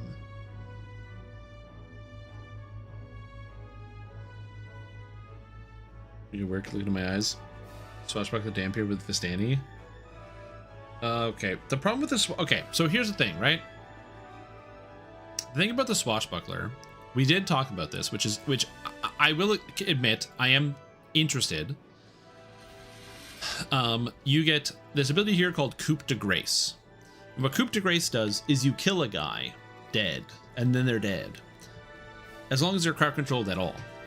And the thing is, you can crowd control really easily with Threatening Countenance from Dampier.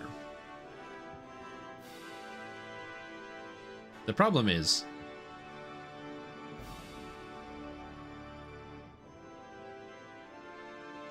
you don't need it. Also, what the hell? It's just so bad. Anyway. It's never gonna feel good. You know, you can tell a tree is bad when they don't have enough T5s to fill it up. He's rage baited the pronunciation. That is correct. How could you tell that I'm rage baiting you? Oh. Is that what I wanted? Okay. My brother is here. So I will have to take a break soon-ish, just because he's going to help do some repairs around the house. So I'm going to be thinking about this. Lighthammer Gnome. He's actually an artificer guy, so you can give me some ideas about what to do. Is this the Stim of Toms? No, I am not Stim. What's up, Beyond Nox? How are you? Or a Bar Dragonlord? You could just go Dragonlord, but I'm not feeling it. I don't love it. Oh yeah, absolutely. It's very helpful to have somebody like with some know-how and some intelligence. Bear Bard.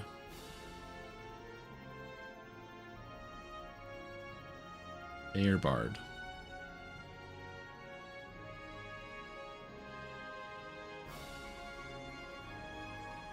Crit multi. Kensai.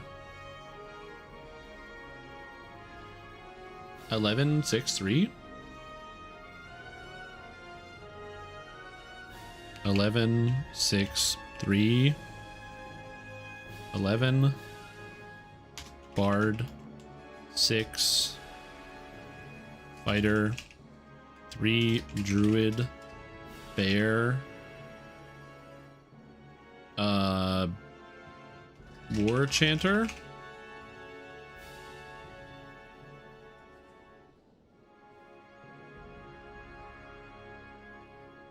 I don't know if you can do that.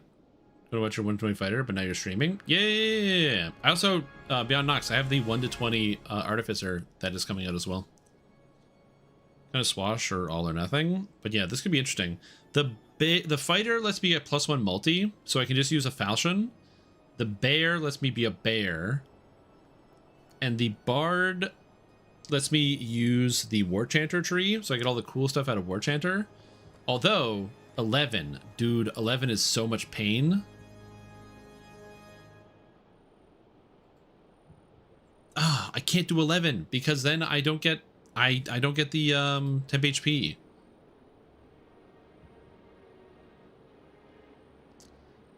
Ugh. Anyway.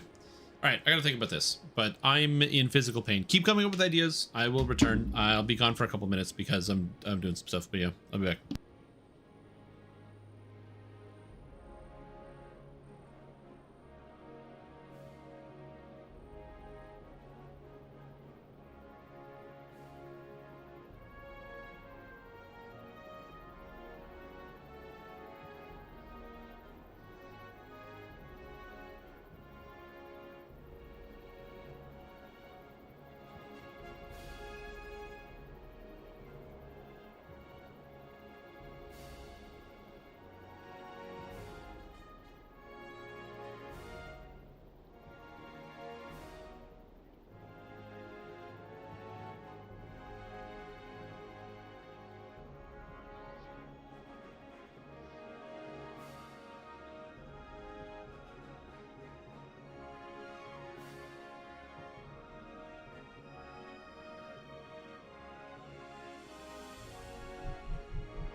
I'm back.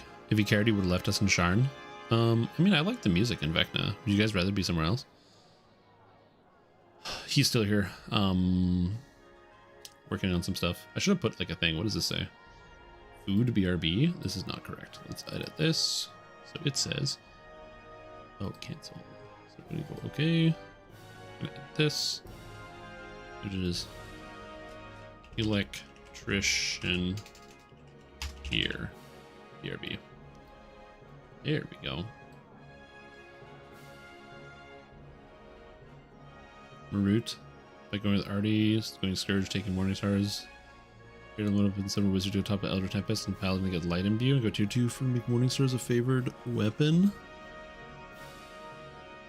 Go tier 2 to make Morning Stars. Oh, in the Paladin tree? A Marut Artificer is kind of interesting.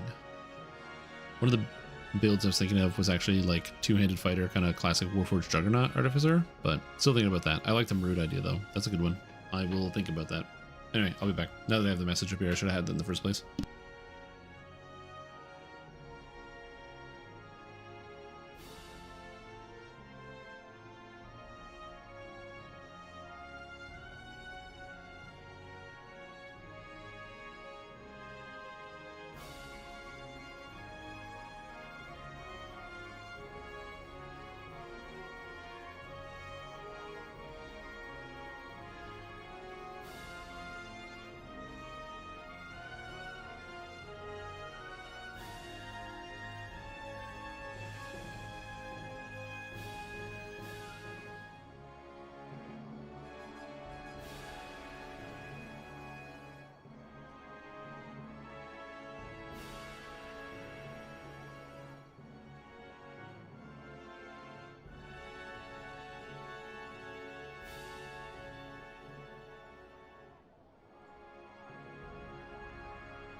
There's a percentage chance the power goes off in my house. So if the stream randomly shuts off, that's why.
Okay, I am back temporarily to say that I have to turn off the live stream because we actually have to turn off more of the power. So, unexpectedly, that is going to be unfortunate. I don't know how long the work's going to take, but if it's done before like 7, I'll come back. But if not, we'll see. So yeah, so unexpectedly ended the live stream. Sorry about that, guys. It's supposed to be something really minor. I know. It's supposed to be something really minor that we're doing here, but looks like it's taking longer. But thank you for your patience. Sorry about that. The build idea is really good. I actually have a couple other ones that I was thinking about, so we'll see. Anyways, we'll be back.